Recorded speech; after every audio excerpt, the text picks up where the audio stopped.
Okay, global outage today with tech issues. Stock markets aren't providing all the information, so we're missing lots of information, but we are now able to resume. I can see you're all commenting about my lights. I will explain that in a moment, but we're about to start now.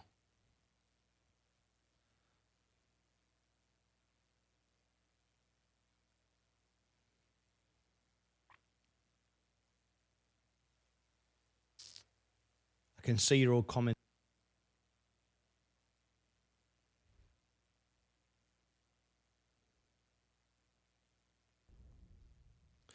Good morning, good afternoon, good evening, and welcome to Martyn Lucas Investor. Apologise for delays. We've had a global outage. It's the largest IT outage in history, mainly on Microsoft. It's not really affecting my Mac computers or anything like that, but it is affecting the information that I can provide. And because of that, lots of information that I provide this morning would be missing, but I've now managed to fix it. Plus, I've updated security as well, just in case there's any issues. So we've just made sure everything is up and running. So apologies for that. There is a global outage. It's generally fixed, though, around the world, but there's this residual issue. You may notice we are lit up once again in the studio. I'll share with you my experiences of Apple now. Things are not as they seem. So the computer isn't fixed. It's still swollen. It's still expecting a baby. Some of you are commenting that the computer is pregnant. It's still bulging. Apparently, they can't fix it. The computer is too old. It's a 2013 Mac that powers my lights. This one just there. Just down there, if you see it there. And it's so old that they don't carry the batteries anymore. However, you can buy them all over Amazon, everywhere you like. But because they can't provide their own battery, even though they are available, they can't fix it. So I asked, can I take the battery out? And the guy says, yes, you can take the battery out and plug it in and it will still work. I said, can I pay you to do that? And they said, no, because we can't service it. We can't provide you, we can't sell you a battery. I said, well, can't you just sell me the services of taking my battery out? And they can't do that. So I'm going to do it myself. This weekend, I'm going to take the computer apart and take the battery out. And then theoretically, it will work without a battery. Because if I leave the battery in, it's doing damage. It's pressing the body up and so on. You can get batteries, but because it just sits there and only runs the lights, it seems daft to spend $100 on a battery. I'll just leave it plugged in and that's fine. It's a very, very old computer now. So that's what I'm doing there. Anyway, so thank you for your concern there. I did read your text, Bill. Thank you very much indeed for your messages before the show started as well, for updating everybody in the family. I'm sure everybody will appreciate knowing what you're up to. And it's wonderful to have you here. Thank you very much for the super chat. That's very, very kind of you. Really do appreciate that. Thank you. That's very, very decent of you. I'm glad you're with us. And you sound much more positive spirits today. We've got a new member, DJ Hayes. Is DJ Hayes in the chat? Let's have a look. DJ Hayes. Oh, yes. Are you here? I'd like to address our new member. We've got a new bronze member. DJ Hayes, can you come back to me and tell me how you, if you're here? I want to introduce you to the family and give you all your perks and benefits and tell you about all the services that I provide. So let me read some of the comments that I've missed, and then we'll cover Donald Trump's presentation last night, the fact the markets are up, as I said they would be, the fact that Netflix is up, as I said it would be. So really, there's no surprise this morning. Once again, the resilience of the market, the way it works. There is Netflix. It was oversold last night. And as you can see, my portfolio is up. Yes, DJ Hayes is here. Okay, DJ Hayes, stand by just a moment as I catch up with the comments, and then I will address you. So stand by. Stacey Bailey, I had a green cheek concure named Little Buddy. Stacey Bailey, the show begins. Yes, it does indeed. Adam, seemed to have been a lot of ear surgery going on. Seem to have been a lot of ear surgery. Yes, I had an ear infection. I'm taking antibiotics, and it's much, much better now. My ear feels fine. My muscles, because I have those 6 bulging discs, are all spasming, a bit weird. It's that the antibiotics are a bit like a muscle relaxer, so I'm experiencing some strange muscle action. But other than that, really, I'm better now, and I've just got to carry the course. So thanks for asking. How are you feeling, Martin? Yeah, so I'm feeling a lot better, much better. Thank you for asking. It's the Martyn Lucas Daytime Trader Show with your host, the worried piano. The worried piano man, Mr. Martyn Lucas. I don't feel worried today. Morning, everyone. Morning, everyone, Dad. Green lights. Yes, indeed. Maybe was on suppressants last night, thank God. Adam Kilmer. Welcome, Adam. Stepped in my beard, on my shoulder, on my head, and until I'm not sure what that means, but at 12 weeks I thought I'd cease to never sit. I think he's doing something from a song, I think. I'm not really sure what Bill's saying there. How's your ear? Are my ears fine?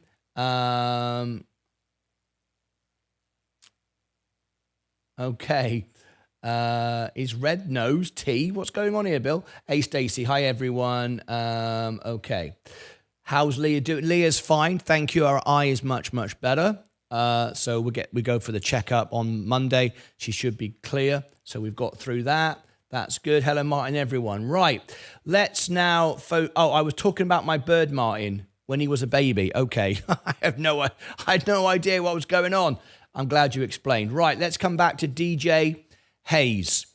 So we've got a new member. Would everybody please put in the chat, welcome to DJ Hayes. Welcome to the family, DJ. Where are you calling from, and what is your native language? Because I can address you in any language in the world, and we might be able to fly a flag for you if we've not already got the flag flown.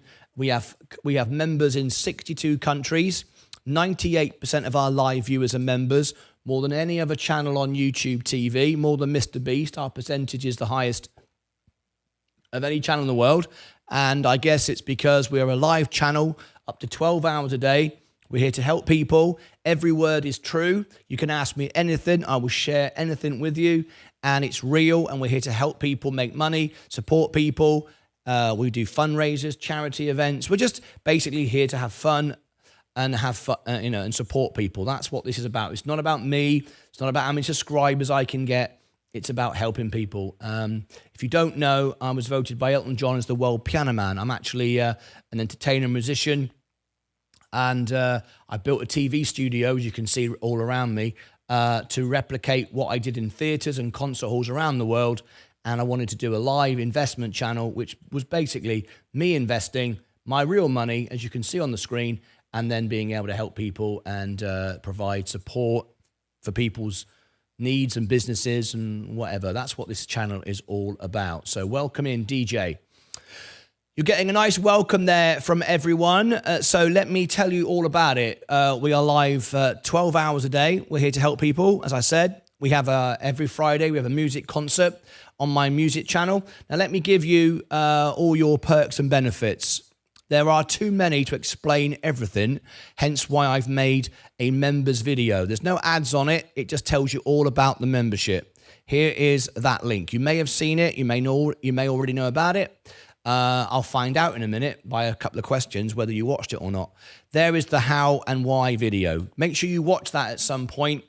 Go and copy and paste that somewhere. You can watch that later if you've not already done so. So let me give you some of your perks. You can now call into the show live. I can do a review for you. Now, as a member, you can bid for a review. For $1, you can get a review. It goes on the bottom of the list. The higher the bid, like $5 at the moment is the top. You'll get your review done immediately, straight away in the show. I'm doing 2 more today. All right, that's how that works. You can ask me to cover an earnings. I'll get up early in the morning or go late in the evening and I'll cover an earnings. $5 super chat is all it requires for me to do an earnings. I've already got about 20 booked in. I'll tell you which ones shortly. You can ask me to poll the audience. I have members-only live streams, members-only videos that members see first. Here are some of the perks. You can now get access to the most advanced algorithmic stock stock software that I use, Alpha Spread. I know the CEO and I offer the best discount, more than CNBC, Mad Money, Bloomberg, and everybody. As a member, you get a free version of the plan, and you can also get a discount, which will basically make my membership for free. Here is the music channel. We are live tonight on our music channel. We'll do a live concert. As you're now a new member, you can get your first requested song for free, make a dedication to a loved one, and you can get your first song for free. Here is my X account. If you follow me on X, I will engage with you, answer questions. I see all my members. And once you've got a 2-year badge, you've got a green badge right now. That means you are brand new. You can see it goes 1 month, 2 months, 3 months, 6 months, 1 year, 2 year. Once you get 2 year, you get on the VIP club, the meetups and all the rest of it. Here is the all links button, martynlucas.com. Remember, all these links are below every video on the website, martynlucas.com. You can see the all links page. If you go there, you can get our free newsletter. Now, the newsletter isn't about me sending out loads of emails. It's not about that at all. It's about, it's a backup for the show if we ever lost the show. But also, if there's some really important news, something really amazing you can't miss, I will send an email out. But mainly, it's a backup, but it's also an opportunity for you to get a birthday card and a Christmas card.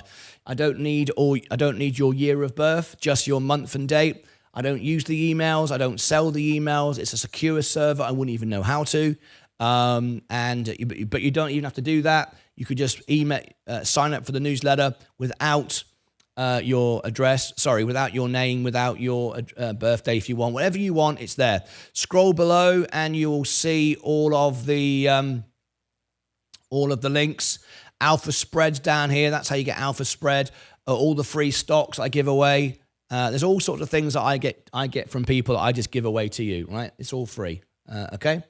There's that. What else have I got for you? The Extra Channel. We're live 12 hours a day on the Extra Channel. We're proud to say it's members only. It's only 99 cents to be a member, but it provides a place for the community to talk 12 hours a day. So when I finish the shows, in between the shows, they can share thoughts, ask about stocks, see what's going on, with no bots, no scammers, no trolls, no liars, no one coming in promoting stuff, just the members. It's a place, and a lot of people make money here because we get scalp trade tips from Ed Nevius. We get updates, news from Stephen Lewandowski about oil, is what he's buying. Really great place to be. And, there it is. So that you can become a member now for just 99 cents if you want to. I think that's it for a minute. Oh, Discord. Yes, if you want to get the free, we don't sell training here. We don't sell training programs, but we do have Ed Nevius, who's a scalp trade expert. He's paid to learn, and he provides it for free, sometimes one-on-one. Okay, so if you want that, here is Discord. Now, hopefully, you've already done all this, because if I go over to Discord, it takes 10 minutes to get through. There is the link. Then send me a friend request. Please do not accept a friend request from anyone called Martyn Lucas. They are not me. I don't send messages out. I don't do friend requests. You send me a friend request, and I'll accept it once I know you're a member. So how do I know you're a member? Come into YouTube, chat where you are now, and give me your Discord username, and I will upgrade you live on the show. So let me go to Discord now, see if I've got any friend requests. No, I don't. Now, I've got some new members. This might be you. Deck Mish, Tim DeJula. I don't know. I don't know if this is you, so this is my Discord. This is where you get all the information around the show, all the links. You can send links into the show, talk to Ed Nevius, talk to Sensei, Trades of Logic, all these special channels down here and stock news, the breakfast bar, all of that. So if you sign up for Discord, it's free. You don't have to be a subscriber. You can be a subscriber if you want to. Then you don't. Then you get access without being a YouTube member. Dardanson Cooks donated $10 through a super chat. Please cover Seattle Mobile. Ticker symbol Sita. Okay. All right. So I will leave you with Discord. If I see your username in the chat, I will go over to Discord and upgrade you and give you all the access over there. Right. We've got 20 minutes before the bell goes. We need to get started. We've got a new review just come in. Now, Dad and Son Cooks, as you can see, is a member of the channel, and he's just done a super chat, which takes that review right to the top. That goes right up. Oh, another new member. Blimey. Caleb Ida has become a member. Thank you, Caleb.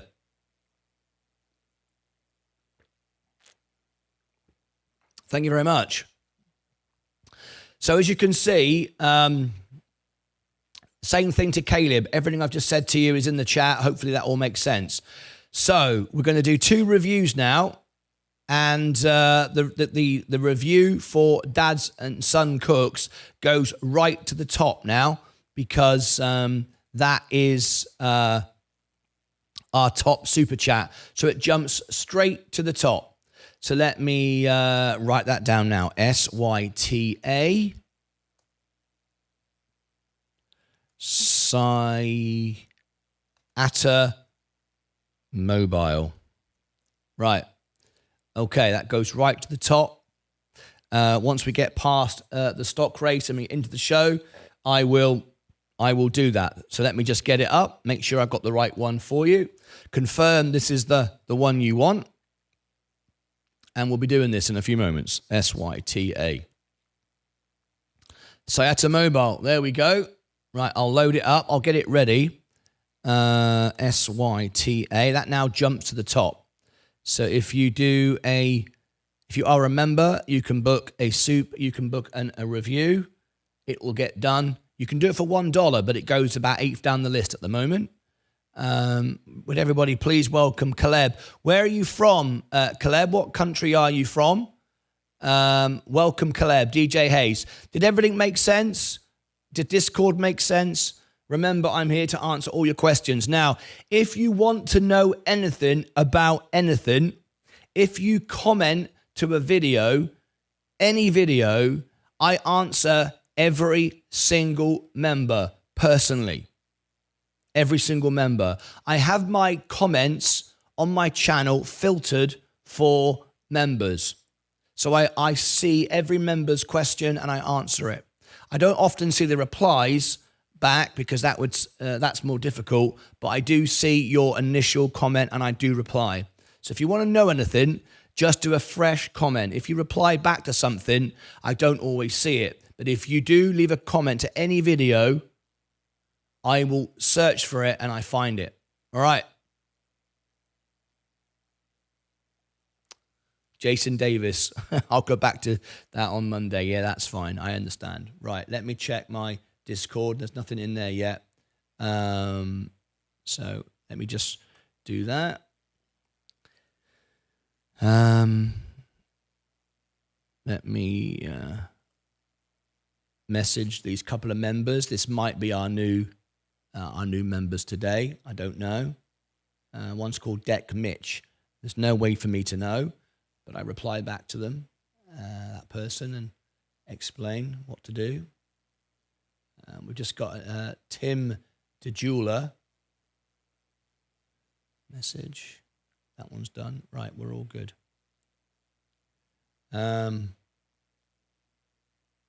Thank you, Team Fusion, for your message.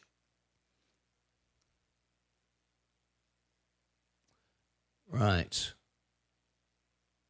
Okay. We've got just 15 minutes to go.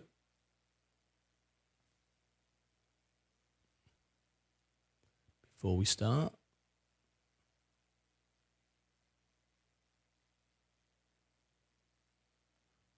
Let's see if Team Fusion. There you go. Are you here? Thank you for your Discord message. Right, I've got our review partly lined up, not completely.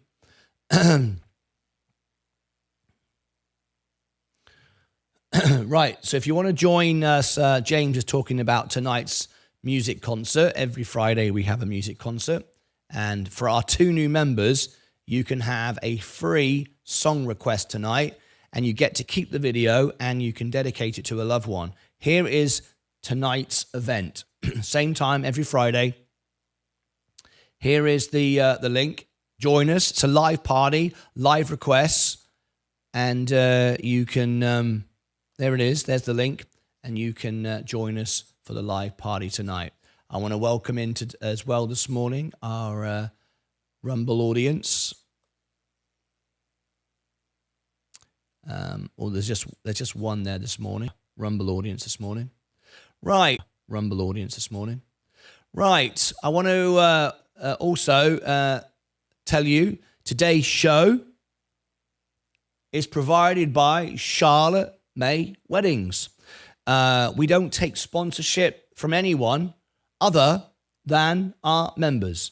If you are, it doesn't matter if you're Coca-Cola and you offer me $1 million, and trust me, some big businesses have offered me quite a bit of money, and I'm not interested. It's for members who watch the channel, members who support our channel, who want help with their businesses. So one of our members is here today, and it's Charlotte May Weddings. They're a sponsor to our channel. They pay $99 a month for me to promote their business to 62 countries in 14 languages across all our platforms.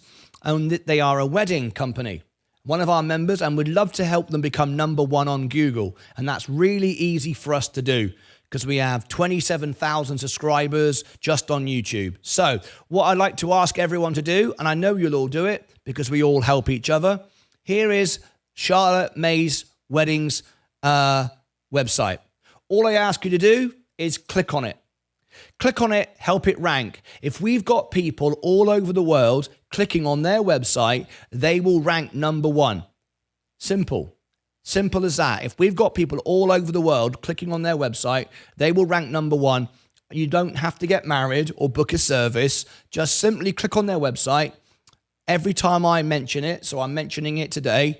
And their website will rank #1. I'm sure that Charlotte May Weddings will be able to tell us in time that their website is ranking, and their numbers have gone up and their click rate has gone up, and they'll become much more successful just by our members helping out. Thank you very much, guys, for your time doing that. It took 1 second. It costs absolutely nothing, and I guarantee if everyone does it, they will benefit from that. And that is great. So if you are a member, a sponsor member, you can have the same. Hey up, David Ewan just clicked it. Thank you. That's one of our members here on the channel. Thank you so, so much. All right. There you go. Thank you. And if you want to become a sponsor member, you can do it for a month and we can get you ranked up. We did that for our friend Mark Korn, who wrote a book, published it on Amazon, had no sales, had no downloads, and within 5 days, I think 4 or 5 days, he was in the top 10 short stories on Amazon. We do that for all our members. It's not we don't charge you the real value, the real price of it. I could charge 100 times what I charge, but I don't. It's for the members to help people. All right? So there you go. If you've got something you want to promote, I'm here to help you.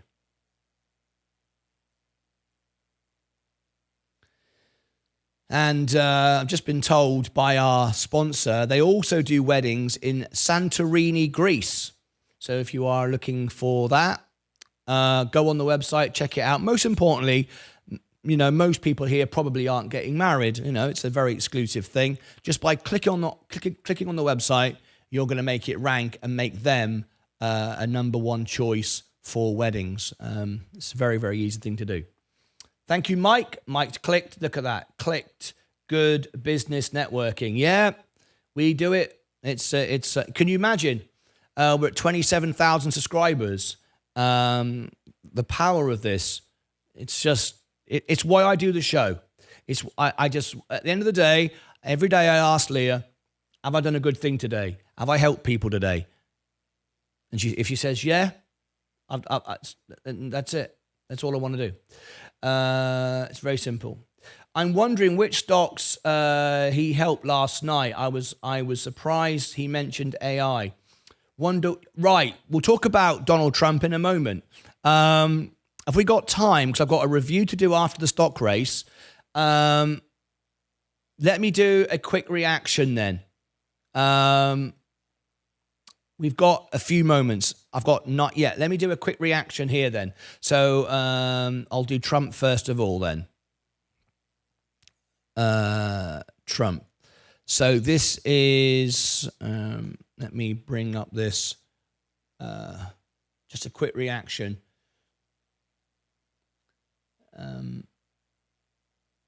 What's the time?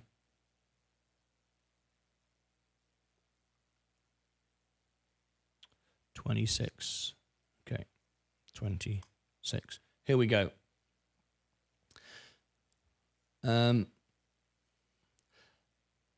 Here is my brief reaction to Donald Trump's presentation last night. And I use the word presentation for a particular reason. I will do a full update on it later, but this is being made live during the show. So I want to be able to do a much more comprehensive reaction later. But here is my initial reaction just before the market opens here. We've got 8 minutes to go. As you can see, the markets are up today. I said the markets would be up today after Donald Trump's speech last night. But I'm going to give you a brief reaction and my thoughts to it. Last night was a golden opportunity, which very rarely, if ever, comes for a potential new president. Last night, Donald Trump, for the first 15, 20 minutes, spoke about his experience having been had experienced an attempted assassination. He even shared the fireman's outfit of a member of the audience who was sadly killed during his rally. All of that was a very powerful moment, and I was hoping, and I think people all around the world were, those that aren't Donald Trump supporters, that it would be an opportunity to unite America once again and make America the United States, not a divided state as it has been now for many years. Hence all the fighting and all the arguing and all the very aggressive political landscape that exists today. Those that love Donald Trump will still love Donald Trump. Those that don't like Donald Trump last night were given an opportunity to fall in love with Donald Trump. What an opportunity to share the moment, how you were attempted to be assassinated, share the moment and show love and support to the family who lost somebody, as we talked about, the person that died in his rally. And all of that, he did that, and it was great. He had a script, he set to it, they gave him a script, he stuck to the script, and then he went off and talked for an extra hour and 15 minutes. It became an hour and a half. An acceptance speech should only be about 15, 20 minutes. It came an hour and a half. That in itself isn't a major problem. It is typical of Donald Trump. And that was the moment, however, sadly, I think the moment was lost. As we said yesterday, the most important thing anyone can do is always tell the truth. No matter what your opinions are, if you tell the truth, people will believe in you. People that love Donald Trump will still love Donald Trump today. But sadly, because of what I'm about to say, those that don't, still don't. And it's such a shame because it could have united America last night and he would have won the election immediately. It would have been a complete landslide. If he'd have been totally about saying what he said in the first 15 minutes, left it alone, and asked for a united country, he'd have had it. It was there. However, he then went on to talk about other things. And I spent an hour last night writing, I was up late watching it, writing down all the facts, and later on I will update you with the facts. We shouldn't have to fact check. I don't know where this new fact check idea came from. Used to be, we just believe people. Now we have to fact check. the list went on and on and on until I stopped writing it down. The most important thing to say, there's a whole list. Even the most passionate Trump supporters know if they've stepped out of their front door and read any newspaper, seen any TV channel, read anything at all about anything else in the world, they will know one simple fact. The fact is, when Donald Trump was in power, we were not a world at peace. Donald Trump said during his time in office, there were no wars. The world was at peace.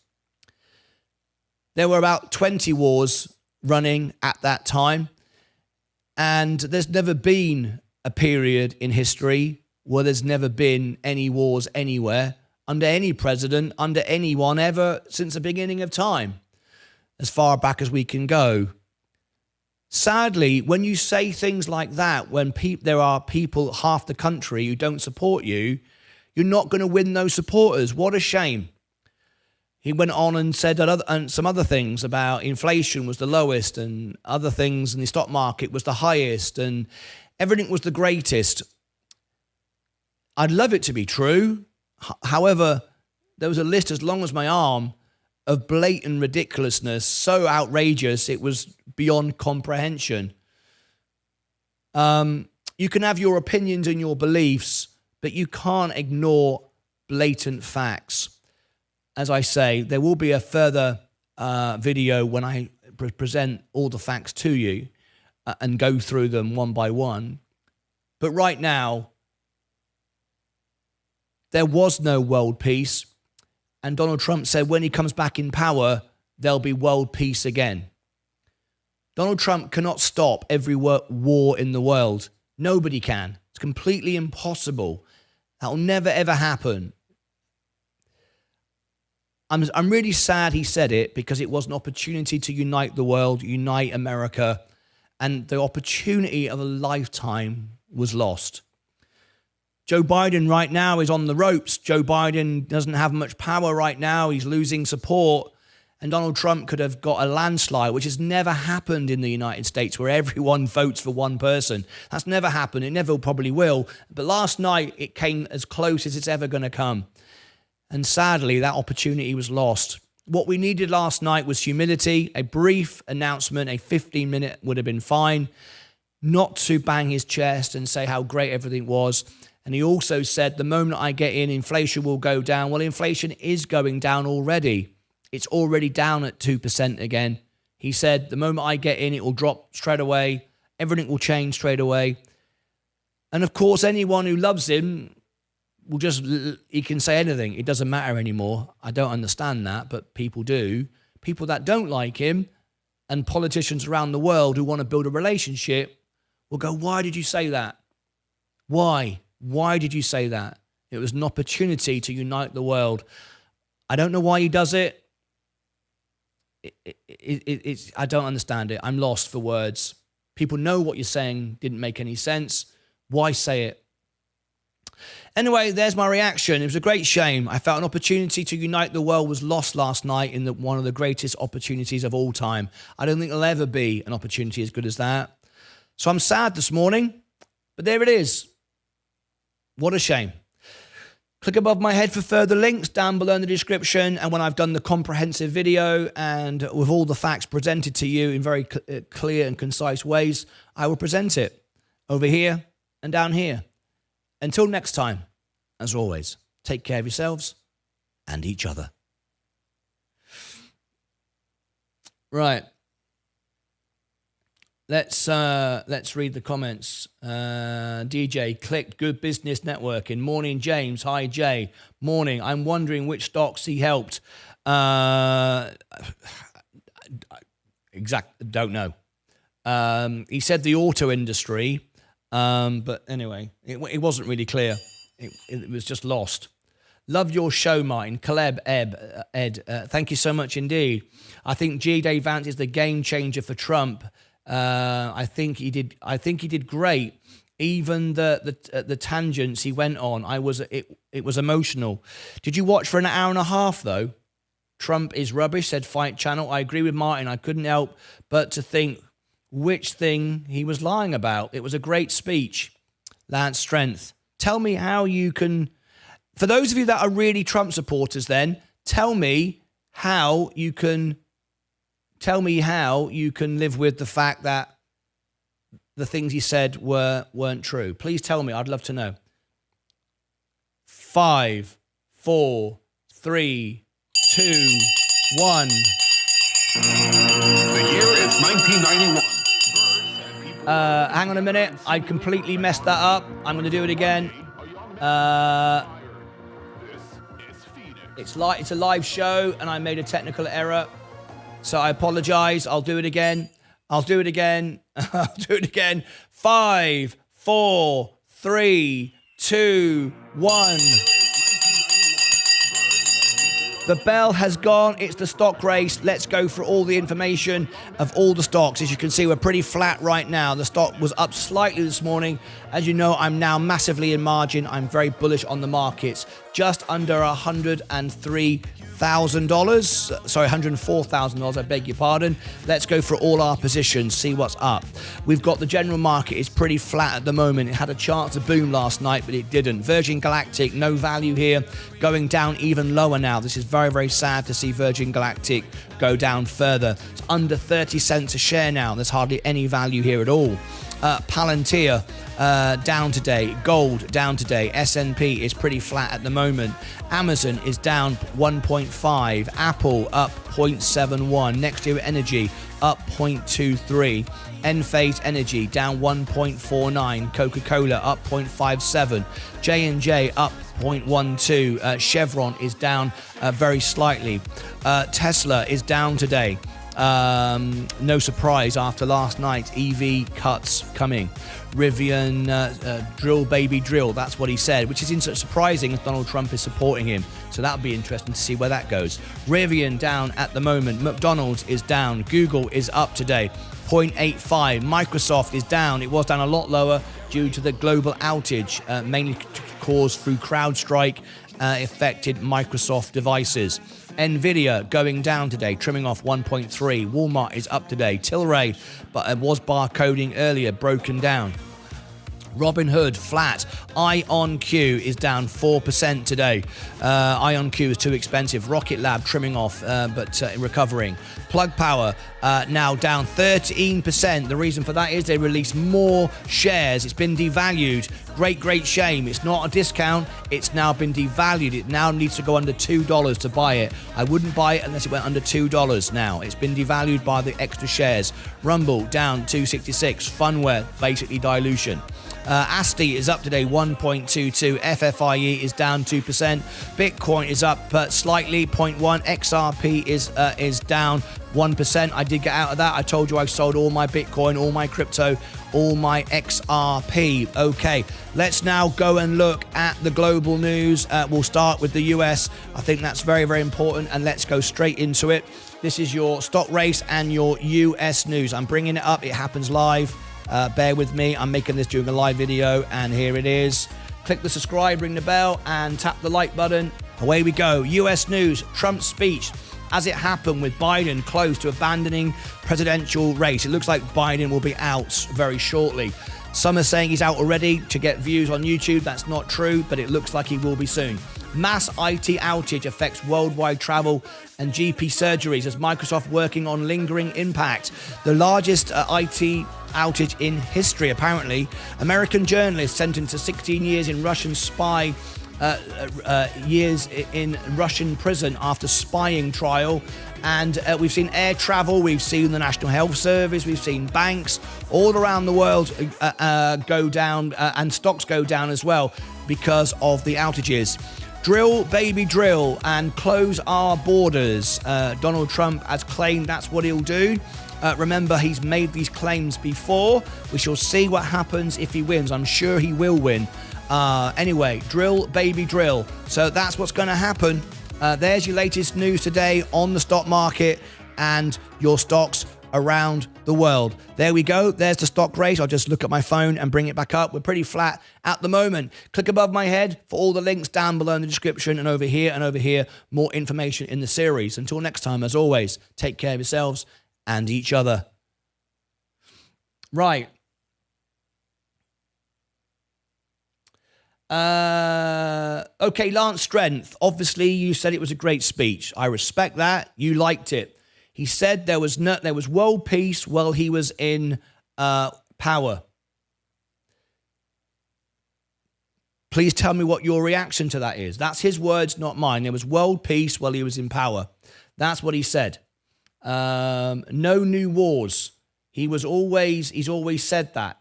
Well, last night he said there were no wars during his time in office. I'm just picking one of 20 things. I'm just picking the headline right now. I'd love your thoughts on that. Obviously, you are a Trump supporter. You like him, and I respect that. However, to win new voters, which is what he wants to unite the country.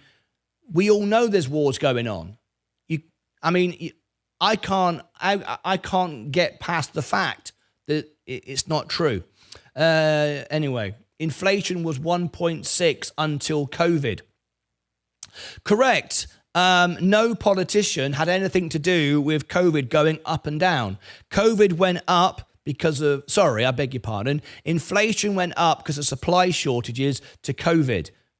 Now inflation is coming down. So inflation didn't go up or down because of Donald Trump. Inflation went up because of COVID. No one created COVID. It's been coming down over the last year. We can see that. That's got nothing to do with Donald Trump right now. He's not in power. So it's to do with COVID. We all want to claim responsibility for something, if it's good, of course. But the reality is inflation is coming down due to supply shortages and demand easing, and that's why inflation is coming down. People don't care about the truth. Whatever you say to the contrary only cements one's own ideology and support for whichever candidate they support. I don't understand that. I've no comprehension of saying false things makes any sense. I don't agree. I don't understand it. I agree, David and Lance. What did David said? I think he did great. Even the tangents he went on. Okay. Well, tell me, how do you square it in your mind then about the things that aren't true? What are your thoughts about trading CrowdStrike today? Well, trading CrowdStrike, that's a very interesting one, of course. Let's have a quick look at it. It'll rebound back. They fixed the problem. But of course, it's not going to go anywhere. It's got a cemented deal with Microsoft.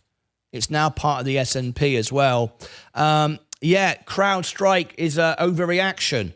People will forget tomorrow. I absolutely agree. Let's talk about that. Let's talk about that right now. I'd say that's really important. CRWD, CrowdStrike. Okay, let's talk about it. We've got a review coming up, of course. We'll do that in a moment. CRWD. The time is 42 minutes. Crowd 42. All right. Okay, here we go.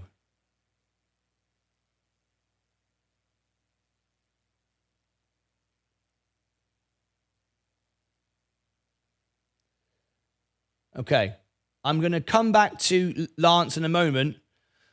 Breaking news here on Martyn Lucas Investor. CrowdStrike, CRWD. Should you trade it? One of our members has just asked. Kylo has just, in fact, I'm not sure he's a member or not, but I've mentioned it. Kylo Flauke says, what about trading CrowdStrike? Absolutely. CrowdStrike isn't going anywhere. It's embedded into Microsoft. There may be financial implications. There may be some compensation have to be paid out here. However, the stock has dropped 12%. It's dropped a lot more than that. It was down 16%. It's now going up quickly. The stock market forgets very, very quickly. Last night, and still going on potentially now, we had the largest IT outage in history, apparently. I don't know if that's true or not, but that's what the newspapers are saying, that the largest, the largest IT outage ever. It affected Microsoft computers. It didn't affect Apple servers, but because of it, people overreact. They use this as an opportunity. The stock dropped, it got oversold, and now people are buying back. If we look at the stock over the last week, as we can see, it dropped. It's been dropping the last week, actually, and it wasn't just in the last few hours, as you can see. If we look over the last month, it dropped. Now, this typically happens, I believe, and if someone correct me, but I'm pretty sure that this stock has just entered the S&P 500. And when it does, it gets the pop, which there it is. That's over the last 3 months. People buy the rumor, sell the news. It came into the S&P. That's good for the stock. It then trims off because that's just how these things go for the next rally. And of course, now we've got this extra drive down, but it's going to come straight back. The business is good. It's embedded in Microsoft. It's not going anywhere. And we do know that, like we've always done with macro conditions, this is not technically a macro condition. It's a direct condition for CrowdStrike. However, it's a macro condition for the overall markets. And the overall markets are now going up because there's been some overselling of Microsoft, overselling of CrowdStrike. It'll all bounce back. If you are single stock buying, you will perhaps like this and be able to benefit from it. I am benefiting from it by simply owning the S&P because last night with Donald Trump speaking, we're going to get a rally because it looks like that Donald Trump's going to win the election. The stock market likes that. So, as I said last night, we're going to get a rally. We did get an overselling this morning with Microsoft, of course, and CrowdStrike. They're all going to come back, and the stocks is going to go up again. That's just how the stock market works. If you are buying the single stock, you can make money on it. If, like me, you're just owning the overall index, you hardly saw the ripple on the pond, but you are going to get the benefits on the way up. That's the way I prefer to do it. I prefer to be an investor than a trader. So, to answer your question, what are your thoughts about trading CrowdStrike? I don't trade, I own and I invest, but I do see an opportunity buying it, definitely. So there you go. There's my thoughts on it. Click above my head, down below in the description, and over here, I'll put more information in the series. It's a buy from me if you like individual stocks. Till next time, take care of yourselves and each other. Lance Strength, I said I'd come back to you. Don't ever remember Martyn fact-checking. I think, do you mean Branson? Right, okay.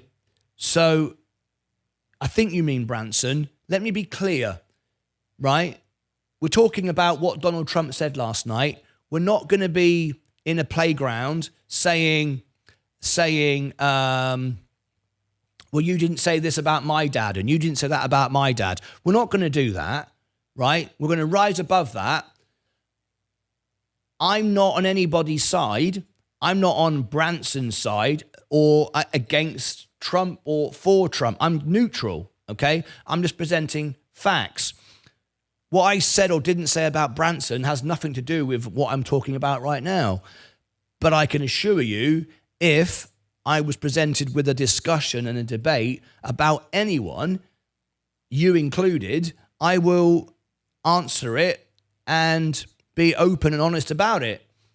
I'm not trying to score points one over the other. If I was talking about Virgin Galactic and Richard Branson had lied about something, I would say it if I was aware of it. It's got nothing to do. We're not comparing like for like. I mean, otherwise we'll never. I mean, I can't talk about anything today because me and my wife have had an argument. I mean, you know, it's not an argument. So there you go. I said I would address that. Martyn, it's all about credibility, speaking the truth, and Trump no longer has it. I can only base decisions on real, meaningful facts. I agree. I can't invest or do anything based upon rah-rah. I want numbers. I want facts. You can have an opinion, but you can't say we have world peace when we don't. Good morning, all. GoDB. I can't wait to watch your next video on it and hear the fact checks. David Ewan, thank you very much indeed. I'll go through all of it. I will check every fact. I will double check every fact, and I'll bring it to you. And if you still don't care about facts, then it doesn't matter. If you don't care about facts, then fine. That's okay. I'm not going to judge you for that. That's okay. If you think facts aren't important, that's fine. But that doesn't work for me. I want to know the truth. President Trump did great last night. I do feel, again, I'm neutral. I thought the first 15, 20 minutes was amazing, was fantastic. And I just feel that the opportunity then was lost. Remember, Trump's job last night was not rallying his audience, was not getting his supporters to support him. His job is to get people that don't support him to support him. That's the job. So you're not talking to your fan base. You're talking to people that don't like you. So don't lie about stuff. Don't make up stuff. It doesn't help you, does it? And, you know, what I want is a United States, however it comes, all right? I think people just need hope and something to cling on to, something like a good sales speech to motivate everyone. I don't think that's what last night was. It was an acceptance speech as the nominee. It wasn't a rally. He wasn't standing in a field trying to convince people to join him. He was standing in a convention of his own people. They're already voting for him. It was for the world looking on, deciding whether they could now support Trump, and I felt that opportunity was lost. And we shall see anyway, won't we? If it's a landslide and he wins every vote, then I'm wrong. But I don't think so. I think he's going to win, but I don't think now it's going to be a landslide, which it could have been last night. Tea is a language of world and happiness, even if people don't speak the same language. Cup of tea, I agree. Time for the bell. Yes, I watched the whole speech. David Ewan. I'm glad. Well, I will never vote for a left-wing Democrat. Centre conservative maybe. Lance Trent, thank you for your thoughts. I appreciate it. We're not a political show here. I'm not one side or the other. I'm just the news, giving you the facts. That's all I'm doing. No matter how many times Trump lies, it was less than your average career politician. I don't know. I don't have the numbers, but I take your word for it, Mark. Lance, Martyn is a big lefty. LOL. I don't even know what that means, to be honest with you. As you know, I'm completely neutral. I just look at numbers and facts, and that's it. And doing the right thing. It's obvious, Steve. Martyn is a big lefty. It's obvious. I couldn't be more neutral, actually. CrowdStrike. Mark, you are correct. Buy CrowdStrike. Thank you, Steve. Plug up, please. Plug. Well, basically, plug. I will cover this now. Plug news. I've got a review to do in a moment as well, of course. Once we get past all of the main things here. Plug. Links for YouTube. Links for YouTube. Google.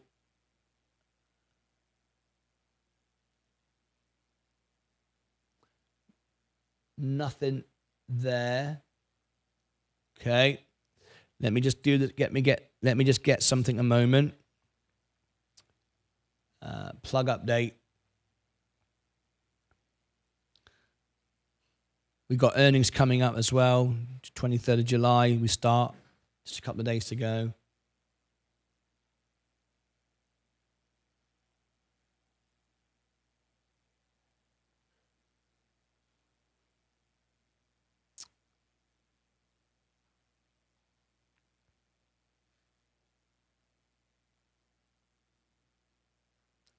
All right, here we go. Plug updates. Let's do this here.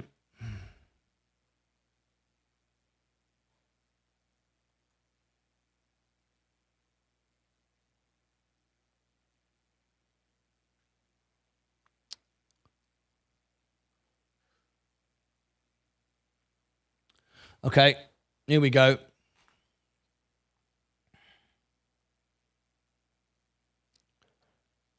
Plug, Plug, UG. Don't know why I read out how to spell plug. 54. Okay, here we go.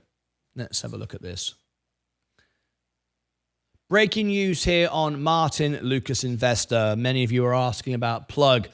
Let's have a look at it. What have we got? Why is it down? In this brief review, this is not a review of a stock, it's just updating on some news. I'm going to ask you if you wouldn't mind tapping the like button. That's one thing I'd like you to do, but I'm going to share with you some numbers here. The operating income, the profit, the loss. Just a very, very brief review, but we're going to start off with the news. What has happened to plug? Well, I'm going to say it. And I keep saying the same thing, and I'll repeat myself again. Consistency is key. Honesty is paramount. This stock has been over-manipulated, and people keep making up stories, pushing the stock up, taking it down before it's ready.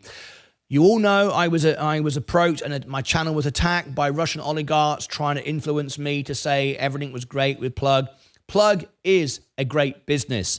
However, because it's power and it's the #1 hydrogen power in the world, many are trying to get control of it. Russian oligarchs have tried to manipulate me with bribes and all kinds of things and all the rest of it. The stock is over-manipulated. That's not why it's down, though. It's down because of a dilution, a liquidity issue, and we're going to talk about it right now. I'm going to share with you the numbers. But I've been saying for the longest time, and I'll say again, this stock will do well on the next quarter. Not this one, the next one. It's all too early. Everybody overbought it. Everybody overpaid for it. Then they dump it. The business is a great business. And I'm sure that hydrogen is the future. However, it needs more money, and that's exactly what it's done. We do not have a discount. It's not a discount right now. What we do have we have a devaluation. However, looking at the numbers, it does appear that we have, as we always do, specifically on this stock, an overreaction. There's an overreaction. The stock has gone down too much now. However, I would not be buying this now with the current position on its shares for more than $2, at least for now, for the next couple of quarters. Not this quarter coming up, and we will cover the earnings, but the next quarter, then fine. Maybe pay more where it is today, and maybe you're happy to do that and wait, but you might need to park your money for a couple of quarters at least. But I would want to be buying it now under $2 with this latest round of dilution. Let me share with you the information, and you can digest it yourself. Plug Power, 200 million stock offering is the latest chapter in liquidity. This is just out, just 15 minutes ago. Thank you, Leah, for my tea. Plug Power stock tumbles as offering prices at a 13% discount. It's not a 13% discount. There is some element of discount, but it's not a 13% discount. The stock is now devalued. It's gone down and overreacted. There's some discount here, but don't think it's now cheap because it's gone down. It's devalued. Shares of Plug Power tumbled in early Friday trading after the alternative energy company said it launched a 200 million stock offering following broader declines this year amidst questions about the state of its finances. In a filing late Thursday, which is trying to build out hydrogen energy, Plug, which is trying to build out hydrogen energy infrastructure, and they're doing a very good job at that, by the way. That includes production and storage, said it had cash and cash equivalents of approximately 62.4 million and restricted cash of approximately 956 million as of June 30th. Early Friday, the company said that the share offering priced at $2.54, which represents a 13% discount on Thursday's closing price of $2.92. Oh, hang on, we have a request here. Donated £2.50 through a super chat. Stock review request, ticker, EC/stock, Ecopetrol, thumbs up. Thank you, James. I'll come on to you in a moment.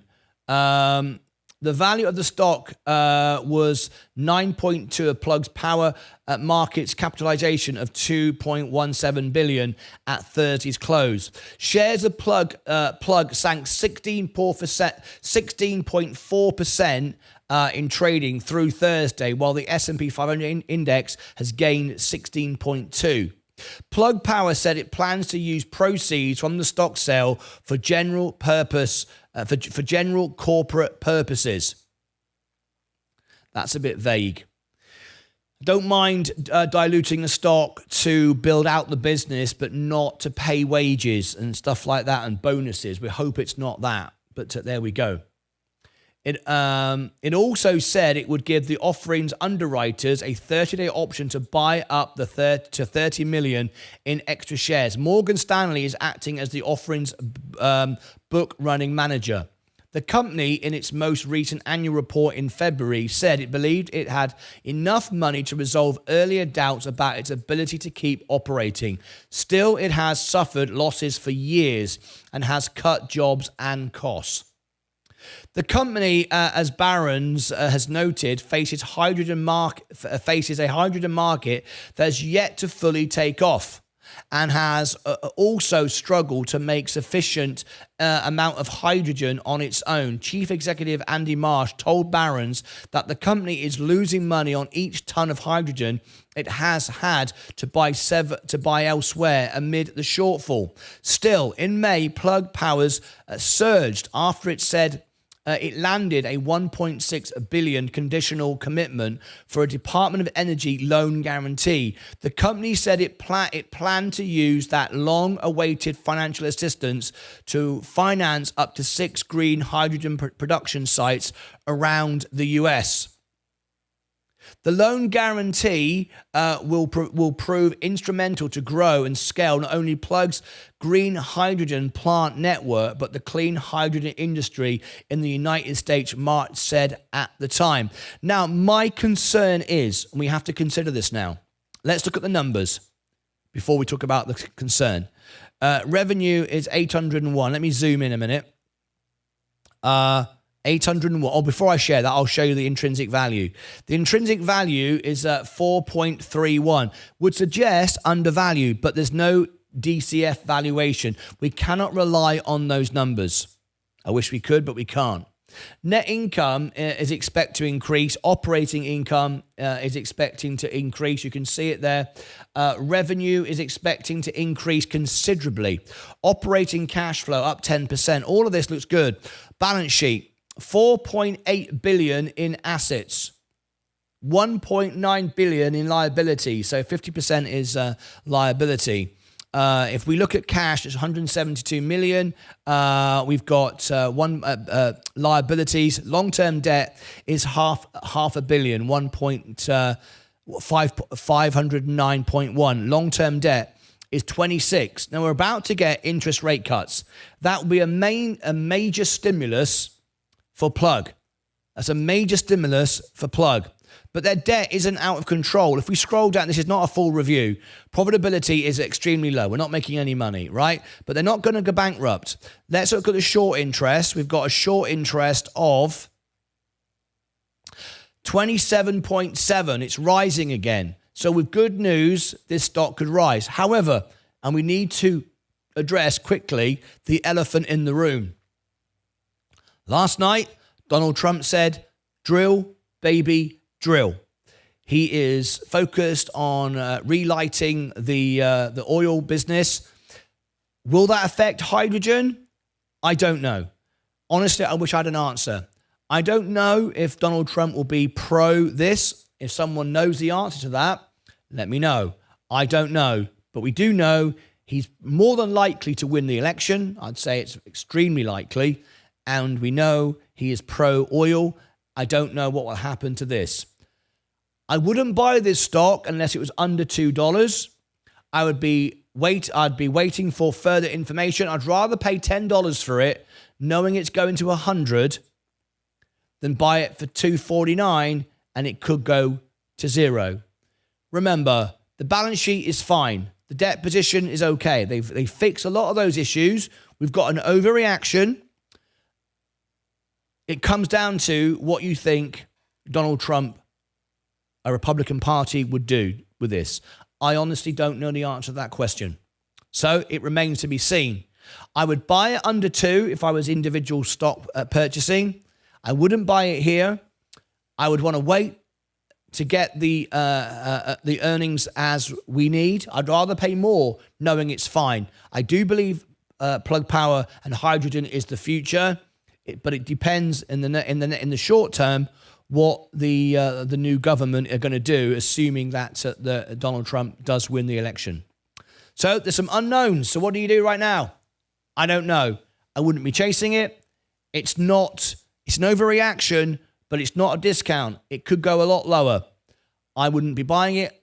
I would not be buying this above $2, and I'd want to know more about Donald Trump's moves on it, and I'd also want to know more information as will be covered in the earnings, and we will cover the earnings. The earnings is, and we're going to cover it live, is August the 7th at the moment. That date could change.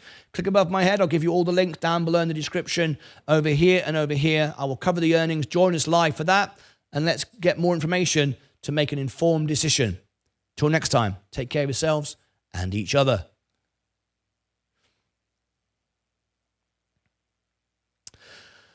I've just seen that Donald Trump's DJT has just dropped.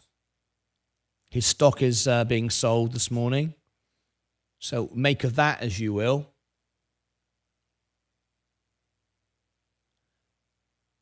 Right. Plug. Brandon is a cradle politician born to lie. Lance Brandon. I apologize. When you talk, I assumed you were talking about Branson. I don't know who Brandon is. I don't know about that. For one day, everybody in the world should put their weapons down and stop fighting. Then the world should all sit down together and share tea. Peace. I love this guy. James 007. Let me go and get my coffee. Or tea, or whatever it is. That's coffee, isn't it? Tea, is it? Right, thank you. Yeah, it's a cup of tea from Leah. Thank you, Leah. James, come on, mate. We've got reviews to do here as well. I've got to write someone's review down as well in a moment. James, the spotlight's on. Let's have a cup of tea. Cheers, mate.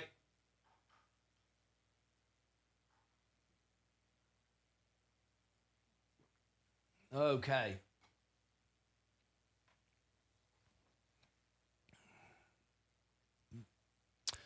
Let's come back to our main portfolio. We're green at the moment.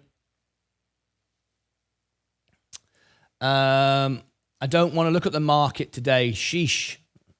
What do you think of Lilium as a long-term investment? Lilium is an interesting one. Khalid, we need to do an update on it. But I've done a review recently. Have you seen my review? Let me give it to you.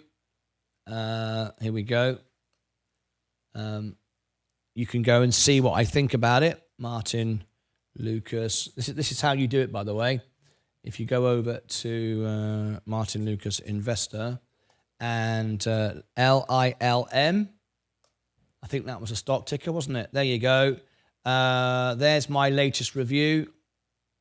Oh, there you go. So if you do that, there, my latest one, we've got a latest chart. Sensei provided a chart. So let me give you this one. This is what you can do as well. So share. There's Sensei's latest chart. Of course, Sensei's back on Sunday.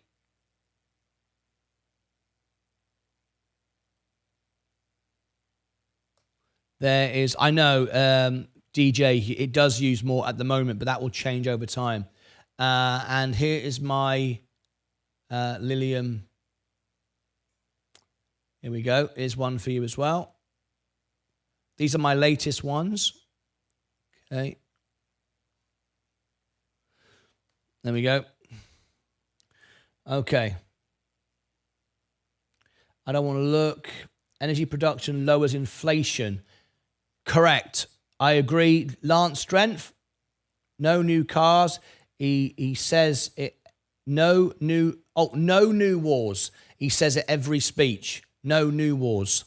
That's not what he said last night, though, and I can play you him saying it, and I'll be doing that later on. If I was an American, I would vote Trump. Joe Biden even don't know how to talk. Well, I agree. Joe Biden is very, very weak right now. I agree 100%. Exactly. He said no new wars. I will show you later on what he said. And once I've produced that video, we can discuss that. So I'm very happy to be challenged and questioned and absolutely 100%. I'll always apologize if I'm wrong. I only ever say what I've seen as fact. So I will, if I'm wrong, I will say so. Inflation was very low under Trump, 1.6 due to energy production. I'll watch your full view on Trump later and take that to heart. David Ewan. Why are tech stocks so poor right now? Because we have a rotation. It's perfectly normal. It's perfectly acceptable. This could last for about 3 weeks, by the way. I'm not concerned. High tech quality will always rise above. This is an opportunity to buy more. We are red in the studio. Let's go red. There we are. The world was a much better place under Trump. Can't deny it. Okay? You're absolutely entitled to your opinion. I don't think the world was any different, to be honest. There's always been wars. Europe doesn't feel different, and it's always been this. There's always been wars in Africa. There's always been wars in Asia. I don't know if the world felt safer. America might feel the world felt safer, but from someone who's traveled the world, I don't see the world was safer. We've been through many precarious situations as we are right now. I don't know how Donald Trump's going to end the war. I'd like to know how Donald Trump's going to end the war with Russia and Ukraine. He said he would end that straight away. I don't know how that's possible. I've traveled to Russia. I've met Russian people. I've been to Ukraine. I've been all over Europe. But I don't know how Donald Trump is going to stop the war in Ukraine. Because Ukraine don't want to concede any land to Putin, and Putin doesn't want to give up. I don't know how Donald Trump stops him from... I don't know. Maybe you could tell me. I'd love to know. He will lift the restrictions on oil and make millionaires overnight. Yes, I agree with that. I think you're right there. I think you're dead right there, John. 100% without a doubt. I've got no doubt about that. I think you are dead right there. 100%. I'm currently in the military and have deployed around. I'm currently in the military and have deployed around the world. It was much better under Trump. We're currently on the edge of World War III. I agree that we are potentially on the edge of World War III. However, we also need to keep control of what we say. When Iran invaded Israel, Donald Trump sent out to his Trump supporters. I have lots of friends on either side of the argument all around me here in Dallas. And I was shown an email from the office of Donald Trump, the electorate, the campaign organization. And they sent out an email, and I've shown it on the show before. Donald Trump said, and he put out an email saying when Iran invaded Israel, he said the United States would cease, and I quote, the United States would cease to exist within 48 hours. It caused a market crash of about 4%. As you know, I bought that crash. I bought that, and I still own those shares. That didn't happen. And nobody in the world thought America would end in 48 hours. He said that. That's an official statement from Donald Trump himself on an email. I've seen the email. I showed it on the show. So we are on the edge of World War III, but we probably have been for many, many years. And we could say it nearly all the time. Loaded another share or two of VU on the opening bell. Congratulations. Love him or hate him, everything was better under Trump. I don't. My life was the same. I can't comment. My life was the same. My life is down to me. My life has been built because of me, not because of Trump or Biden or anybody else. I don't know if my life was better or worse. If you say your life was better, how was it better? What made it better? I would like to know.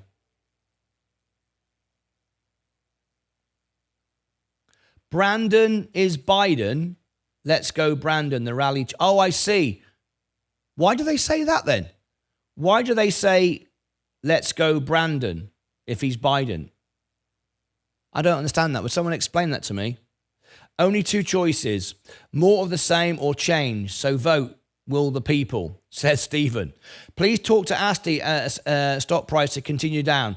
I will be in contact with Asti, yes. Buying a ton of APLD while it's down over 8,100. It cracks me up that if you don't support Trump, you're somehow a leftist liberal. I'm far from right or left. Correct. I am. In fact, I don't even know what that means. I'm completely neutral. All I'm interested in is investing, helping people, reporting the news, telling the truth, giving everyone a voice. That's my job. I'm not either way. Right. We got, I'm trying to get through all the comments. I might have to go members only in a moment to filter out if we've got too many. James, a review. I've got my first review coming up for, well, in fact, I'll write this down now. Ticker, EC. Okay, let me write that down. Bear with me. I'm getting a bit overwhelmed now with the reviews. So just bear with me a second. This is EC, Eco Petrol, and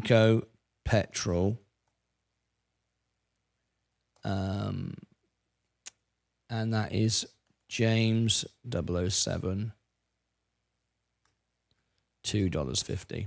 Okay, there it is on the list. Cheers, Martin. Morning hustle. Just a mini review is okay. Okay, mini review. Mini. Okay. Whoops a daisy. Okay.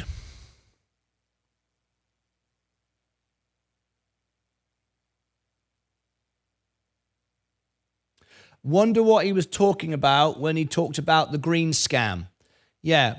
Well, I'll be providing all this information later. Martin, Trump addressed his thought on oil alternatives last night. Martin addressed. Then I need to go back and check that, Steve. If you've got any information, Steve, send it in. Okay.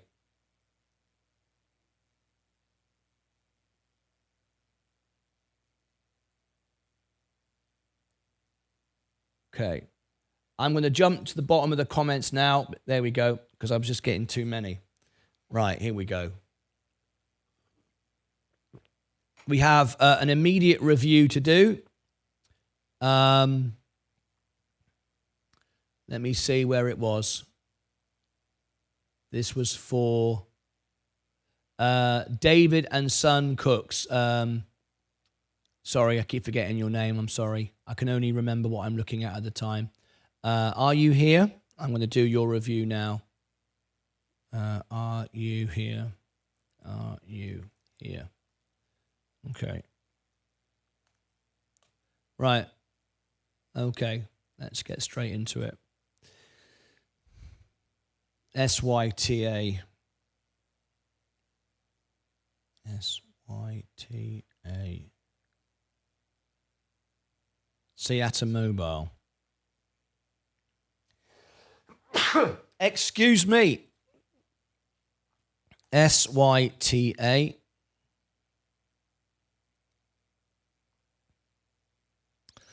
There you go. Was I right or was I right? We've had CrowdStrike come back all morning, overreaction. So there you go. It's certainly right. If you bought it this morning and traded it out, definitely you made money, 100%. So I was right on that one. Okay. You could just hold it though. That's what I would probably do if I was buying it. Anyway, SYTA.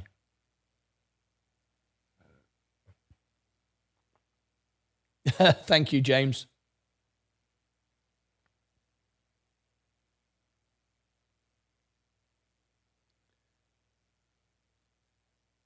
Right, Seattle Mobile. What have we got here?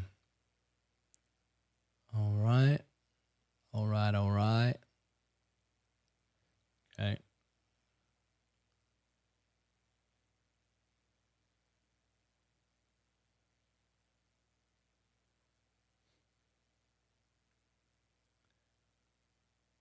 Just getting everything ready for our next review. Has anybody ever taken a battery out of a MacBook Pro 2013 15-inch? Has anyone ever done that? Because the guy at the shop says I can take the battery out and it will still work. So I'm going to take the battery out. And basically, that's what I'm going to do. Sciata Mobile.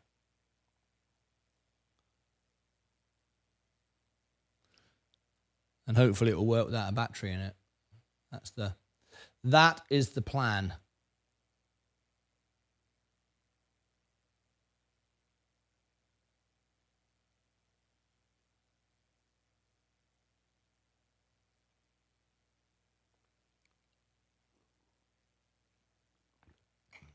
Okay. Right.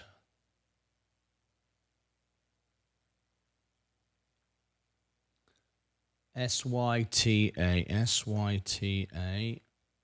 Sayata Mobile.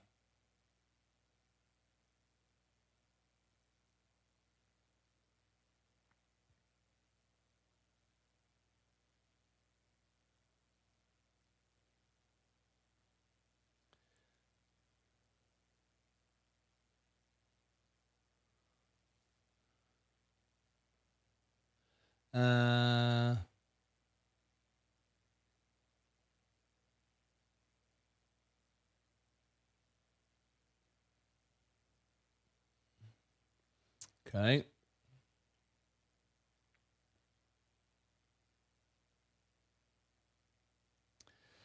So that must have been, Sayata Mobile must have been up yesterday then. Why are they saying that?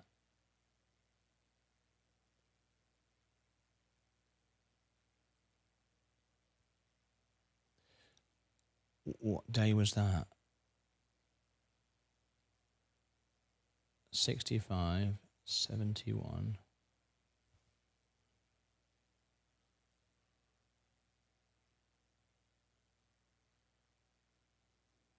Okay, that's interesting. Right, we've got that. Let's do a back test.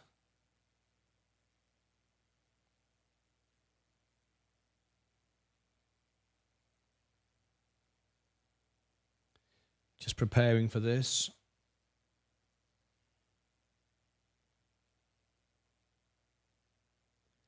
And this is for one of our members. SYTA. SYTA. Sayata Mobile.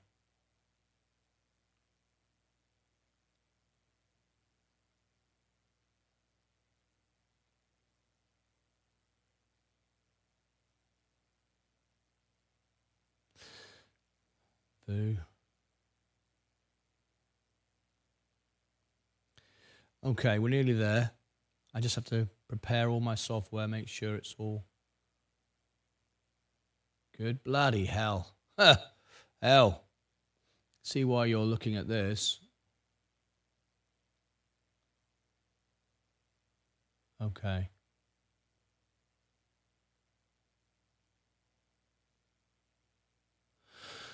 All right, we're ready. Let's do a review. So we'll go to this screen here.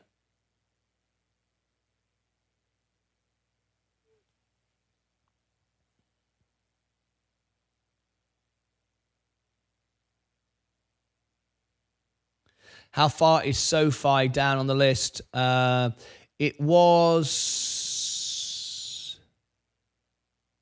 It was. It's.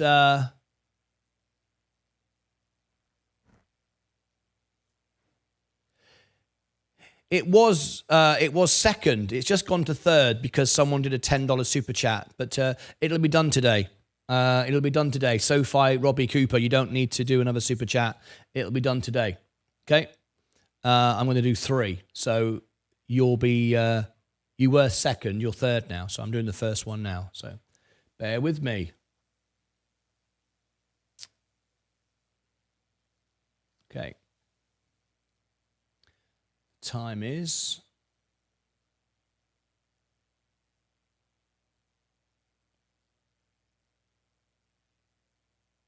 1:24. 1:24. 1, 2, 4. Okay.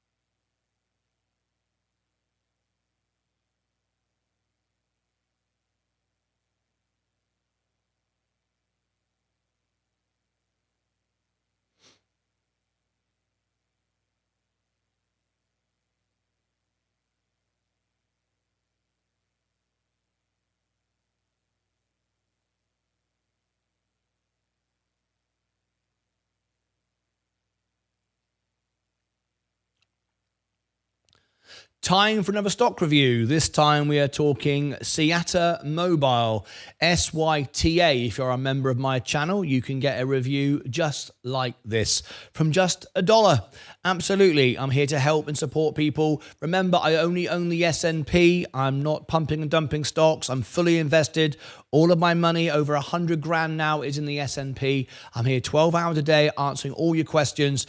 This is a review of Syata Mobile. In this review, we're going to take a deep dive at the stock, start nice and simple, and we're going to look at the intrinsic value. We're going to look at the balance sheet, the profit, the loss, who's buying, who's selling. We're going to take a further look here at the chart. If you want a full technical chart, join Sensei on his Sunday show on my channel, and he will do a full breakdown of the chart for you. Maybe you want the buy zone, the sell zone, support levels, resistance. He'll provide all of that. Join him on a Sunday show. Every Sunday, I'll give you the links below. We're going to cover the latest news. We're going to compare it to the S&P 500. All of that is coming up in this review. It also accompanies Meet the CEO series, where we invite CEOs onto the show who can talk and share their story to the world. So if you want to be part of that, I'll explain that as we go in the video. So first of all, tap the like button if you like the most honest, real, live, unedited, as it happens review. I'm reviewing it live for the first time, looking at it. No edits, nothing changed. This is exactly as I do it live, made during a live show. Smash the like button, and I'm here on my own, running it all. This is just real reaction. Okay, so let's start with Syata Mobile. What is it? So let's start in a nice basic form and take a look at this. So here we go. This is Syata Mobile. You can see it started here in 2020, and obviously it's had reverse splits because it wasn't $4,900 a share. That happens when a stock reverse splits. A reverse split is not a good thing. It's when the stock falls below $1 for a period of time. It has to then reverse split. 9 times out of 10, when a stock reverse splits, it ends badly. 9 times out of 10. It's not a good sign. A forward split is when a stock gets too expensive for options, and they want to encourage more people to buy using options and things like that. So they will do a forward split. That's a good thing. This is a negative thing. It was never $9,700 a share. Absolutely not. Today, we are 61 cents. Okay, what is the company? Sayata Mobile engages in the provision of cellular communication systems for enterprise customers. It specializes in connected vehicle products for professional fleets. So this is going to be a limited customer base, not a global base. Market under the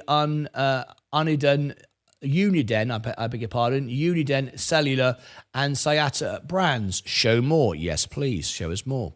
The firm operates through the following geographical segments in Europe, the Middle East, Africa, United States, Canada, Australia, and New Zealand. The company was founded by Mark Seelenfreund, I hope I pronounced that correctly, on October 15, 1986. And headquartered in Canada. So it's been around a long time. It's only recently, over the last few years, gone public. It's been around for quite a while. Okay, that's interesting. They obviously wanted to raise funds, and the company didn't explode when they went public. In fact, it went the other way. So far, not good news. The listed name for the company is SYTA, Sayata Mobile, headquartered in Quebec, 1986. There we go. If you're buying it on margin, it's 100%. That means it's very risky, as risky as it could be if you're borrowing money on margin to buy the stock. Market cap 2.98 million. A very, very small company. However, that would suggest then that if my review is positive, or even if it's negative, I would imagine this stock will rank on our channel, probably number one if I do one or two videos. So that's interesting. Also, on top of that, if it's a bullish review, the stock can be moved. It's not my intention to do that. I'm not here to manipulate stock. I only own the S&P. What I am here to do is provide accurate information for my members. But when a stock is this small, definitely a million, 2.98, possibly we could move it. But anyway, let's go through it. Negative price to earnings ratio. The price to the earnings is negative. You're losing money. No dividend yield, obviously. Average volume, 4.94 million. Okay, it's got low volume. Today's volume is 447. Now, volume is important. High volume means the stock is actively traded. Low volume means it's very hard to sell a stock. Now, you might go, well, I can sell my stock straight away. You can, but it means the price has dropped potentially because there's no one buying. So that's what brings the price down, okay? So a low volume stock, you can end up getting stuck in. Just bear that in mind, at least for the price that you want to sell. Now, as we can see, the earnings is interesting. It was losing vast amounts of money, and it has improved. This is very, very good news. This is good news. So now the swingometer is moving a little bit more towards buying because we have rapidly increased our performance on earnings. Q3, we beat on expectations. Q4, we underperformed, but we seem to be trending upward. The next earnings for this is August the 12th. If one of my members does a super chat above $10, I will cover the earnings for this. If you want me to cover the earnings for it, it is after hours, if I'm able to, August the 12th. Let me look down my bookings. Have I got August the 12th available? August the 12th, potentially it would be done on our extra channel because it looks like we're doing Rumble. On the main channel, on the extra channel, Sensei could cover this. If we get a $10 super chat, we'll cover the earnings for this. At the moment, we have a spot available.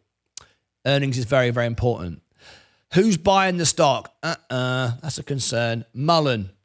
It's being bought by Mullen investors. These are very, very volatile investors. They're gamblers. They're buying a stock with no value whatsoever.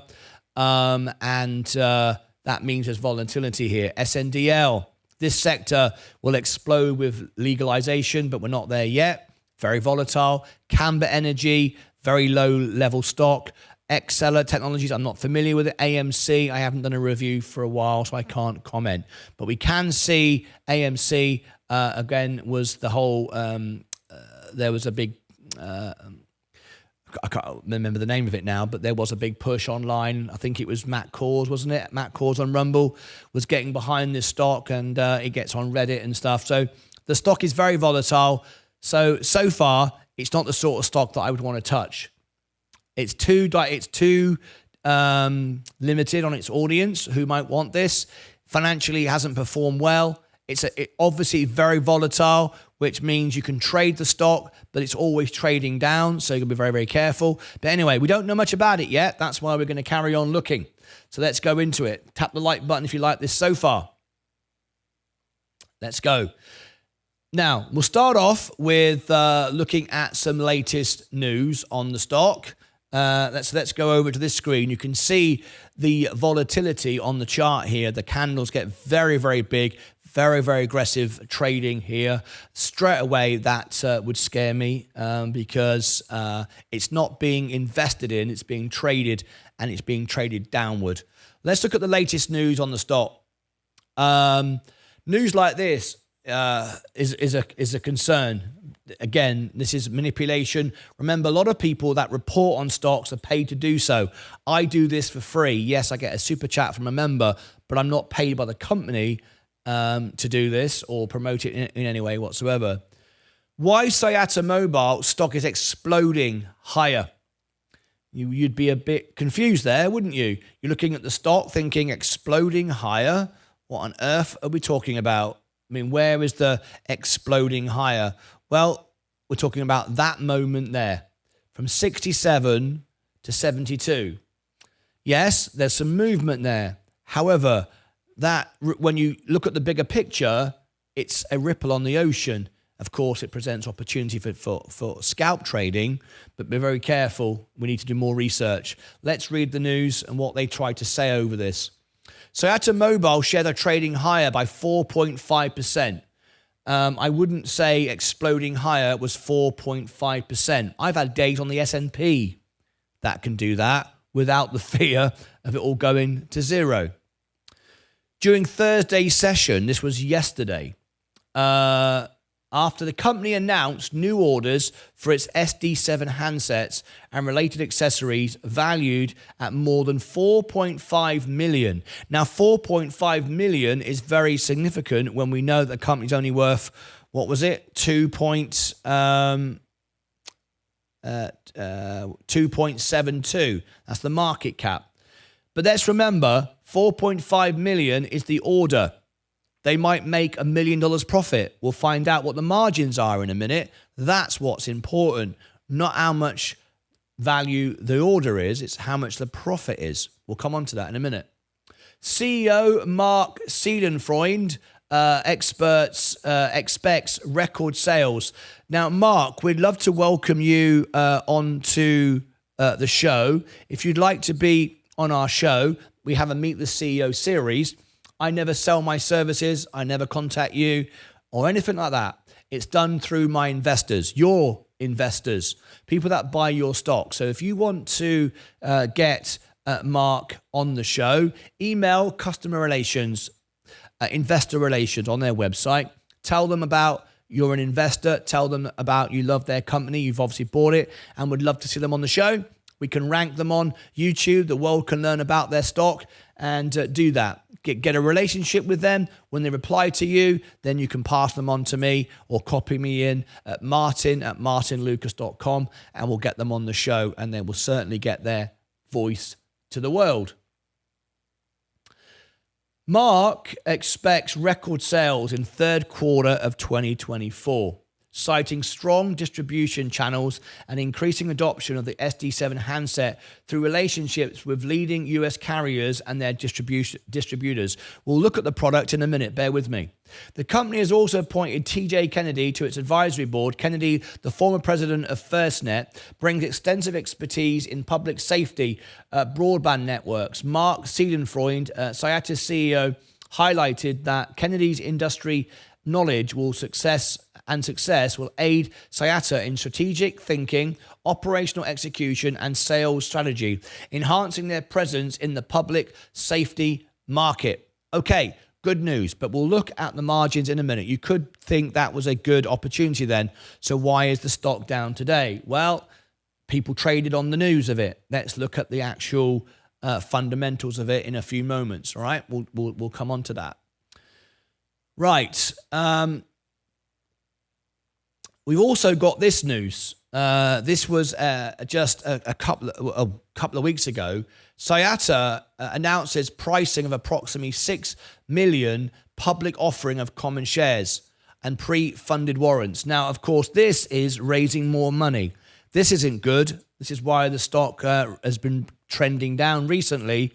And then we got the announcement of the potential sales. So stocks, there's more shares to be issued here. That's not good. That's called dilution. That means that's why the stocks have gone down. And that's the latest news there. We're not going to, well, we can compare it to the S&P, of course, but there's really no point here. If in 2021 you put $10,000 in the S&P, you're now worth 15 grand. $10,000 in this company is now worth $1. Serious amounts of losses if you invested just a couple of years ago. Those that bought at the time won't be too happy, will they? There's no macro conditions. There's no COVID play. There's nothing like that. There's just all-out price destruction. Let's now look at the numbers and see if this business can make sense. So far, I didn't show you the website, did I? Is the website. The new way, the two-way, a B2B, so business to business, global developer and vendor of next generation push-to-talk. So it's like a little walkie-talkie. Do we need this? Is there a need for this? Over cellular handsets and accessories. Our portfolio of rugged PTT, push-to-talk handsets and accessories enables responders and enterprise workers to instantly communicate over a nationwide cellular network of choice to increase situational awareness and save lives. So essentially, what we've got here is a walkie-talkie radio system that is using cellular services. So if you've got a walkie-talkie and you want to go, hey, hello, come on in, emergency, whatever, like the police, like like emergency services, you've got to be in a certain range and so on and so forth. You're using cellular towers to be able to do that. I can see the need for that. I can see a use case for that. I think that sounds pretty cool. If I instantly wanted to, if my wife had one of those and I have one of those and I press the button, straight away, instantly, I'm speaking. I don't dial her. I don't text her. I'm speaking instantly. You could argue you could just phone someone. The point is, a radio, when you broadcast, everyone can hear that. So let's say I had a team of people working and I went, hello, everyone hears me instantly. It's an instant call, I like that. I think that's a useful tool. And using the cellular network, I like that rather than just radio. I like that. I'd buy one myself. I think it's pretty cool. If the company want to give me one, I would love to have one of those. I think that would be great. I can see a need for that. Right. Let me now go and look at the business. If you're liking this so far, please tap the like button and consider subscribing. Now then, it says here we're undervalued by 100%. That's the highest you can go to. Apparently it's worth 181. Don't take that as read. It doesn't have a meaningful market cap. There's not enough information here. We saw this for Fisker. Fisker was worth $400. It went bust. People will look at that and think, brilliant, $181 intrinsic value. There's not enough information to use that as a guide. Now then, this is where it gets interesting. So far, I wasn't that interested. Now I like the product and I would buy one myself. I was thinking it was, well, it is. It is enterprise, really. However, a family, but I mean, you'd use a phone for that. But working environment for me in a theatre with 20 staff running around a theatre, or people working on a building site, straight message, everybody, I like it. I think it's good. You could use a radio for that, but I could see the limits to a radio. Anyway, revenue, March 24, 8.8 million, up 7%. Great. We have a potential S-curve. We don't see that very often. Is it a new technology, a new way of doing things? I like it. We have a potential S-curve. I like it. I would buy one of these. Operating income up 13%. Now, again, this is only estimates, but we're expecting a massive S-curve rally in the future. And we are up 13%. It's been devalued. It's raised funds. Already done that. You wouldn't have wanted to buy it a few years ago, but maybe now. Net income up 16%. Financing cash flow down 23%. Investing cash flow negative 27%. That's good. That's a positive. That's one of the higher numbers. Operating cash flow up 24%. That's good. Balance sheet. How much money have they got? 14.3 million. So they have assets of 14.3 million, but we are a market cap of 2.7 million. There's $500,000 in cash. So on paper, we are undervalued. 7.3 million in liabilities. We've got long-term debt of only $300,000. Short-term debt, $500,000. So we don't have massive amounts of debt, which is good and bad. Good because we don't have a lot of debt compared to our assets and our cash, but interest rates coming down isn't going to help us. It'll help us a bit, obviously, and they can borrow more money and might be able to get more capital and so on and so forth. But that's interesting. That order they've got, if we see the margins in a moment, is good. They could pay them. They could earn enough money to clear their debts. So that's good. All right, there's the pie chart. Let's look at the margins. Gross margin, 34%. The gross margin is 34%. But we're interested in the net margin, right? That's when they sell the product, they make a 34% profit. That's what the gross margin is. But the net margin is after running expenses, what they really make. Well, the net margin is negative at the moment. FCF margin is negative, 91%. ROCE down 99%, ROIC down 89%, and ROA down 72%. ROE is down 112%. Profitability, 29. Could have been a lot lower than that. That could increase shortly. Solvency. They're not going bust. Decent solvency. 48. It's only a couple of points away from a green. It's not red. Amber's turning green. Solvency. They're not going bust. They've got a bit of cash. Debts aren't out of control. They've raised some money. It's looking all right. If the next earnings is good and they can solidify this order, they could do all right. What about the Wall Street targets? None available. No one's really paying attention to it.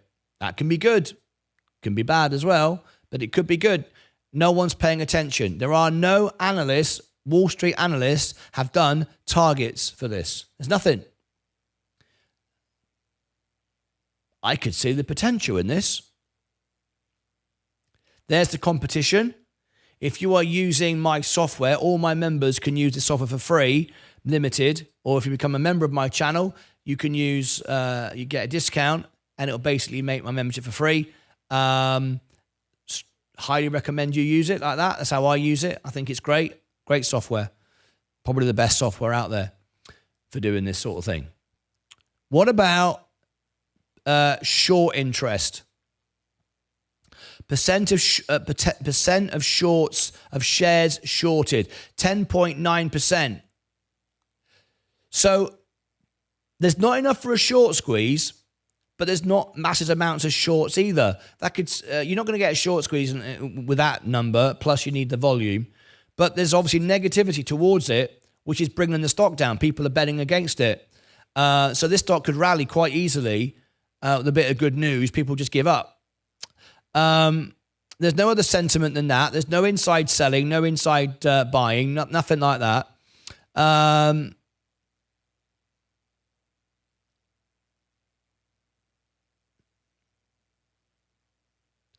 Interesting stock, this one. So what are my thoughts on it? Well, let's give my final thoughts on this stock. Is this a buy, a sell from me, or whatever? After reading into it, I like the idea of a radio that is on cellular. I can see the use for that.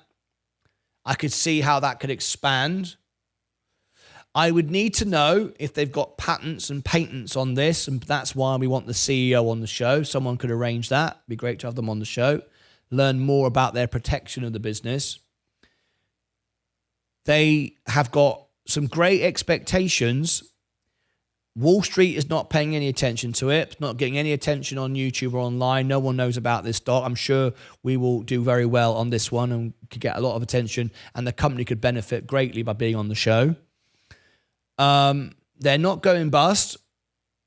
They've already diluted. They've already raised funds. They've got new customers coming in. This is a potential buy. Again, I don't buy individual stocks because that would make me impartial and biased toward the stock, and I don't do that. I only own the S&P. However, I can see some potential for this one. I would like further investigation, get the CEO on the show, and keep my eye on it. There you go. If we get any news, if you are a follower of this stock, send it in links for YouTube. We want 2 or 3 more videos, and we'll rank #1 in the world for it. And we could be the spokespeople for Sayata Mobile. So I need some news. If you are an investor and you see news on it, let me know, and I'll post it and I'll make videos on it. If you want me to cover the earnings, I will. There you go. A potential buy, room for further investigation. Click above my head for Alpha Spread, all the links, martynlucas.com. You scroll down, martynlucas.com, all links, and you'll find the link to Alpha Spread. I'll also put it below. I will also create a playlist for this company now, and you can follow latest news and so on and so forth. Over here, I'll put my full Alpha Spread playlist. Down here, I'll put the playlist for Sayata Mobile. There we go. Until next time, as always, take care of yourselves and each other. All right, how was that? That was for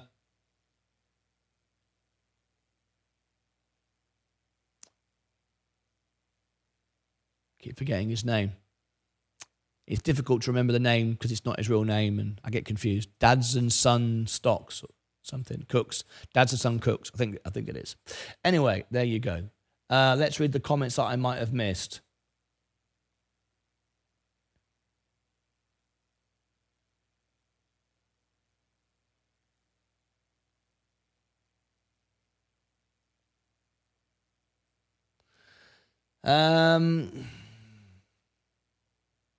Stephen warned him, hopefully a 2x maybe or higher on TPET. Links for YouTube. Have we got anything there? Robbie Cooper. Yes, Alpha Spread. The links below in every video. You want the link? Here's the link. Here is my link for it. Alpha Spread. As a member, you can get the premium plan, and you get a discount on it as well, which is better than anyone else can offer you.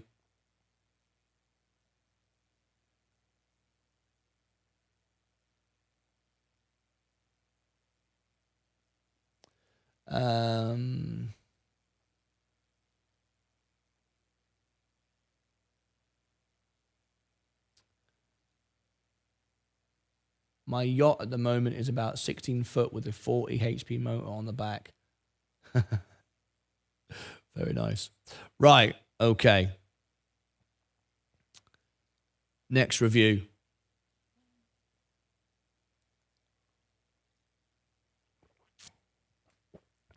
Before I do my next review, let's see if I'm going to buy more S&P today.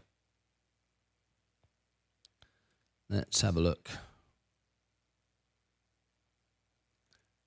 VU 506. We're down very slightly today. Let's have a look.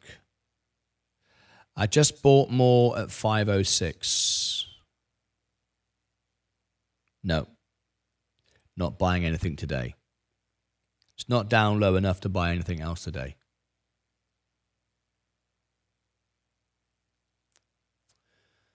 Will you think that plug recover within a short time through $200 million stock sale? Do I think it will recover? We need to know more information from the earnings. I don't think you should be gambling and jumping the gun unless it goes below $2. It hasn't recovered today. It's carried on going down. So like I said, I wouldn't be jumping on this yet. It needs to go below $2. Then there's opportunity, but I would rather wait and find out more information about the company on the earnings than just blindly buy it. That would be my thought on that.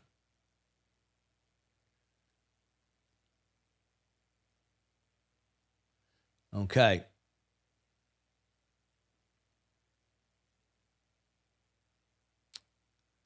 So then, let's do my next review. Tilray, Mr. Links for... Tilray, Mr. Mankey, links for YouTube. Right, Tilray, links for YouTube. This was put in yesterday.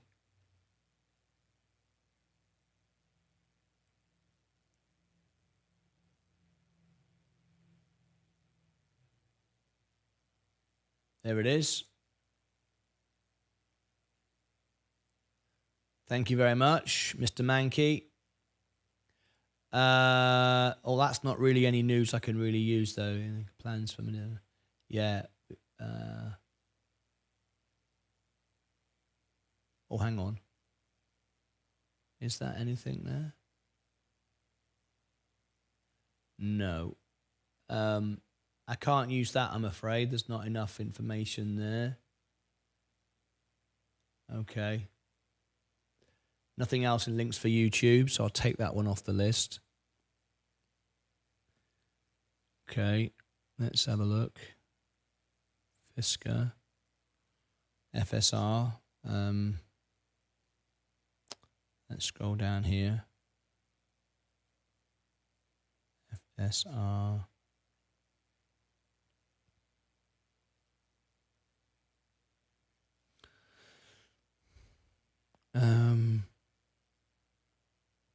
Let's just cover this briefly.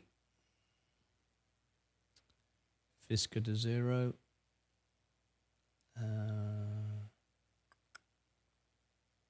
So let's go 1 hour 57. 1:57.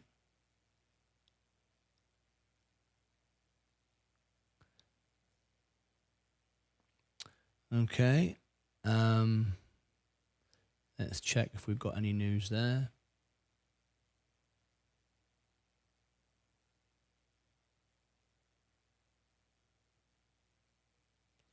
FSRNQ. Right.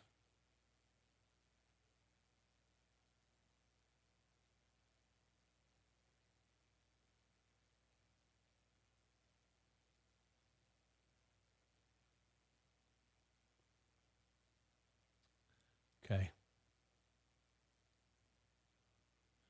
FSRNQ. Update this.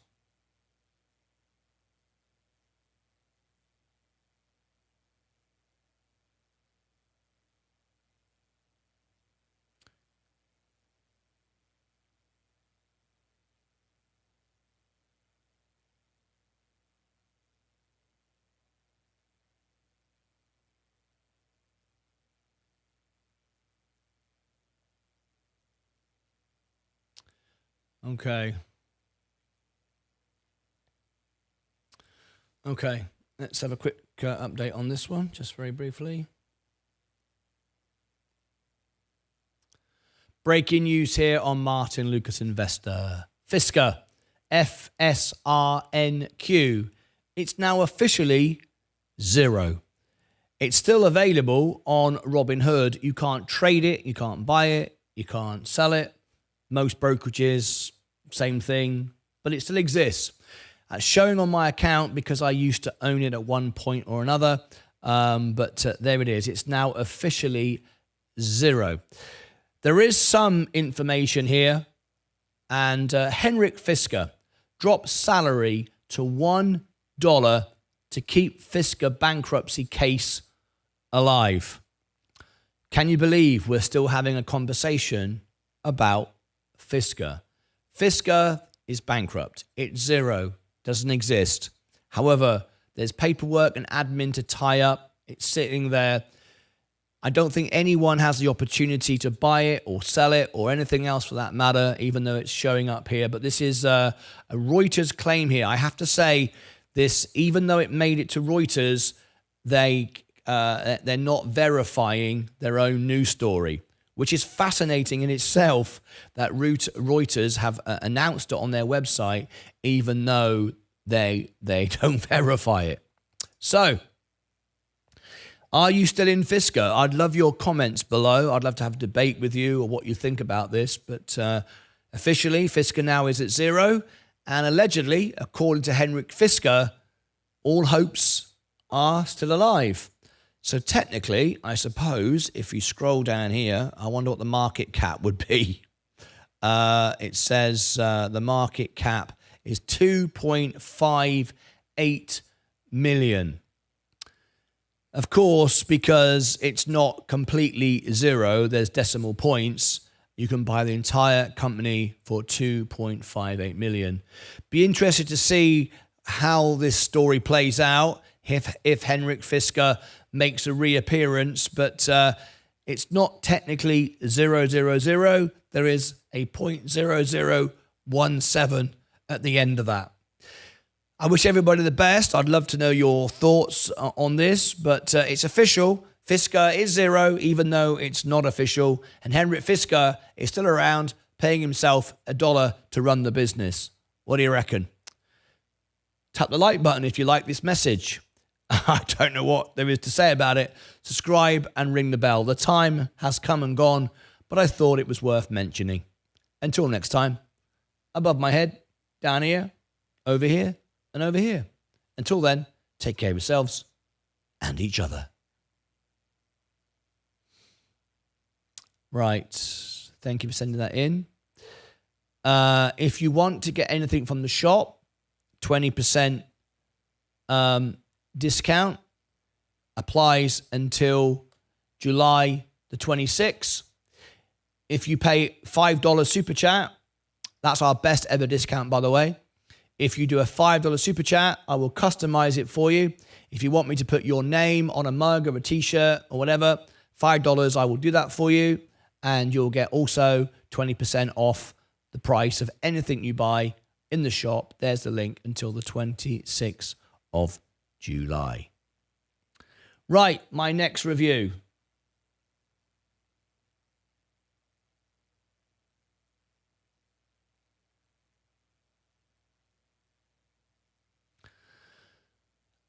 So my next review is Texas Pacific Land Corporation. This is for Polu.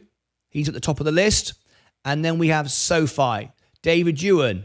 If you want me to do a review for you, you have a couple of choices. As a member, you can have a review. If you do a $1 super chat, it will be at the bottom of the list. There's about 10 in the list. If you do above,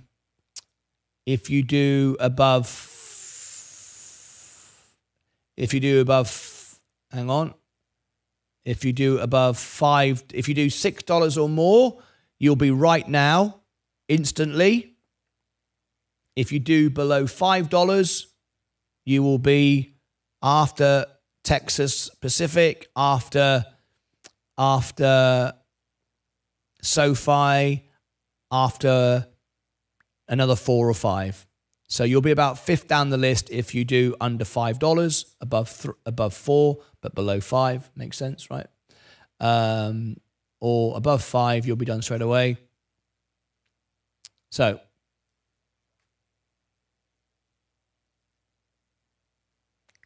do you have a full review? Oh, I beg your pardon. Do you have, I thought it said, could you do it? I beg your pardon. Do you have a full review on APLD? Let me have a look.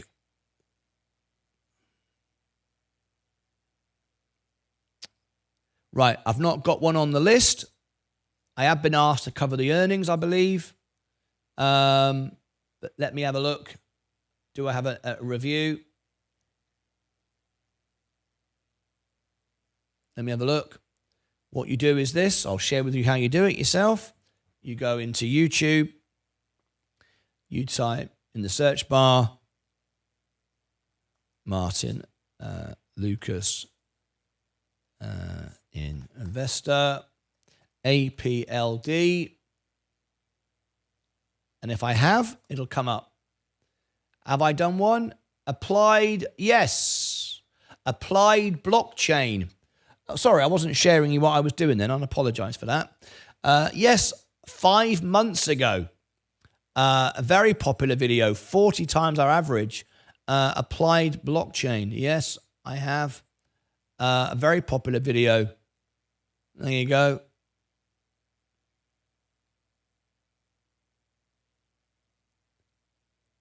I've done 2. Yeah, I've done 2. There's one. I'll give you the link for it. Share. Copy. There you go. There you go. There is my applied digital blockchain review. There you go.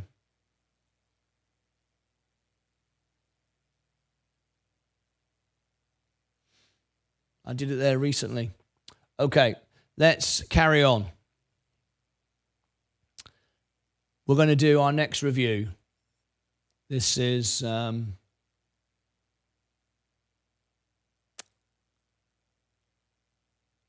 Polu. And it is Texas Pacific Land Corporation. Let's try and find it. Texas Land, Texas Pacific Land. There you go. Texas Pacific Land. I'm guessing it's out of Texas, right? TPL.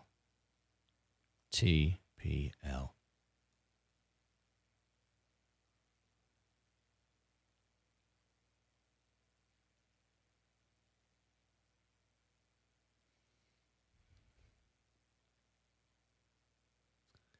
TPL, TPL, Texas Pacific Land. Texas Pacific Land. I always hate when I end up on the wrong screen. There we go, that's better. Texas Pacific Land, Texas Pacific Land.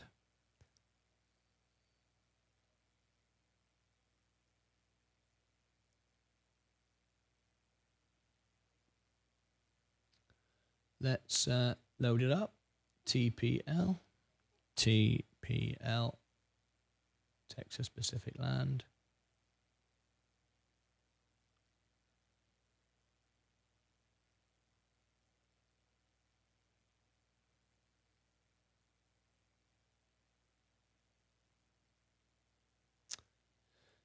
Okay,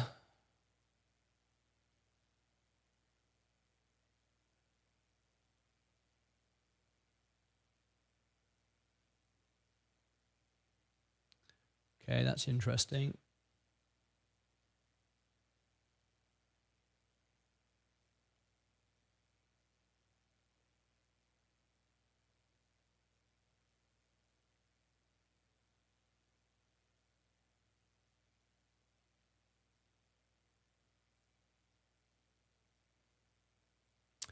Okay, that's useful.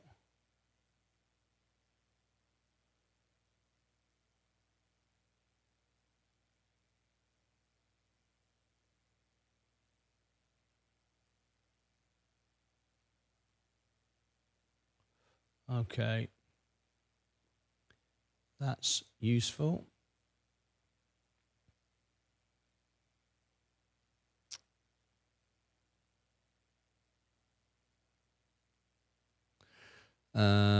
Texas Pacific Land Real Estate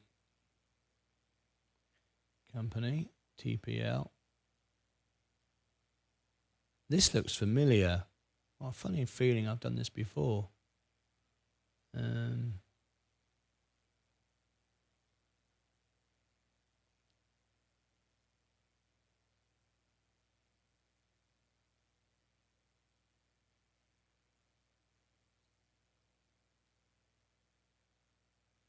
Okay.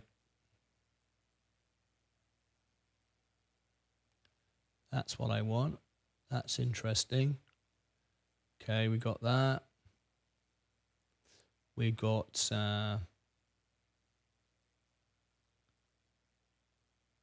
TPL. TPL. Texas Pacific. Right. Excellent.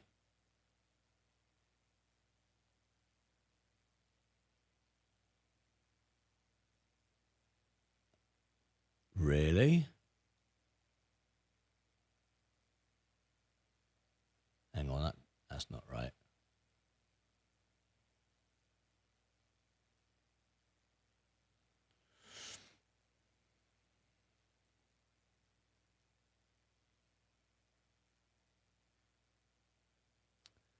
Hang on a minute.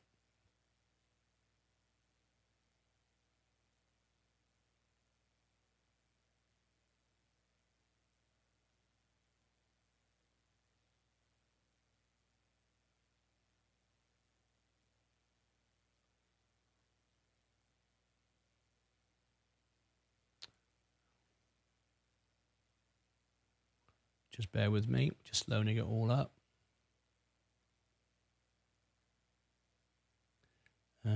TPL, Texas Pacific, 100%.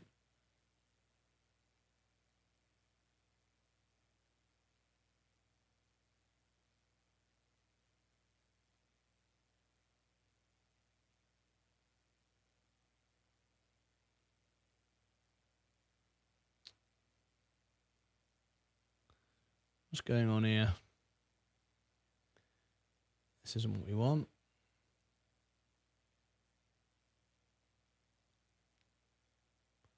There we go.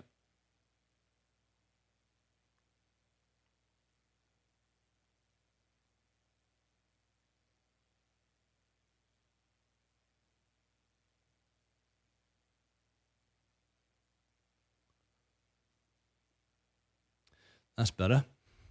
Right. Okay.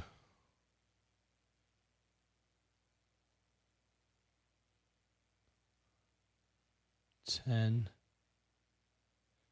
from 2015. Wow. Some growth here. We need to know if it pays a solid dividend though as well. So let's have a look at that. David, I wasn't looking at your comments. David, I'll watch them today. I probably already watched them. I've watched hundreds of your reviews already. David, that's very nice of you. Thank you. Anyone else have Avgo brought 200 shares in the stock split, patiently waiting for their stock price to come back? I guess that's a no. Avgo. I don't. I don't have Avgo. Don't forget to use Discord as well. You might get some information there. So TPL. Tech specific. If they pay a regular dividend, this looks very interesting.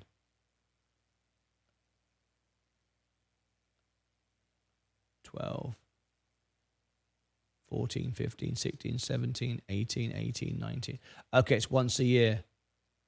That's interesting then. Okay. Right. Okay, here we go. Let's do this one. Another review. I think what I'll do is I'll take a few-minute break to go and stretch my legs, have some cereal, and I'll be right back with your next review. I want to do SoFi as well, so I'm doing 3 reviews as well today. So let me do that. So let me. I think I've already got one, haven't I, set up? I've already got this one set up. I'll see you back in a few minutes then with your next review, and I'll be right back. Just give me a few minutes, stick with me, and if you've not tapped the like button, please do, and I'll see you back in a few minutes for your next review. I'm going to do 2 more, this one and SoFi. Don't go away.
Okay, we're back. Thank you very much. I had a little break there and some breakfast, so good to go again with our next review.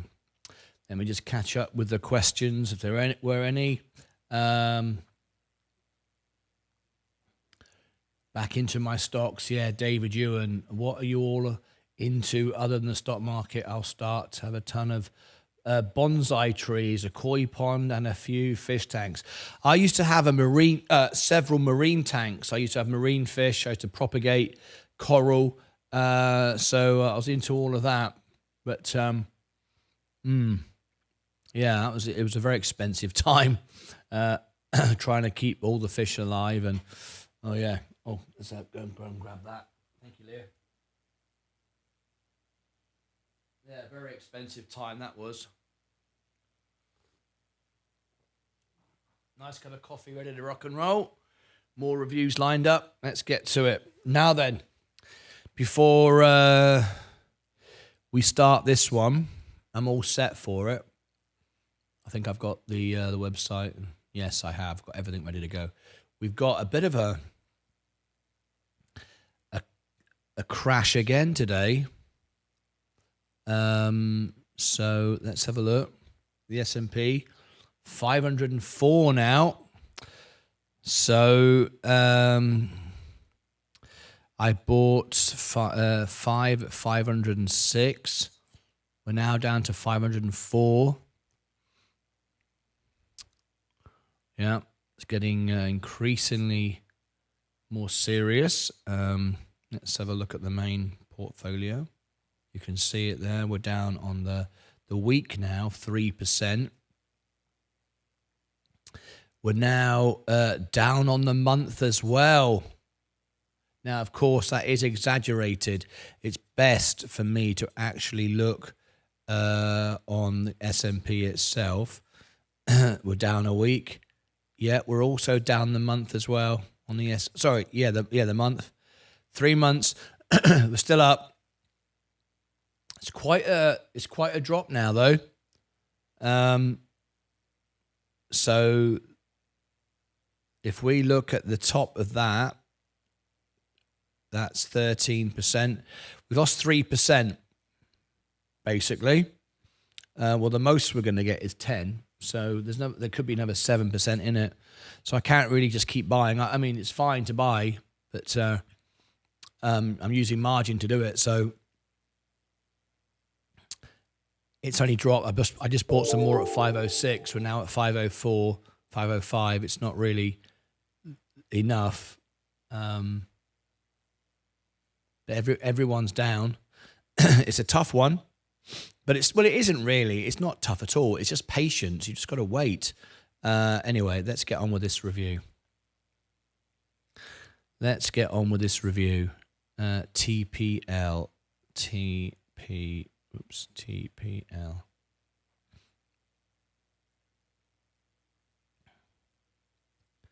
Okay. My photos are in Discord. I'll take a look at that. I'm down today. Buy. Yes. You just got to be just balanced about it. Just take advantage of it. Absolutely right. That's the only way you make money on the stock market is to buy when it's down. Good quality assets that are oversold. So I'll do this review and then I will have a look if I'm going to buy some more. But it'd have to go down a bit more before I buy any more.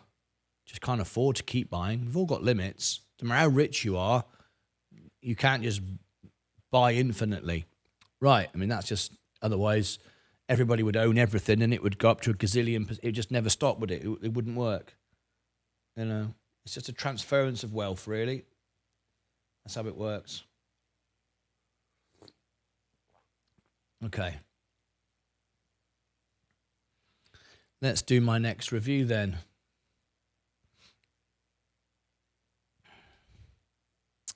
Here we go.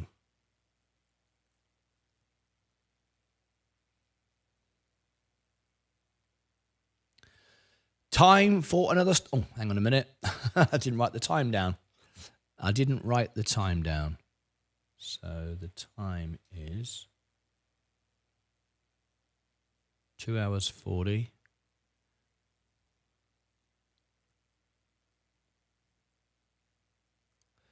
Two hours 40. Let me cut that out there. Cut that out there. Do that there. All right. All right, all right, all right.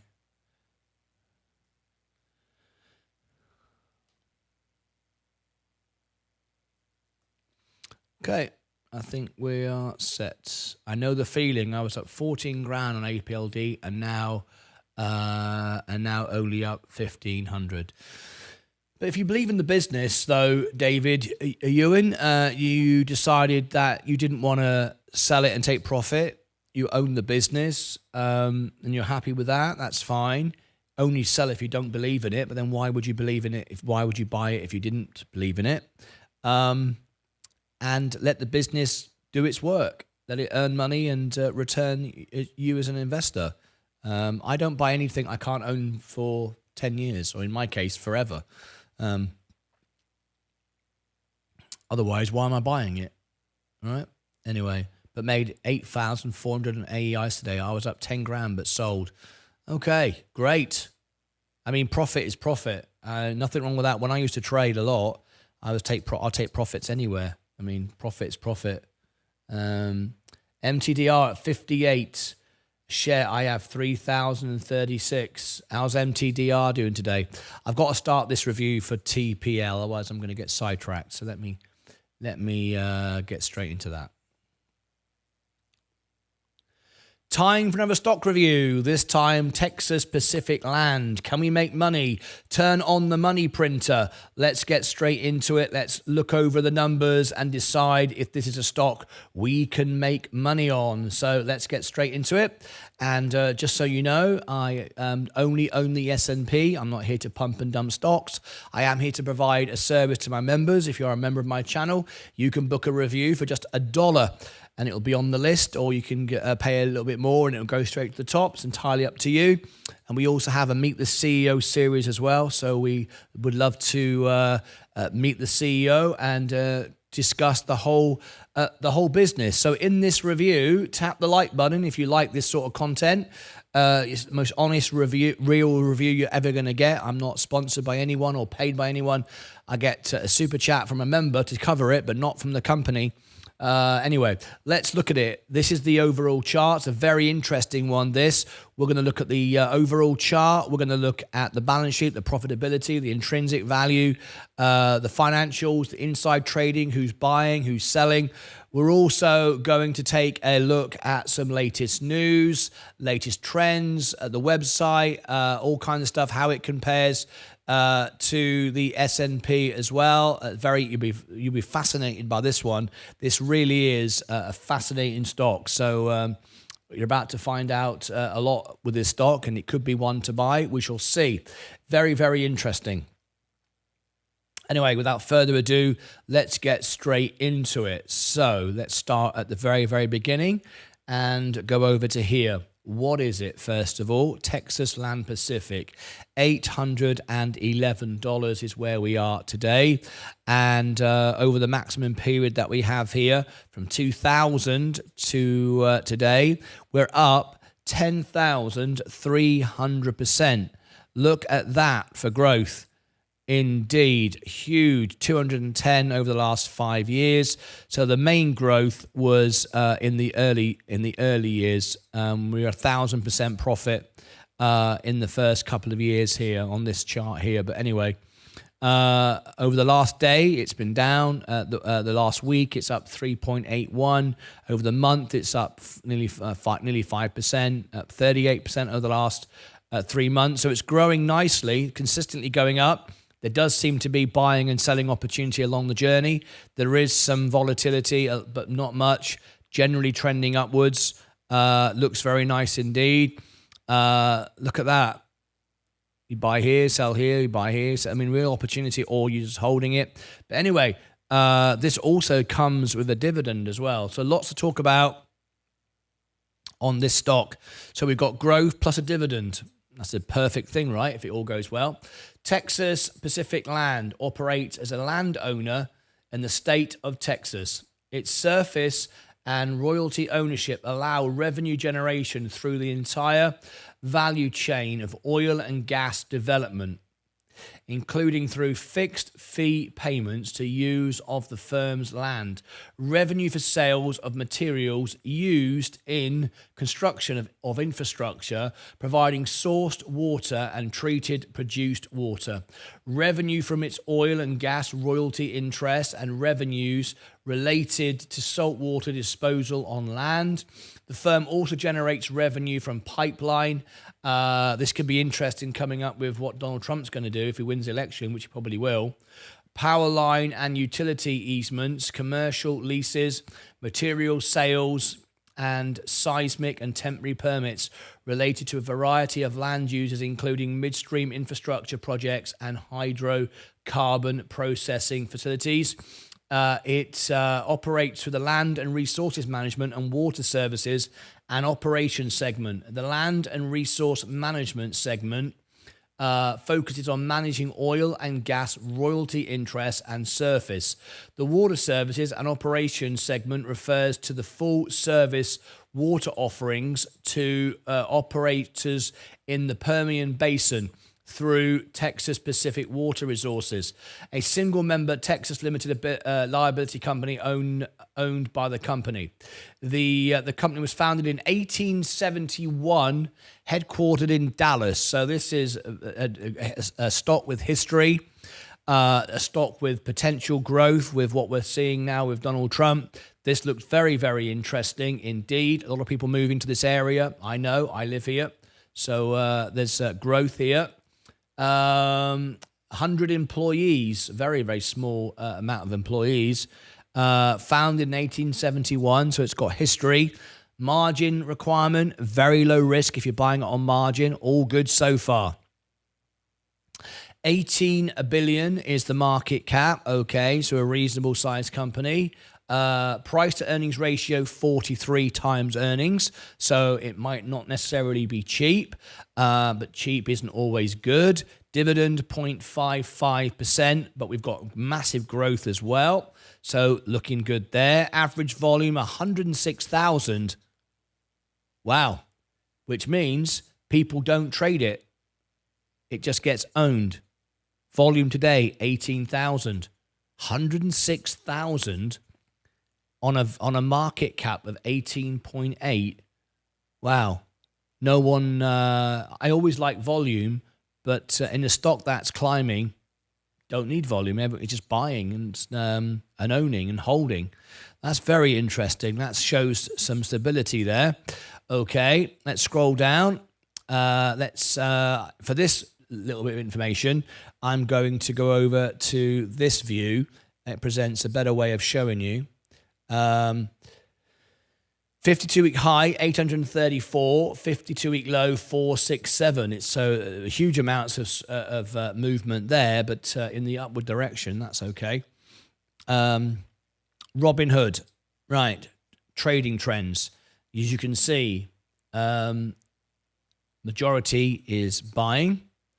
Our customers, this is on Robinhood, sell volume percentage increased by 25% versus the last trading day. This is not investment advice. That was just in the last trading day, increased by 25%. That's sell volume.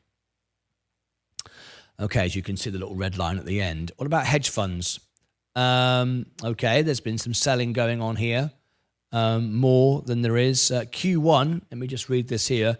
Q1 24 hedge fund owners of TPL increased by, hedge fund ownership increased by 3.62 thousand shares versus Q4. Okay, hedge funds. Let's see who's in here. We can get an idea who's in. And we can see we've had a sell there from Mad River Investors. They sold just 253 shares, down a 0.25%. But we've got a majority seem to be buying. We've got Spence Asset Management, 361 shares, up 2.41. Total shares now 15,000. We've got Wedge Partners. They've sold some here. Let's have a look at what this is. 431, down 3%. So a good spread here. A new position from Gotham Asset Management. They've just opened a position, 1,000 shares in Q1 24. That's interesting. Okay, let's have a look at insiders. Okay, insiders. Let's have a look. All buys, informative buy. What this means, let's have a look. Shares bought on the open. Oh, shares bought on the open market. Okay, only a few, but nevertheless, people buying. July 18th, that was yesterday. Just 3 shares, just buying. 10% owner, 10% owner. Horizon Kinetics. Buy. They're just buying all the time with those things. Yeah. Okay. They're just consistently buying. Okay. So there's the inside trading. Let's come back out of there. The earnings, and we'll come back over to this screen now, I think would be better. The earnings, as we can see here, it is trending up consistently, steadily. I like a business like that. Steady growth. Bit like Coca-Cola, kind of. Not exactly. But steady business as usual, climbing. It's making money, and it's outperformed the market in Q4 there, you can see. Outperformed in Q1, now, which is good, moving up. We've got an earnings coming up on August the 7th. If anybody wants me to cover the earnings, if you are a member of the channel and you do a super chat of at least $10, I can cover the earnings for you. And that's very, very important to learn about the stock. August the 7th. Do I have that slot available? August the 7th after hours. It doesn't look like I do. But I do have on the extra channel, a spot available. If anybody wants to do a $10 super chat, we can put it on our extra channel with Sensei. So yes, it is possible we can cover that earnings if you want me to, but it's the first person to book that in if you do. Right, let's scroll down. Who else are we owning the stock with? This is important. Costco, solid, great company. Visa, great. Chevron, Exxon, Walmart, Berkshire Hathaway, all the money. So stability, good investors, no scammers, no gamblers, good quality here. Very, very good quality. I like it so far. Is it a buying opportunity though? Well, let's go and have a look. So tap the like button if you like this so far and consider subscribing if you do. We're going to share with you now some further information before we come on to the numbers, the big numbers in a moment. Let's first of all look at, let me just shut that down. There we go. The S&P. If you put 10, this is back in 2015, how far we can go back. 2015 in the S&P, you've 3x your money. You've got $31,000. Not bad, right? Okay. Well, 10,000 would have returned you 207. And that is with reinvesting the dividends. Wow. What a growth that is. Is it likely to carry on? Well, we're going to find that out in a minute. Some gain that is. It's pretty stable as well. If you look at it, it trends, it sort of just exaggerates the S&P. It follows it. There was COVID. There's the COVID play, look. But as you can see, it grows with the S&P, just exaggerates everything and just grows up even higher. Incredible, incredible. So far, I'm liking what I'm seeing, a solid, real company. And with what we've got with Elon Musk moving into Texas, SpaceX offices, more potential solar fields, land in Texas is going to go up, Donald Trump oil. This could be a very, very interesting stock, this one. Let's look at the dividends. So from 2012 25 cents. This looks like it pays yearly. Yes, it pays yearly. 25 cents, 27, 29, 31, 35, $1, 105, $3, 175. That's the first drop. Otherwise, it was consistent. 4.25, $10, $6, $10, $10. And you need to be in by the, that's 2020, beg your pardon. That's 2020. We've not had any dividends since then. We had dividends until 2020. We've stopped, but now I believe there's dividends coming again. So they're playing it very well. They paid dividends in the early years. The stock then grew massively between 20 and where we are today. And if we go back to the chart, we'll see from 20.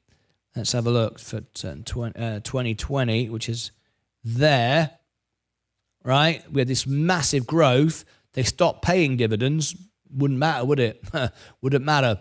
Now, because we're up here, I think it can carry on so far anyway. They're now going to introduce a dividend again, which is very interesting. They obviously want to keep you in the stock and reward its shareholders. So let me go over now to that, and then we'll do the numbers. Anyway, there's the chart today. Texas Pacific, an atypical real estate growth stock. This is a report just done a couple of days ago. I usually do not start with the history of a company to present my investment thesis, but Texas Pacific Land Corp, TPL, is such an atypical enterprise that it's better to start from the beginning. Its historical background explains its current business model. Very, very important. Founded in 1871, Texas and Pacific Railway Company was created through a federal charter to build a railway through a railway that would link East Texas to the Pacific Ocean in California, crossing Arizona and New Mexico. The company never completed the full line and had to file for bankruptcy in 1888. As a way to compensate the bondholders that invested in the railroad, the vast amounts of land, 3.5 million acres in Texas, were put in public trust for the benefit of those bondholders. Okay? Can you imagine how land has gone up since then? Bloody hell. The trust was later named Texas Pacific Land Trust, which is now known as Texas Pacific Land Corporation. A few decades later, the first oil well was drilled in 1920 and began many decades later, and again many decades later, 2010. Lands owned by the trust were going to be the subject of oil production revolution. Shale oil extraction, it is no coincidence that the stock price started to rise in 2010. Makes sense. The company's business model is, simply put, the holding of strategic lands and receiving royalties on every economic activity that happens on these properties. Very simple business. I like it. Texas is expanding. People are moving here. Donald Trump, more oil, more drilling. They make money when Texas is basically worked on, is drilled on, is developed on. Very good. That's very good. I like it. What a great business model. And if Elon Musk puts solar farms all over Texas, boy, Texas Pacific Land is often wrongly considered an energy company. While it derives most of its revenue from oil and gas production, the company does not produce a single barrel of it. It's first and foremost a real estate company that holds vast amounts of land across Texas, particularly in the oil-rich Permian Basin. So basically, if you buy this company, you are buying land across Texas. I like that idea.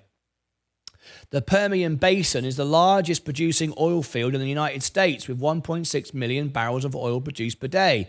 It holds an estimated 50 billion barrels of oil, the largest, second largest in the world. It previously had a decline since 1970s, but unconventional oil production methods, i.e. fracking, have boosted shale oil extraction in the region since 2010. Now, even if we diversify from oil into other things like solar farms, this is still going to benefit, right?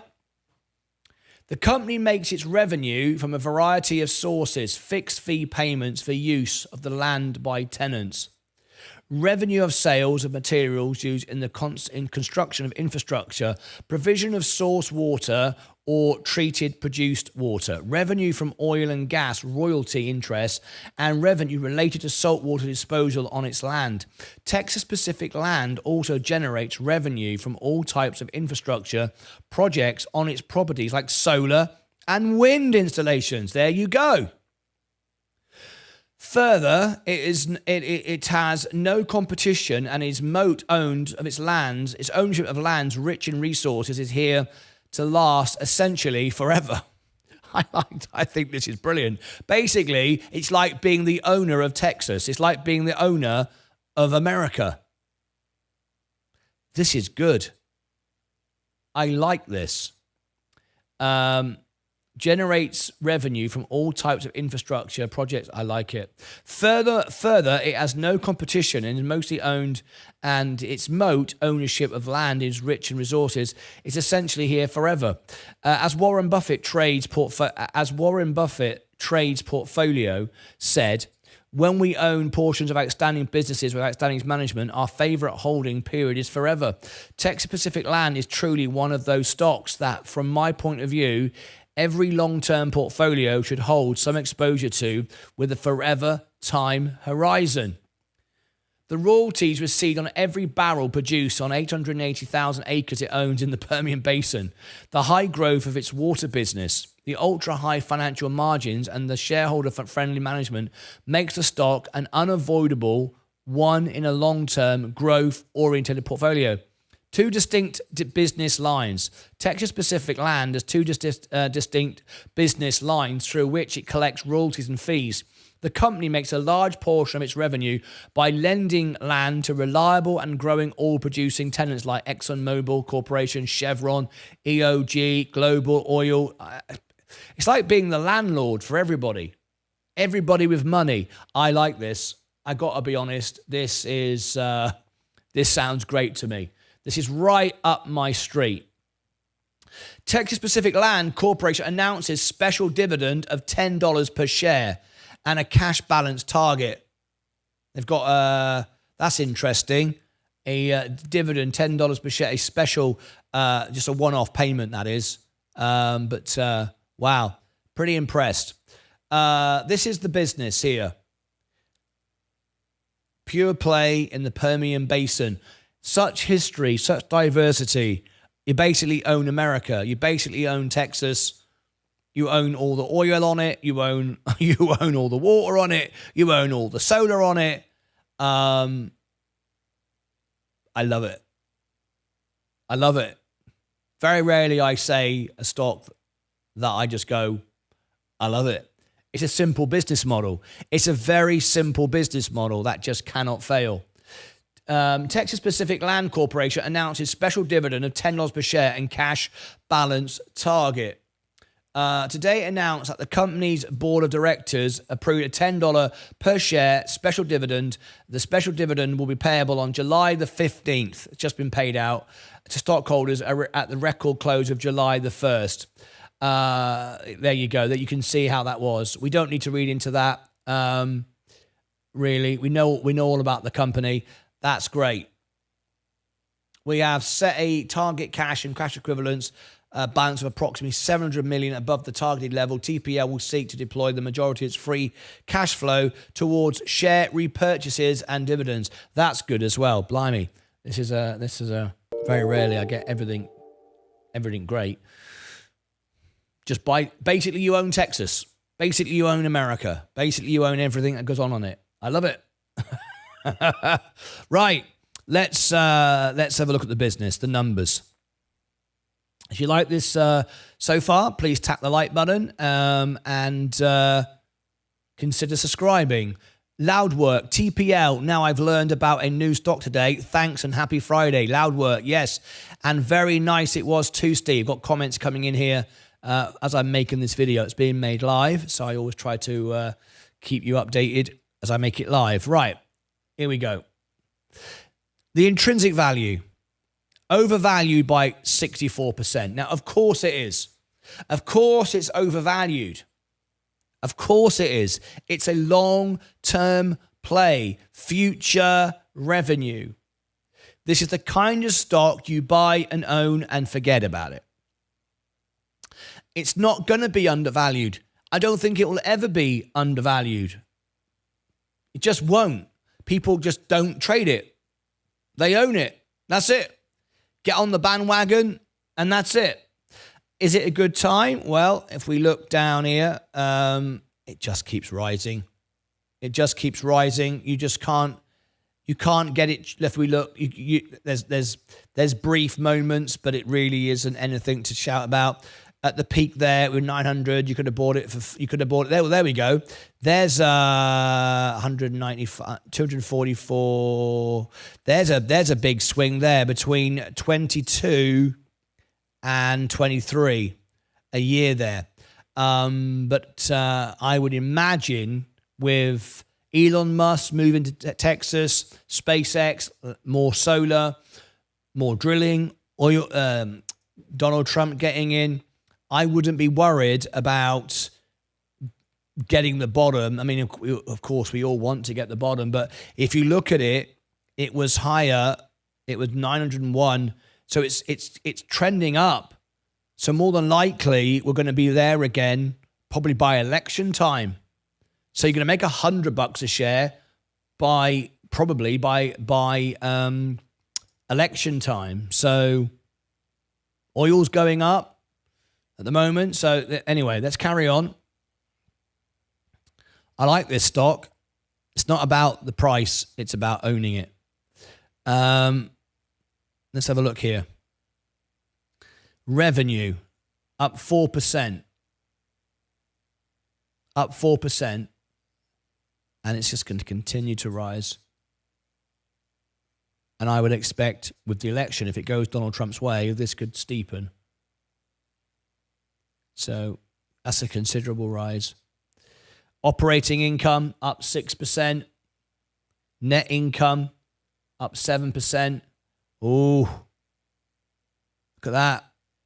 There's a S-curve if you've ever seen one. Financing cash flow down 4%.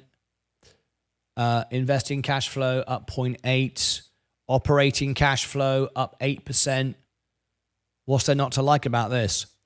Assets, 1.3 billion in assets, of which cash is 837. They don't need to build the business. They just own the land. You just own the land. So there's no real, I mean, what do? I mean, you just own the land, right? They've got 837 million in cash. So a load of cash. You don't have to spend it. I mean, what do? You own the land. The land just sits there. There's no reinvesting, is there? There's no building it out. People pay to be on your land. They spend the money. You don't do anything. You're just basically a landlord of America. It's great. I like it. 136 million liabilities.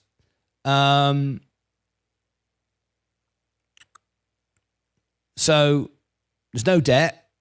This is probably the perfect stock, right? There's no debt. We've just got day-to-day running costs. Okay, no debt. Look at that. It doesn't have anything. Accounts payable, none. Like there's no debt. There's nothing. They just don't have any bills. They just own the land. This is brilliant. Best business I've ever seen. Efficient. Gross margin 94%. Well, I mean, you own America, right? So in an area that's expanding. I don't know if I can find anything about this I don't like. 78%. But you see, McDonald's have got expenses. I'm reading some comments coming in. This is completely different. You just own the land and sit on it and let everyone pay you money to use it. It's basically being a landlord of America. 78% operating margin, 66% net margin. Well, obviously, FCF margin, 59%. What's there not to like? 50% ROCE, 110% ROIC, 39% ROA. I can see why Warren Buffett owns this. 44% ROE. It's probably the best stock I've ever seen. Isn't it? Free cash flow. Yeah, I mean, that looks pretty good. Oh my gosh. This is officially the best stock I've ever seen. Profitability score, 90%. I have never seen a 90%. Oh my God. Solvency score, 81. I've never seen a stock like it. I'm so glad someone pointed this out to me. So, worst case scenario. But this is the short term. Remember, Wall Street. You just own it. You just own it. It's just like owning America. And because I think if you can buy this on the dip, and then you just own it with what's going to go on with drilling, with what's going to go on with Elon Musk, then it's just going to print money, right? 30% downside, worst case scenario, because it's expensive. Obviously, it's at its peak right now, right? So you just want to buy it when it dips, right? 8% downside on the average. Remember, there's no dividend here. You just own it. It's just growth. That's it. 18% upside. Not that much. You might say, well, own the S&P. Own the S&P. I bet this is in the S&P, isn't it? I bet this is in the S&P. I wouldn't be surprised. Someone could find out. Is it in the S&P? I'd probably say it is. Anyway, if you can buy this on a dip, that's what you do, right? That's what you do. So you are looking for the dip, right? Now then, if, however, you think Donald Trump's going to win the election and Elon Musk is going to build solar panels all over Texas, and Elon Musk and Donald Trump's going to open up more oil fields, Texas is going to make loads of money. So it makes sense. It makes sense to own it now, even if it dips. It doesn't matter. And like Donald Trump, like Warren Buffett says, it's not the price of the stock. It's the company I want to own. And you just own it and keep it. Now, if you're much older, you might not see massive gains. But if you're in your 20s, 30s, 40s, maybe even 50s, and you've got time, you're going to see some huge growth here. No doubt about that. So you're looking for those little moments when it dips. And then you just go as much as you can. Insiders, okay? I don't know if there's going to be an insight. I don't know if there's going to be an opportunity. Look, insiders, no selling, just buying. I've never seen a stock that has every box ticked. Every box is ticked. Percent short, and that makes sense. There's a reasonable amount of short interest here, because people are betting on it going down now, take some profit. That makes sense. I bet Stephen Lewandowski would understand this stock because he's an oil man. I bet he would understand it. I bet he would say it's a bit like oil. He knows what price he buys oil. He knows what price he sells oil. I bet Stephen would know what level you'd buy this. You just, the shorts are betting it's going to go down, take some profit. It'll drive down and buy it. The moment it goes down, you buy it. That's what you do. That's what you do. Anyway, there's my review on Texas Pacific Land. So let's wrap this up. Is it a buy? Is it a sell? What's my thoughts on it? Well, before I tell you that, smash the like button and click subscribe and ring the bell. Let's put it like this. Rob Brennan has just done some research and said, damn, McDonald's only has 5% of the land that Texas Pacific does. Yeah, on a dip now, TPL, yes, on a dip, yes, there you go. Our oil man just said on a dip, TPL, yes. He gets it. He's an oil man, he gets it. You buy it on a dip, that's it, and you own it. Right, so let's say, what do I think about this? It's the very first time I've ever seen it, and the best thing in the world to own is land. You're owning Texas. You're literally the landlord of Texas. You're the landlord of America. This is where people are moving to. Donald Trump's probably going to get re-elected. Oil's going to explode. We need more power because of EVs and spaceships and God knows what else and stuff. I wouldn't be surprised if Elon Musk starts putting solar panels all over Texas. It's going to make them money. This is a no-brainer. Even if you bought it today, with where it is today, it doesn't matter if you own it. If you own it, it doesn't matter. You just own it and hold it.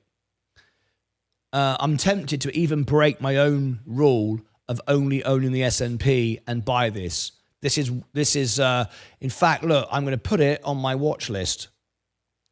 There you go.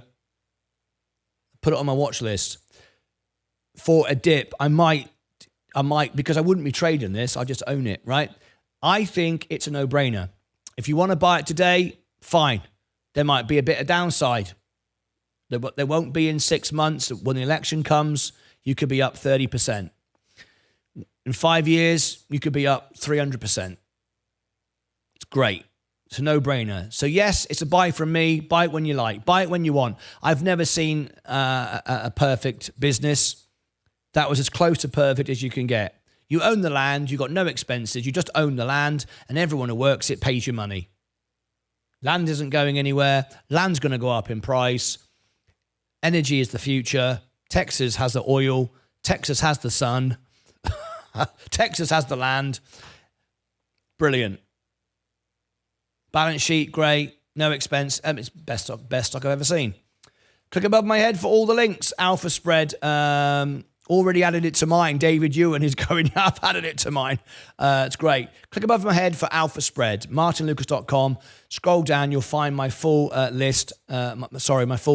All my links, and you'll find Alpha Spread. All my members can get access to the software that I've been using for free. Members can get the premium version with a lifetime discount, so it makes it really, really cheap. In fact, it makes my membership for free. It's a no-brainer. That's a no-brainer as well. Over here, and below, I'll put the links as well, okay, to Alpha Spread and everything else. Over here, I'll put my full playlist of all the stocks I've ever reviewed. Nearly 200 companies now I've reviewed. Can you believe it? Down here, I will put a new playlist for Texas Pacific land. And it'll be down there. Until next time, as always, take care of yourselves and each other.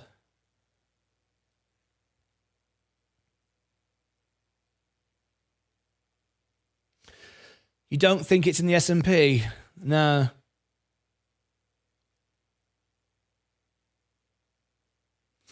Right. Okay. Okay, I'm going to... So that was Texas Pacific. SoFi's next. Plus more TLP. TLP. Okay. TLP. I'm going to finish now and come back and do SoFi this afternoon. I've been going since 6 o'clock this morning, so I want a bit of a break. I've got my music show as well tonight, so I'm going to do that.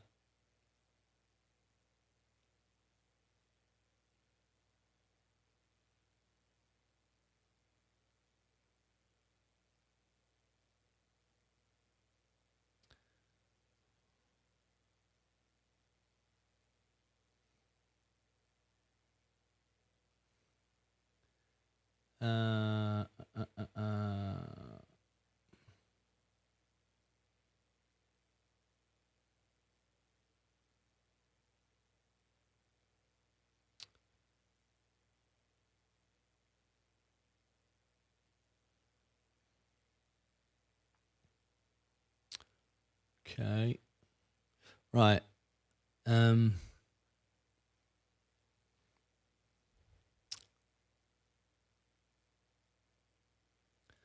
TPL. I've just done a full review on this stock.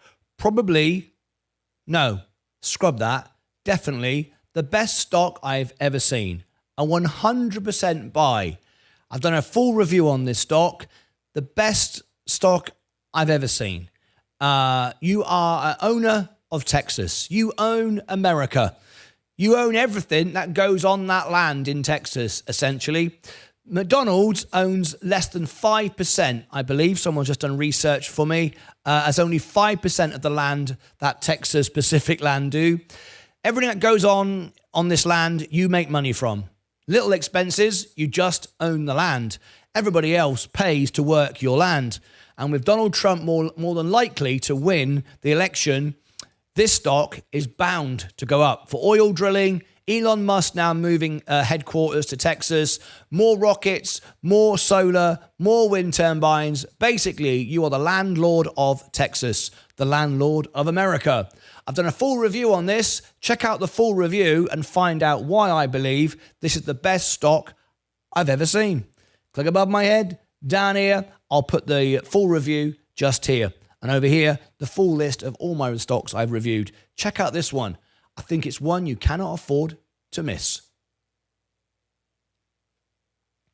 What's the best stock in the world to own with Donald Trump likely to win the election and Elon Musk backing him and moving to Texas with solar, wind farms, rockets, and more land coming up?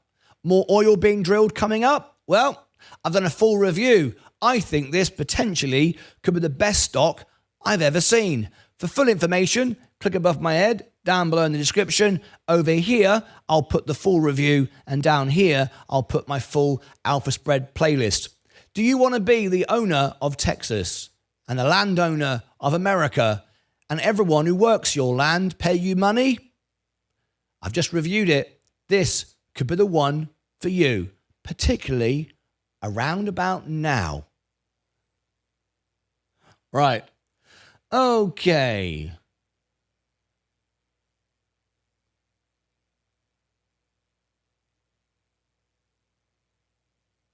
Wow. David Ewan.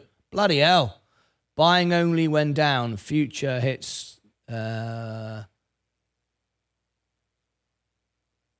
Everywhere's connected. Texas Pacific Land Corporation is in the S&P 500 as of July 18, 2020. As of July 8, as of July 24, TBL's trading total return compared to the S&P 500. Yes. That looks like a solid stock to dollar cost average into every... Right.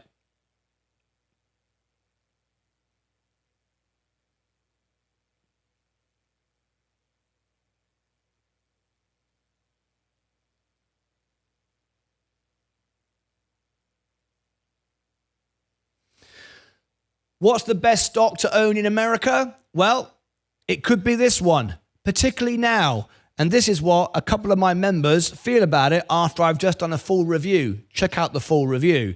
David Ewan says, as soon as Avgo hits by a buy-in price, I'm going to buy 10 shares of this stock and then maybe buy 1 share a month. David Ewan. Our oil man, Stephen Lewandowski, who just bought $180,000 worth of oil a few weeks ago. Texas Pacific Land Corporation is in the S&P 500. As of July 18th, 2024, yesterday, TPL's trailing total return was 59.27 compared to the S&P 500. Pretty exciting. We think we've just discovered probably the best stock we've ever seen. What do you think? Let me know. Click above my head, down below in the description. Over here, I'll put the full review, and down here, I'll put my Alpha Spread playlist. What do you think? Let me know in the comments below. Exciting, right?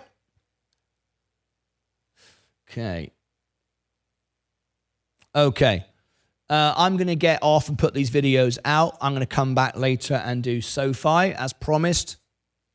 So, that being said, I'm going to remain online in I'm going to remain online on the extra channel. So if I can give everyone the link to continue the conversation on the extra channel while I go and put these videos out. No point making loads of videos if you don't put them out. Right, there is the link when I end the show. Here is the extra channel. Join me now on the extra channel. Chris Schultz, hello, people. Hello. I've arrived. Chris Schultz is here. I'm here and on the other channel. I love it. I love it when people have both channels open at the same time. That helps the channel. That helps us grow a double bubble, basically.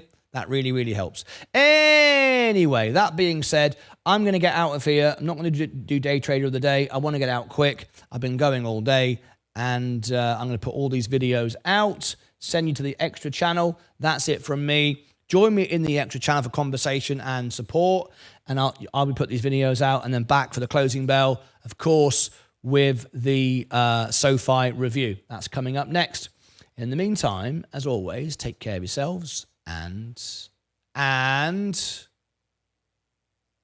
make sure I've got that right. Yep. And each other.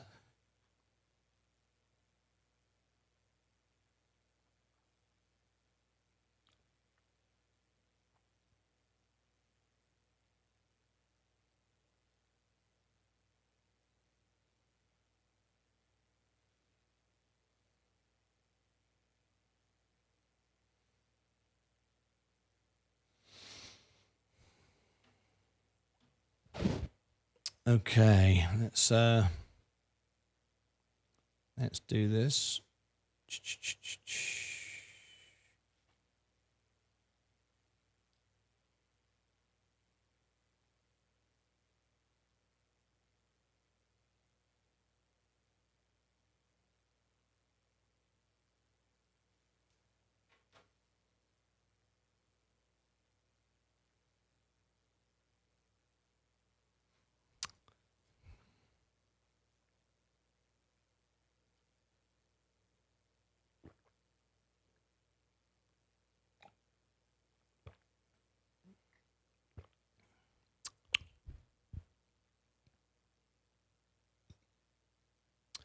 Okay, let's bring the lights up. I'm going to put these videos out in a minute. SoFi's next, this afternoon. But in the meantime, I've got to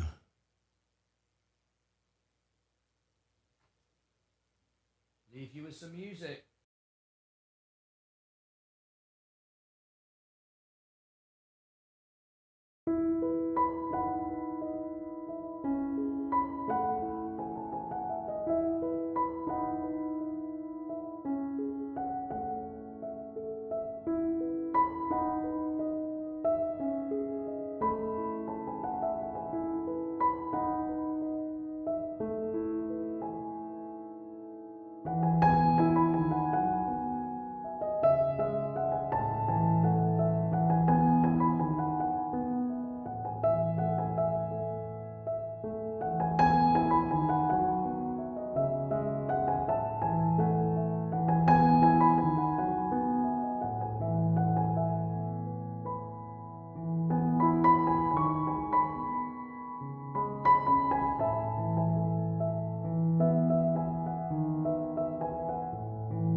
2-2.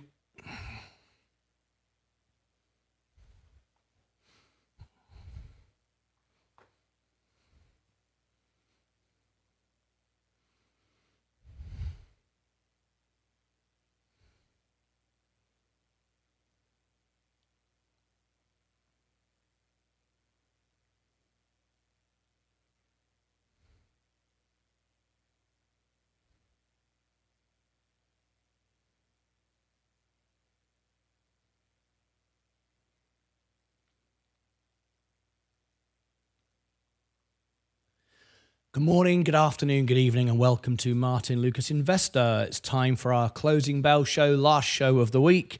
And what a day it's been. What opportunities there are right now to pick up your favorite stocks on discount. We've explained it over many videos, what's going on. It's a rotation. This is perfectly normal. It's an opportunity to be able to, for those that take profits, to drive the market down, for those who want to reinvest. Difference between traders trade, investors invest. Investors are loving days like this. This is where we build up our portfolios, use our margins, and accelerate our growth for when it starts again. We're going to start off with SoFi this time. So we've got a review to do here. So let's start right now. Let me just scroll down my list to see. Where's my SoFi? There it is for Robbie Cooper. That's happening right now. So let me take that out of there. And we'll be starting this immediately. That's why it's already set up. SoFi at top. Okay. I'm going to get straight into it so we can then finish the show on a high. Stephen Wally, good evening to you. Evening all, Team Fusion. The S&P is now trying to come up again. I bought some more S&P. I've been waiting for further dips. The drops are now slowing. So maybe getting to the bottom. No one knows where the bottom is. Don't need to know where the bottom is. Point is, I'm getting in as it does go down because it will just go higher the next time around. That's how it works. You can be fairly confident of that. Right. Okay. Just watching it now rise into the close. So I'm going to make a start onto my SoFi review. Let's bring everybody up to date. Team Fusion, evening all. How are you? Just about to do a review for SoFi. I think we can start now. Let's have a quick look. Right. Okay. Okay. Let's go straight into it, shall we? Chart. Okay. Right. Who is the oil expert, Martin? Stephen Lewandowski. He's right above you in the chat. That couldn't have been better, could it? Right. Here we go. SoFi. Cue it up. Okay. Let's get ready to rock and roll. Here we go. Time for another stock review, this time SoFi. Now, we've done this one in the past, so this is going to be interesting to see how my opinions, if at all, have changed from my previous review.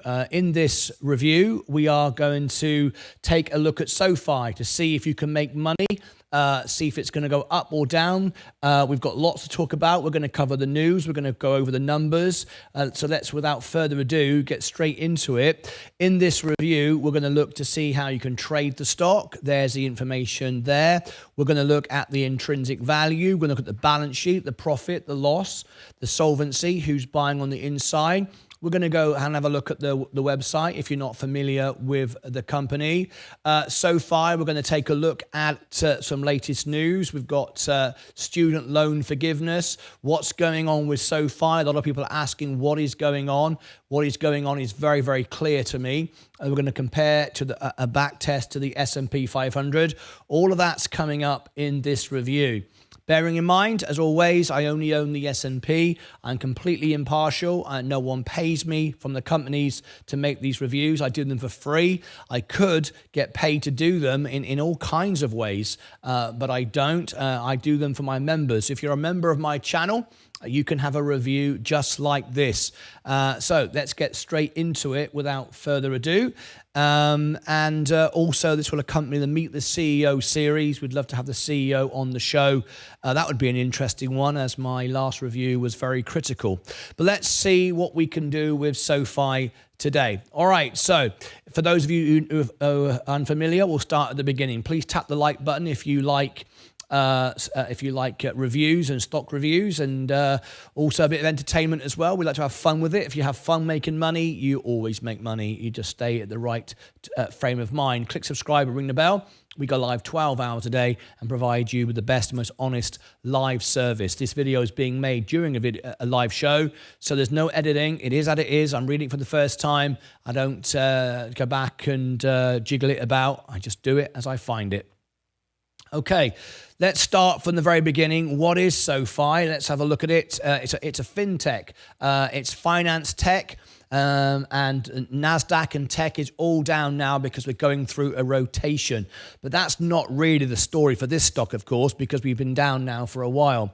As you can see, the stock opened here, went public here back in 2020. So it's 4 years old from public. And you can see it's a very, very, very volatile stock. It's a trader's dream. However, traders' dreams very often turn to nightmares because the stock just keeps on trending down over a period of time.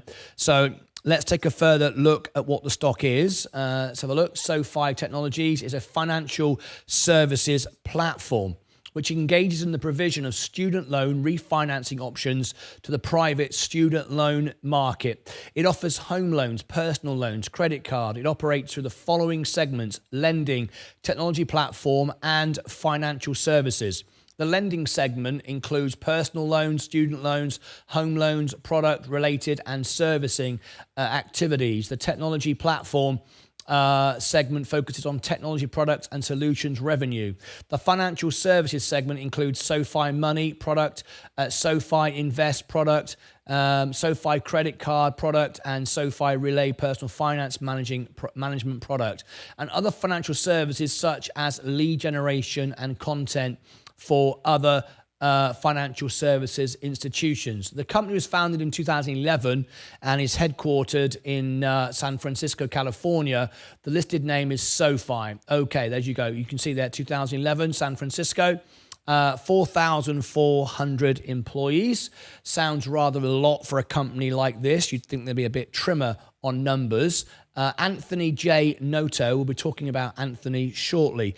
Now, this does accompany the Meet the CEO series. Love to have Anthony on the show. If you would like to have Anthony on the show, and if Anthony or anyone from the company is watching, I never email and offer my services. However, we can rank number 1 or 2 for this stock on YouTube, and we can bring your story to the world.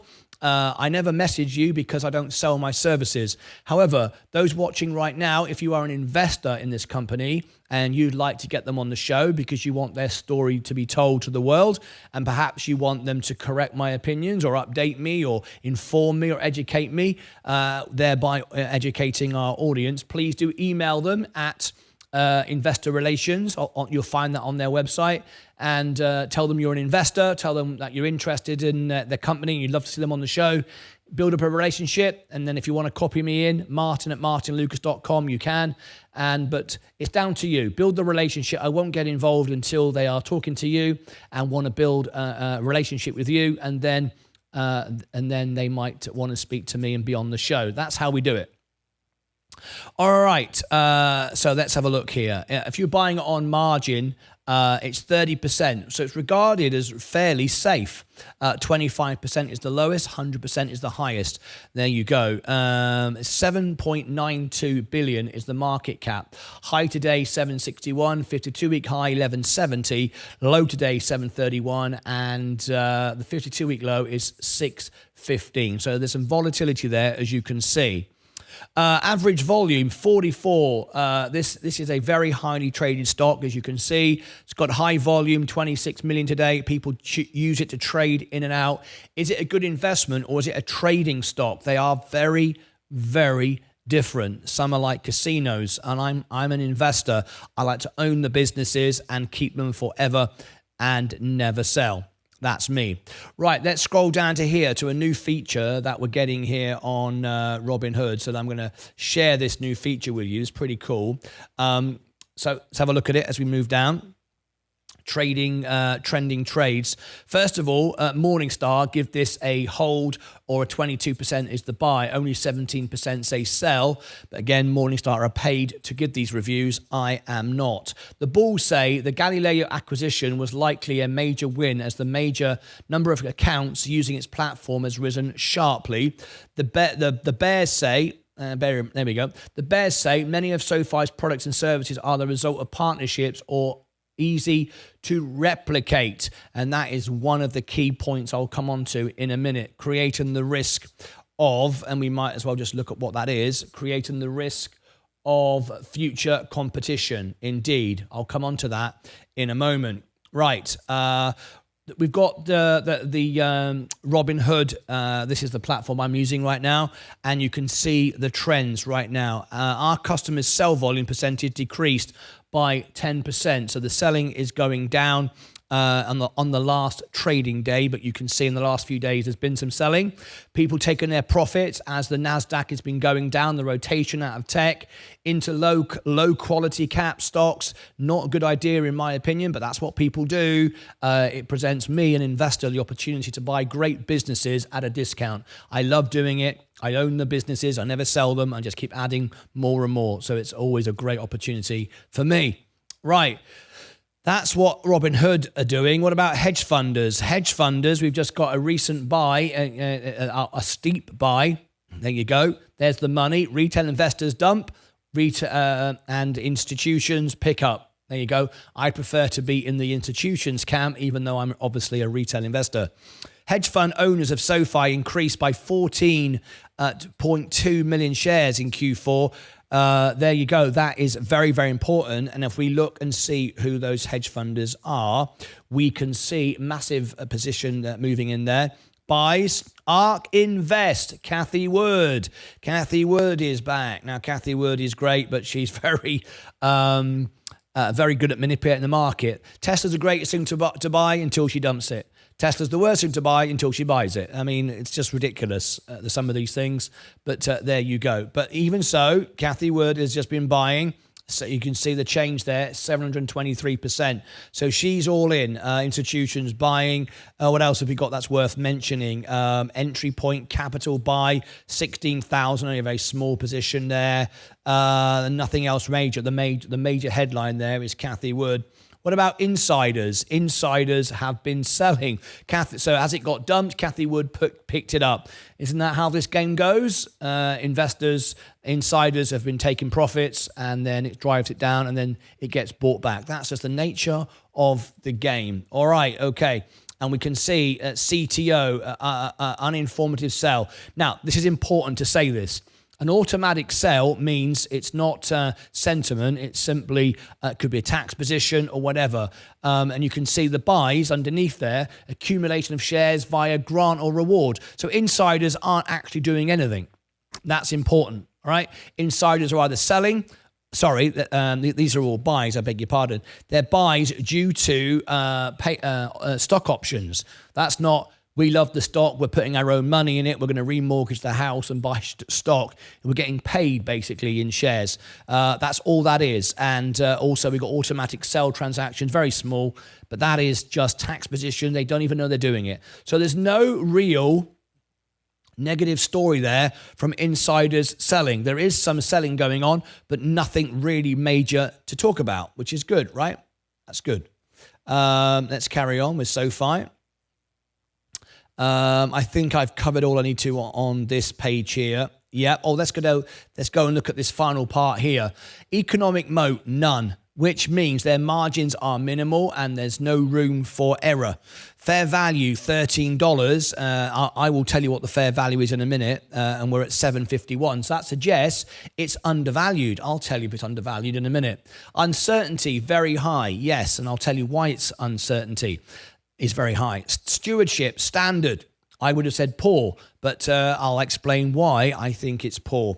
What about the earnings? Okay, so we've got earnings here. Excuse me. As you can see, earnings has been moving up steadily. Very nice indeed. July the 30th is SoFi's earnings. If anyone wants me to cover SoFi earnings, become a member, do a super chat for a minimum of $10 and I will cover it. At the moment, let's have a look. Is July 30th available? It's pre-market. July 30th, pre-market. It is available if somebody wants to book that spot. Once it's gone, it's gone. That's it. I can't do any more reviews. I can do 3. I can actually do 2 a day because our extra channel can do the doubles. But if you want it, do a super chat or a super thanks to this video when it comes out and say you want the SoFi earnings and I will cover it for you. That will be your very own earnings. Right, so if they beat on earnings, that would be very, very nice. Would be cash positive and the business would be improving. Okay, that's the basic introduction to the stock. Let's now move on further in until we get deeper into the numbers as we get towards the end of the video. If you like it so far, please do click like and subscribe and ring the bell. That would be very much appreciated. All right, so first of all, there's no dividend here. This is just a growth stock. Before I give you the news, the numbers, the inside trading, the balance sheet, the profit and loss, let me first of all track back to my original review. So far, until I look at the numbers, I haven't looked at the numbers yet, but at the moment, my opinion stays the same. My opinion is this is not a good investment. This is a trading position. Cathie Wood is not an investor. Cathie Wood is a trader. We've seen it all the time. She'll tell you that Tesla's the greatest thing in the world and dump it. She'll tell you that SoFi is the greatest thing in the world. She'll dump it. She'll tell you that Robinhood's the greatest thing in the world. She'll dump it. She does it all the time. So I don't go on what she says or what she does. And you can see from the very charts, that's how it trades. So number one, it's a trading stock that's trading down. Also, as mentioned in the Morningstar information, and I totally agree, there is nothing proprietary and unique about this. I only buy unique and proprietary businesses. I like Apple because no one else can be Apple. I like Tesla. No one else is Tesla. No one else is Coca-Cola. You get the idea.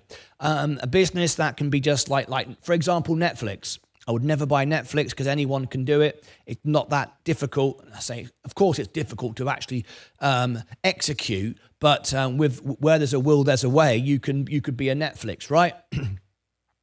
So, and SoFi is one of those. I prefer Robinhood because even though Robinhood's a brokerage, so is SoFi. They don't do lending the same way as SoFi do, but they do margin, and there's other products coming down the line. I prefer. If you're buying a fintech, I prefer Robinhood, miles ahead of SoFi. The final thing is when you buy a business, not a share price. The share doesn't care. You own it. There's no emotion attached. You are buying a business. And if you can't own a business for more than 5 years, it's got no place in my portfolio. I can't buy it. So when I look at SoFi, I look at the people that run the business. Now, the CEO talks absolute rubbish. I remember it was a couple of years ago when he was the only person saying that interest rates are coming down and inflation and on all these things. It was completely barking mad, wasn't even close to accurate, and nobody in the industry was agreeing with what he was saying. It was absolute nonsense, and as it's been proven out, it was all nonsense. However, people forget very, very quickly what people said. People can say all kinds of rubbish, and people forget, and people have forgotten. But I haven't, because I cover all the earnings, I cover all the reports, and I do the reviews, and I remember everything because it's all recorded. So he has no idea of how the markets work.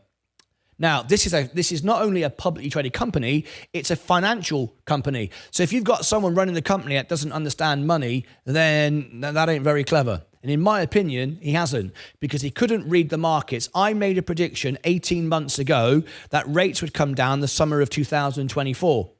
Before anyone, before the banks, before anyone. And I was absolutely spot on. You might say, well, hang on, it hasn't come down yet. It's about to. It's imminent. It's definitely going to come down in September. It might come down this month, next week. All right? 100%. Because I understand how the markets work. Maybe he does too, but he wanted to manipulate the stock. The stock clearly is a manipulated stock. It's not an investable stock. It's up and down like a yo-yo.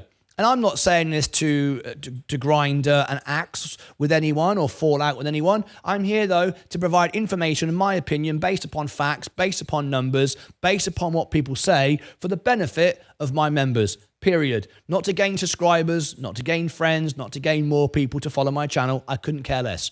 What I do care about is doing the right thing for my members and providing them with information. So no one seems to believe in the company themselves, because no one very rarely owns this stock. They just trade it in and out. So straight away, I would never touch this stock again, no matter what the numbers were, until the CEO was replaced. A bit like Virgin Galactic, rubbish management, potentially a good product, but that's as far as it goes. Right, let me now look at the numbers. We've got SoFi here in green, and we've got the S&P in blue. So if you put $10,000 in 2021 in the S&P, a very, very safe, conservative stock, you've made $5,000. Okay, fair enough. What about SoFi?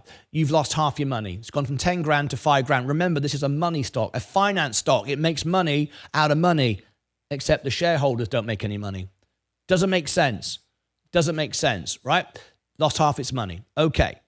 What about March 2020? We can't go that far back. I will remember, though, it did pop earlier after COVID, because fintechs did. Everybody was buying Tesla. I know it's not a fintech. Everyone was buying Tesla. Everyone was buying Robinhood at the time, getting into GameStop with Robinhood until they didn't. And people had stimulus checks and thought anything sexy and cool or new was great to buy. Well, we saw what happened. Up it went, and straight back down again. COVID plays are the worst. You want to see that a stock can retain its valuation throughout that period. It's never really recovered since then. It just trades in and out, in and out. Even the people that work there just sell it in and out.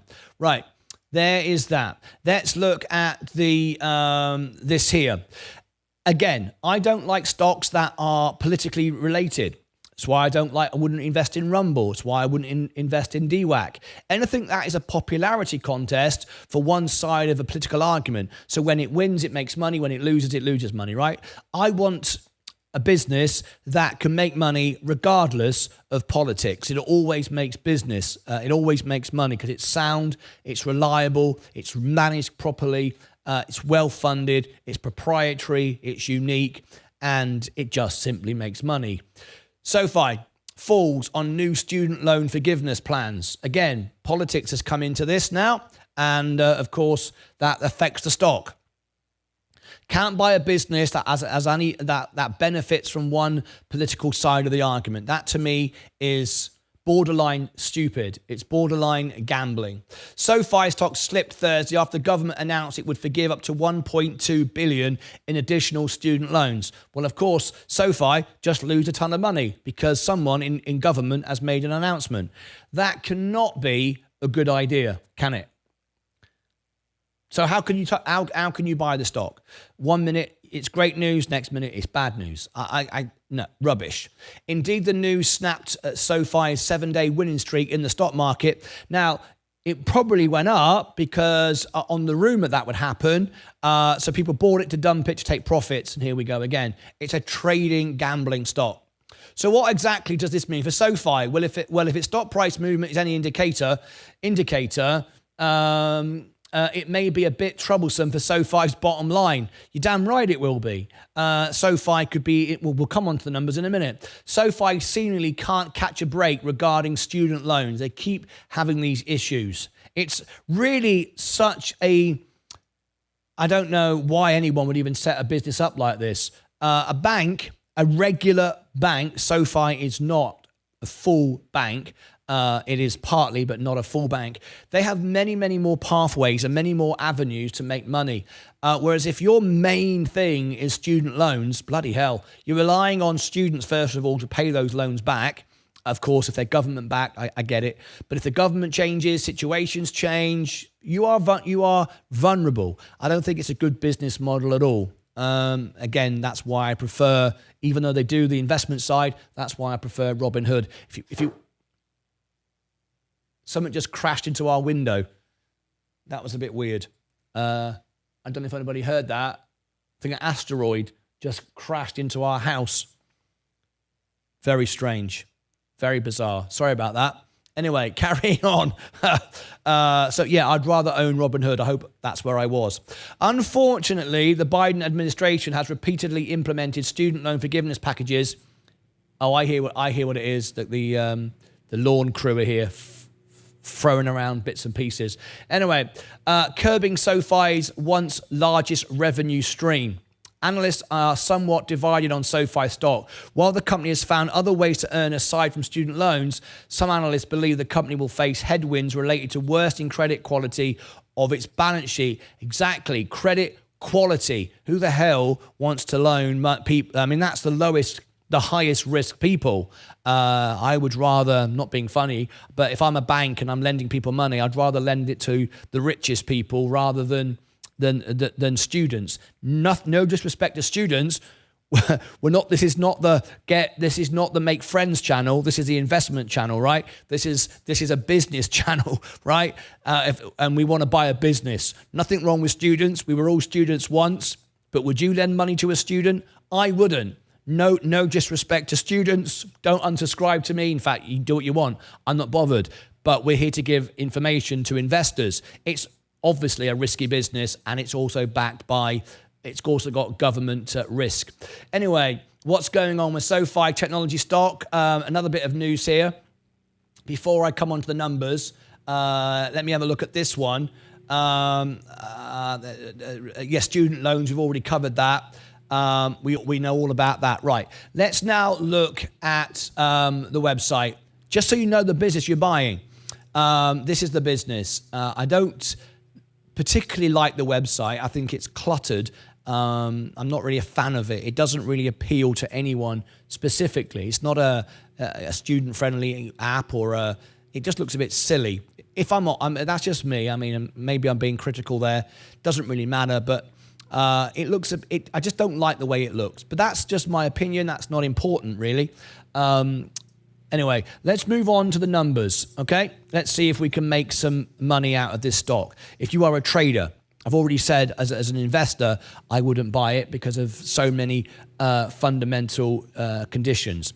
Anyway, let's have a look. Here it says, undervalued. So straight away, you'd look at that and go, hang on, this is great. 26% undervalued. Now, it's a growth stock. It is a growth stock. It's undervalued at the moment. It's had a bit of a sell-off recently, of course, on the basis of this news.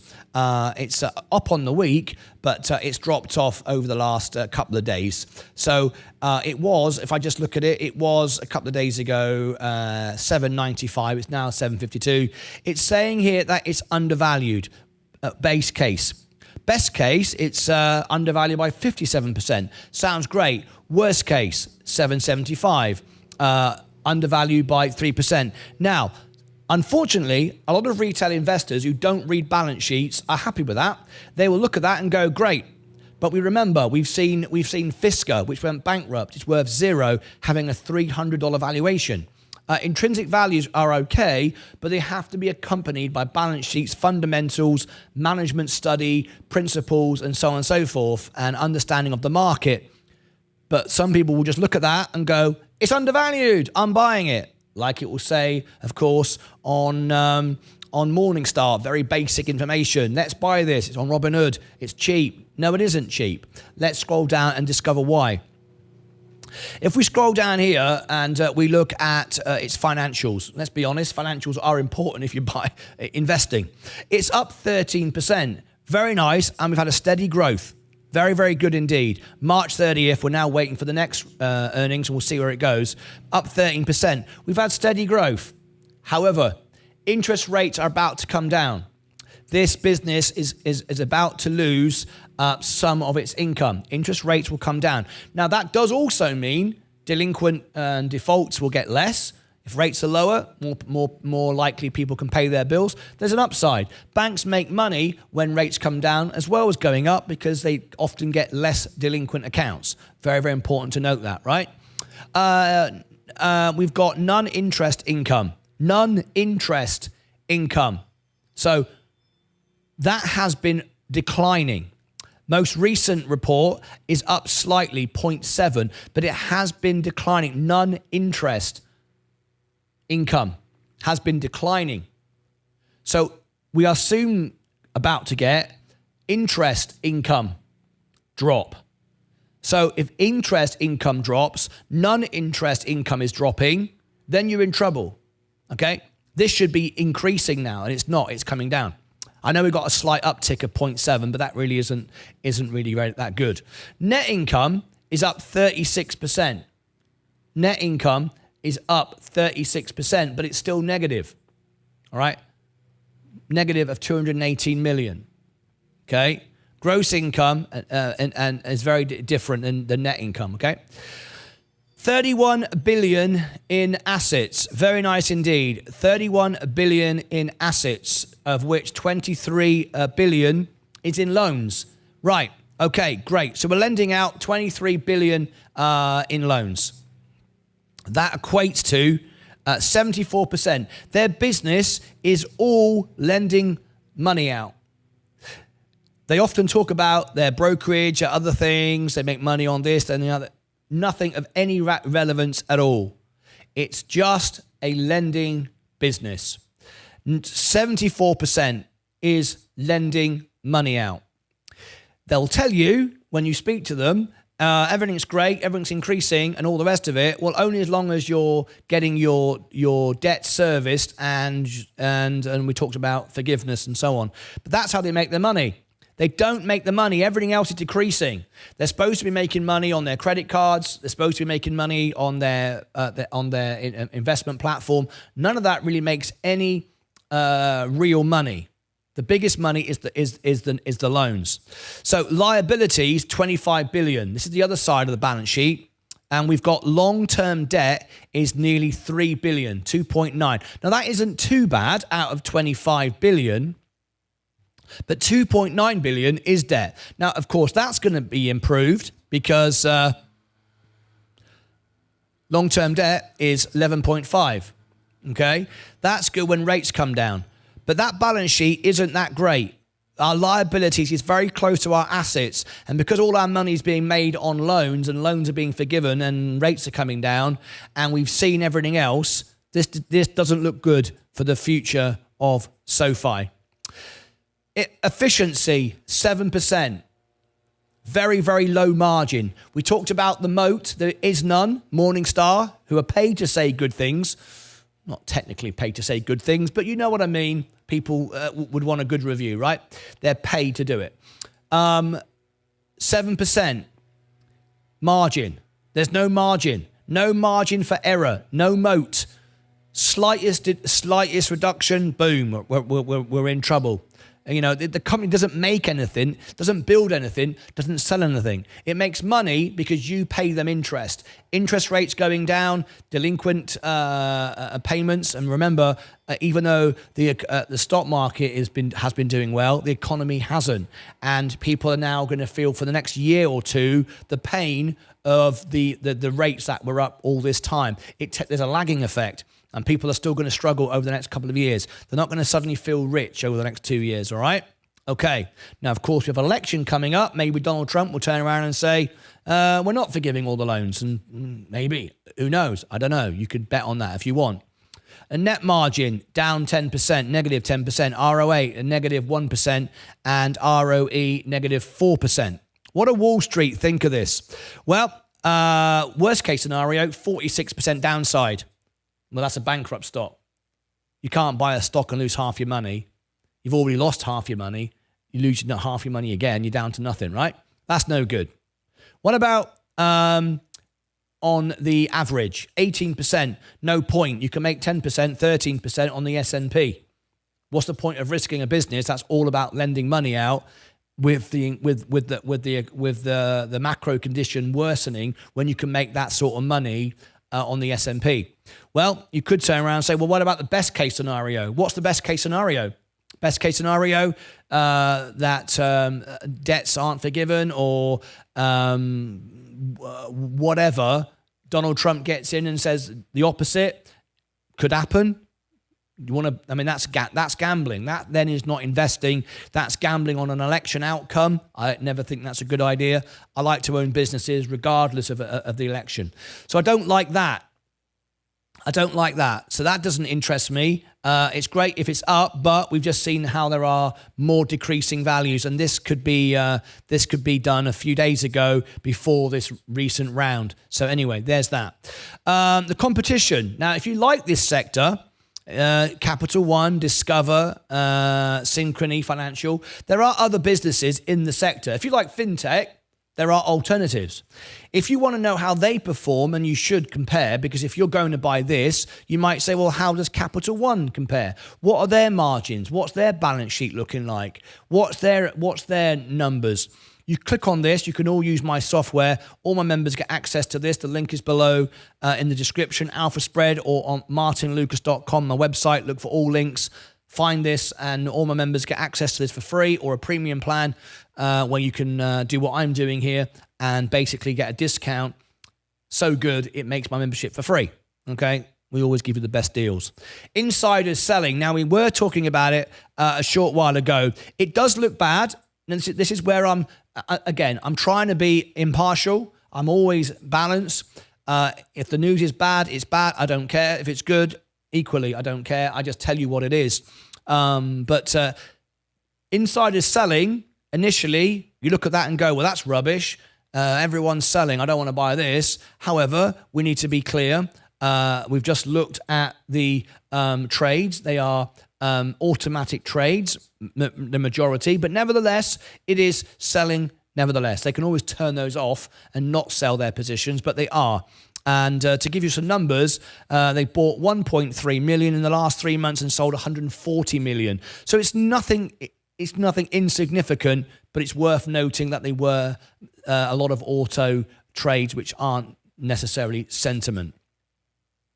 Okay, now I'm not the only one, and remember, I've never shorted a stock in my life. I've never done options. However, a lot of people are short in this stock. Even now, feel it can go a lot lower, 18.6%.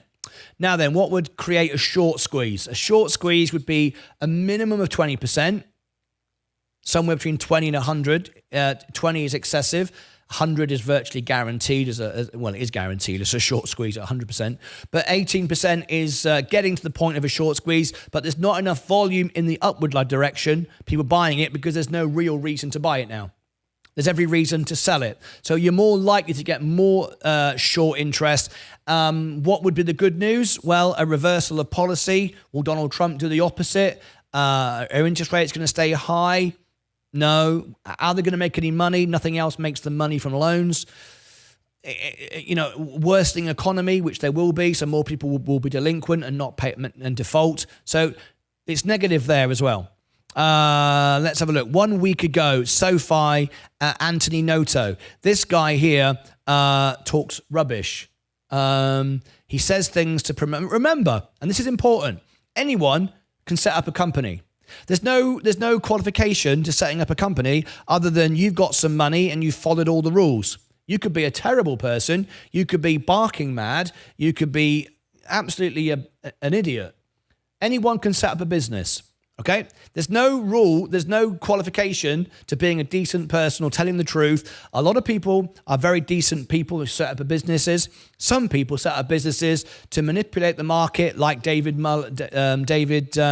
forget his name now, the Mullen CEO, David Mitchery. We get lots of CEOs who set up businesses to just take from investors. We've seen that happen with Virgin Orbit. We're seeing that now happen with Virgin Galactic. Many companies take money out of people. Chamath, people don't trust him anymore. Many people do the wrong thing. They're not necessarily trying to build or create something. They're just trying to make themselves money, and they don't always get away with it. So let's have a little listen. This is quite relevant. Just a few moments. What he had to say, because this is just a few days ago. Here we go. SoFi, thanks so much for joining us here. Before we talk about your business, I want to talk more big picture about the conversation here in Sun Valley, specifically about the state of the economy, given your purview through your business, as well as the conversations you've been having with other CEOs. What's your sense of the economy right now? Yeah, I'd say the conversation really kind of pivots around 2 points. One is, where's the consumer, how they... And there's a very good reason why she asked that question. This man is famous for making this ridiculous prediction about the economy. He made one of the worst. It was like Liz Truss, and the worst prime minister in England ever. He was probably the worst ever, and that's probably why this researcher has opened with that. Give us your view on the economy. Seeing what he has to say. They performing from a credit standpoint and where interest rates going in the economy. On the interest rate point, we came out of Q1 having reported 26% year-over-year revenue growth with really no growth in our lending business, which is a really strong quarter, and we're really pleased with how things have gone since then. We've came out of that quarter thinking there'd be 1 to 2 rate cuts and positioned our business to do that, which would give us still attractive revenue growth, maintaining profitability, but just as importantly, having a strong balance sheet to take advantage of when rates go down. I think the consensus view is starting to come into picture, and people believe we'll continue to get the data points on inflation, continue to see an uptick in unemployment, but not too bad, and we'll have 1 to 2 rate cuts by the end of the year, which would be really positive. So he's just said 1 or 2 rate cuts by the end of the year. That is correct.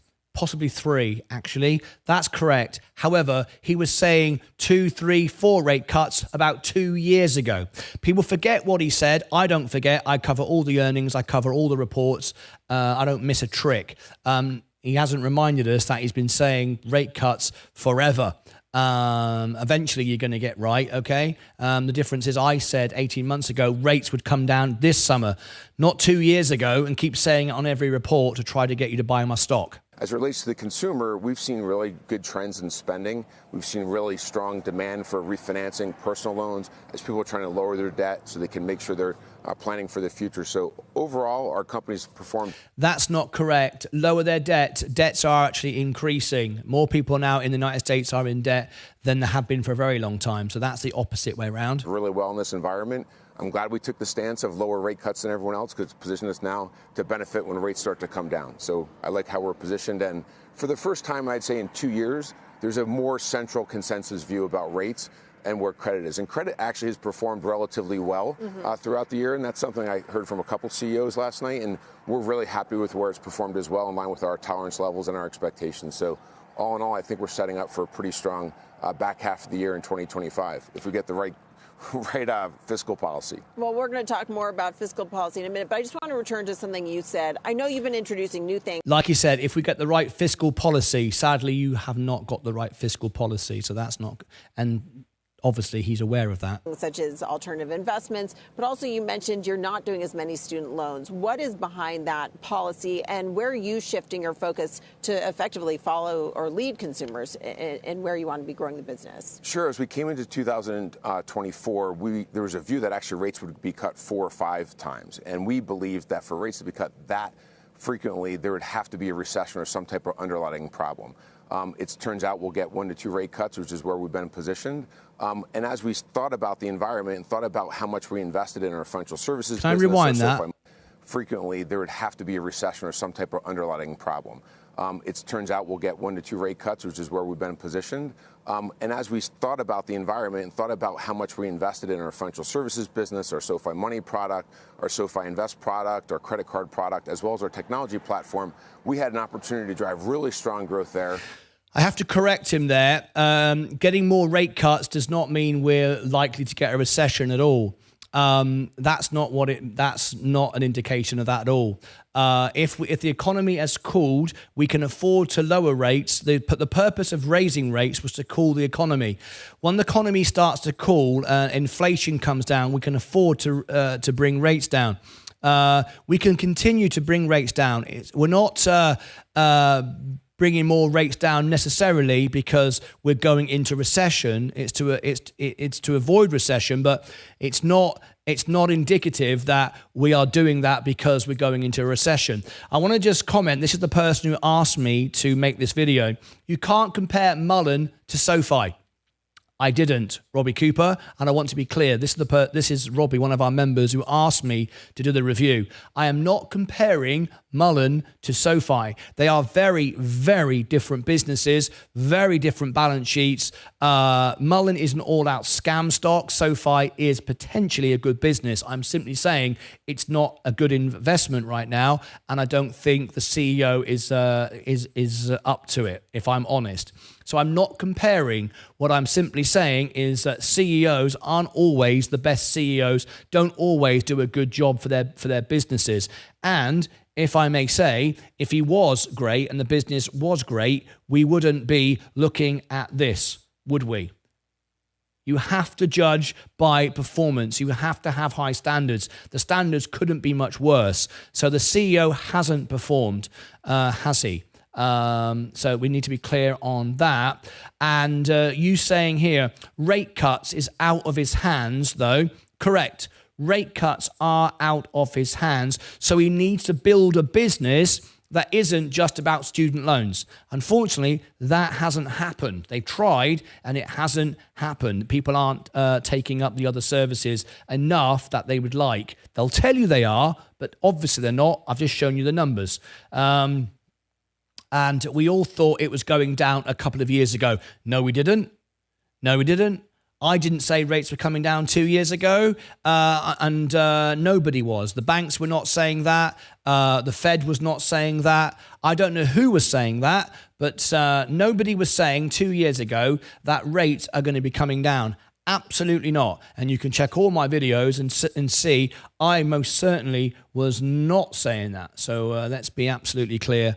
Let's be absolutely clear there. Let's hear a little bit more. At 50%, and really pull back in the lending business to be more conservative, to wait to see where the economy shakes out, where interest rates shake out. And now we're coming into a picture where that's a lot clearer. So we've delivered really strong growth without really using the lending business to help drive it. And now we're in a position where, as we go into 2025, to use both. No, that's not true. We've just seen the balance sheet. The majority of the money has been made during lending, not the other services. We can see the balance sheet. We're looking at the numbers. A lot of retail investors will not look at balance sheets. They will just think this is a really cool thing. They use it, so they invest in it.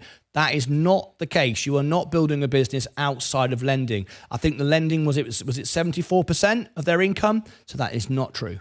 Of course, your business all started with student loans. And then just last week, a federal appeals court allowed a key part of Biden's student loan repayment plan to resume, staying in an order that had temporarily blocked it. Now, there's been a lot of back and forth on this. But how does Biden's efforts to repay student loans impact your business? And how do you see some of these legal changes and sort of the whole appeals process and the outcomes impacting your business going forward? Yeah, we've really focused on people that have private student loans. Those are people that are still managing their cost and giving them cost savings on refinancing their private student loans, and that's been a smart strategy.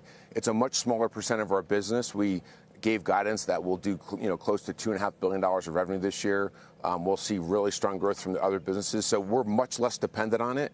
The fact that we grew 26% year over year in Q1 with no growth in lending overall is a great indication that we've invested in other areas that are really paying off for us. And the response that we're seeing for consumers in our SoFi Money product with 4.6% interest rate, SoFi Invest product, as you mentioned, offering them alternative assets and now IPO. Whoa. 4.6% interest rate. Robinhood offer 5.25. In fact, you can get 4.65 at the Bank of America.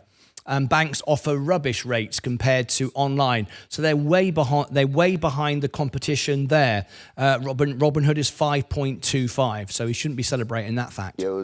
We've seen a great response there, and it's allowed us to go after other growth areas and not be so vulnerable to the whims of where the political or winds are blowing as it relates to student loans.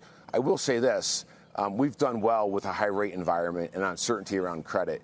I'm really excited about what will happen when rates start to come down, and you can start to see the light at the end of the tunnel. When rates come down, we'll see a real pickup in student loan refinancing. Right now, there are people with rates at 7 to 8% student loans.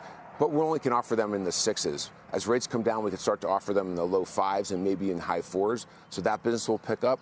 Our home loan business had historically been a refinancing business. We've invested a lot in being able to do purchase home loans, and we're now seeing that pick up and gaining market share there. And we've recently made the decision on home equity lines to give people even lower cost of debt. So as rates come down, we'll see a real pickup, and as long as the economy is stable and inflation is stable. So you've mentioned various ways that your business is growing, but your stock is way down. Stock's down about 35% year to date, down about 19% since your last earnings report.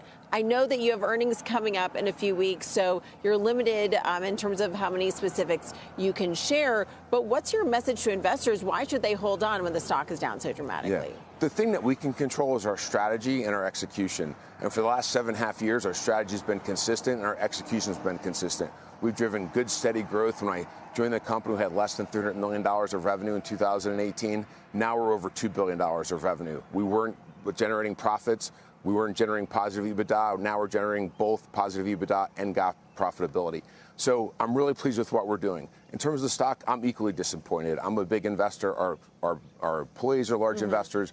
What we've seen and what we believe is happening is that the group of fintech companies that have credit exposure has been really hit hard. And they've been hit hard because of the uncertainty around interest rates. When will interest rates peak? And when will credit peak? And as I mentioned, we're really pleased with where credit's performed. We expected it to pick up a little bit, but it's within our tolerance levels. So good sign there. And as I mentioned, 1 to 2 rate cuts would be welcomed and moving in the right direction. And what about rate cuts is not going to benefit them enough. And he's keep referring back to these rate cuts. And I understand he can't control that. That's why he said 2 years ago, rates are going to come down. He made wild predictions because he feels if he says it enough times and enough people buy the stock, he can make money out of it. And you can see how it trades. I don't see insiders holding on to their stock as much as they should. It gets traded enough. I don't think there's real belief in this. There's opportunity to tell everybody it's going to be great, so they'll buy in because it's a very young person stock. They won't read balance sheets. They won't look at the numbers. They'll buy this position and it'll get traded out. I'm not buying any of this. AI, will SoFi be the one to bring AI to retail banking, and will that really accelerate your results? Yeah, there's a whole spectrum of technologies that we use every day to ensure that our product is safe, it's reliable, and we can be a trusted partner. Where we want to use AI is to fortify those areas, but we also want to use it to answer 3 questions every day. Because this is a financial show and we operate in a financial world, people want to talk about interest rates and consumer spending. We don't spend a ton of time talking about the product, but we are a product company, and my vision for the product is that you open up SoFi every day and you go to your member home feed just like you would to your Twitter home feed or your Facebook home feed or LinkedIn home feed, but we answer 3 questions for you in a personalized way. What must you do in your financial life that day? What should you do and what can you do? AI allows us to take all the data about you and everyone else and answer those 3 questions. Just a final question about politics, because I know the conversation about the presidential election is front and center here in Sun Valley. What outcome do you think would be best for the economy and for your business in particular? Well, I'll make an analogy. I went to West Point and I played football, and I want Navy to win 364 days of the year. But on that one day when they play Army, I want Army to win. And so I'd be lying to you and being, less than disingenuous if I didn't say our business would benefit from a Republican administration. There's more capital markets activity. There's more M&A activity. I want our country to be very strong and vibrant. And on one particular day, I'll be rooting for one particular party. Okay, very, very good indeed. It's good to hear what he had to say. Let's look at, and he's right there, of course, tech, fintech, money, finance, all benefits, all prefers a Republican government. There's no question about that. He's right there. Right, let's look at the last 90 days. 62% sentiment, good. Last 30 days, that's decreased to 60%. Last 7 days, 66%. And today, no news. So sentiment is looking good. What else can we report on? I think that's pretty much it. You might like to look. I don't know if I have my my reviews here. I did a review for this. Load more. It's been a long time, actually, since I did it. Let me see. No, it goes back too far.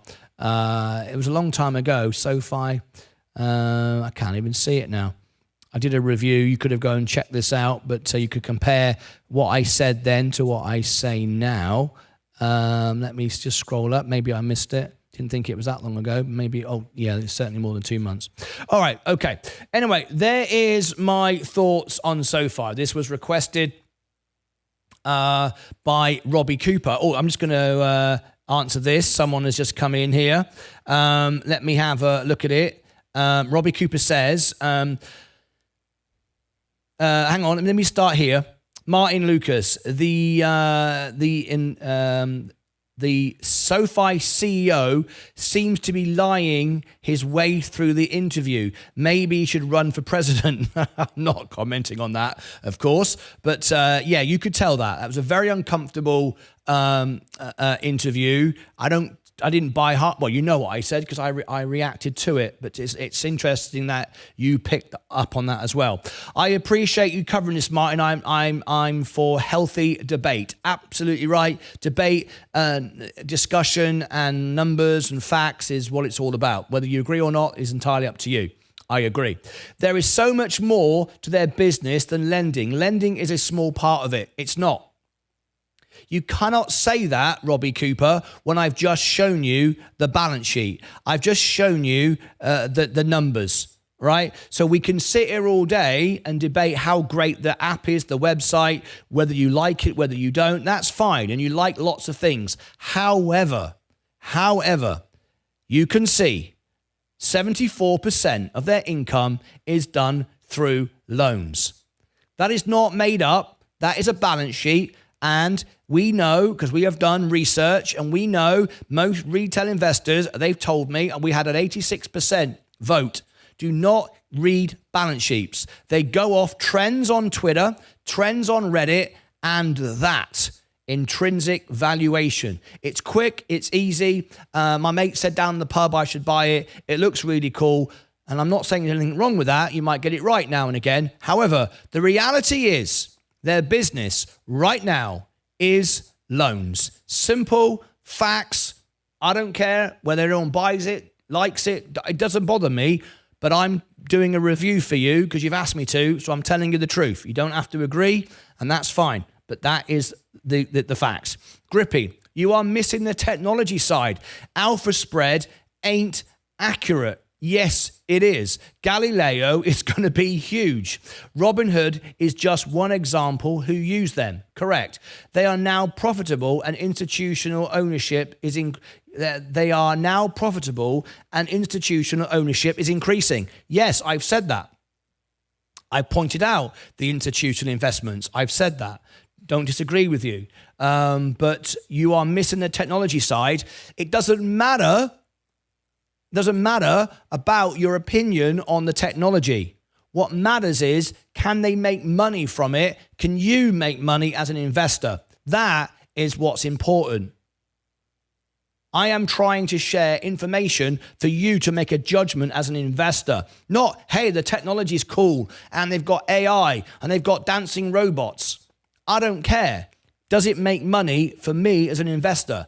My job is to provide you with a review which gives you an accurate review, not to just rattle the rock and roll tin or whatever, or bang the drum.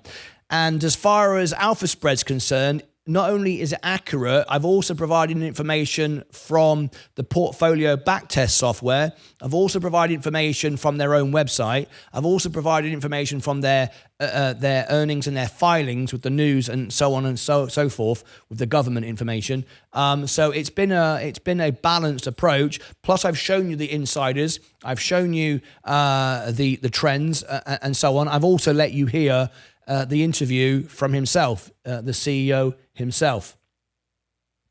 Here we go. Here's one of our big investors. The CEO of SoFi is a liar. He was predicting rate cuts in 2022. There we go. Stephen Lewandowski was with me at the time when he was making wild predictions like that. He was the only person in the space making predictions like that. He was doing it to promote the stock. Please do what you like. Buy the stock, dump the stock, short the stock. I don't care. But know that the CEO isn't accurate. And I invite the CEO onto my show to answer me and have a debate with me and tell me I'm wrong. I am more than happy, and I will play him the videos of him saying such things over and over again. And he's still saying it. He simply follows the trend and just keeps saying what he thinks is going to benefit his stock through Reddit and all of those places. CEO, as described by Stephen Ludowski, is a liar. He was predicting rate cuts in 2022. Nobody else was doing that. There we go. Ha ha. He was right. 2 years early. Absolutely. One final comment. Martyn Lucas. That's about a different video. Okay. So there we go. There is my thoughts on SoFi. Pay your money. Take your choice. It's entirely up to you. It's not a stock that I would buy. I can't give it a buy because I invest in businesses. Businesses are the people that run the businesses. Sadly, the CEO either is manipulating the stock, doesn't know what he's talking about, or a bit of both. Either way, that doesn't work for me. And if I was wrong, the stock wouldn't be on its arse. And it is. Click above my head, down below in the description for all the links. Over here, you'll find the full list. Until next time, as always, take care of yourselves and each other. Okay, ring the bell. 3, 2, 1. It's Friday. It's all over for another week. Let's have a look. Let's see who's up, who's down. We're trying to get a bottom of the S&P. Let's have a look. MSK. I watched Trump's RNC speech and totally disagree with your verdict. Okay, well, later on, I'm going to bring out a video showing you all the things he said, his words, not mine, and we're going to discuss it all, piece by piece. Everything I've said is taken from verbatim, word for word what he said, but I'm going to make a video with it so you can see it for yourself. So what is your argument and your disagreement with? I watched Trump's RNC speech and totally disagree with your verdict. If I was shot and stared death in the face, I would devote my speech to those that support me.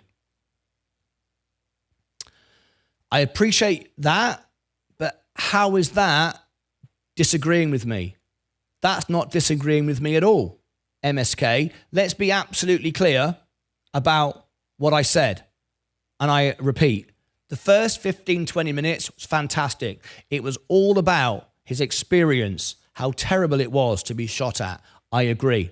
All of that was great. All of that was fantastic. His tribute to the fallen firefighter, all the rest of it, beautiful, wonderful. Opportunity to unite the United States. No doubt about it. However, you've just said, I totally disagree with your verdict. If I was shot at and stared death in the face, I would devote my speech to those that support me. So what exactly are you disagreeing with me on? The fact he spoke to his people? Well, the first 15, 20 minutes, he did just that. He then spoke to the world. Remember, MSK, what this is. This is a nomination acceptance speech. You need to understand that. I'm sure you do. It's an acceptance speech for the nomination.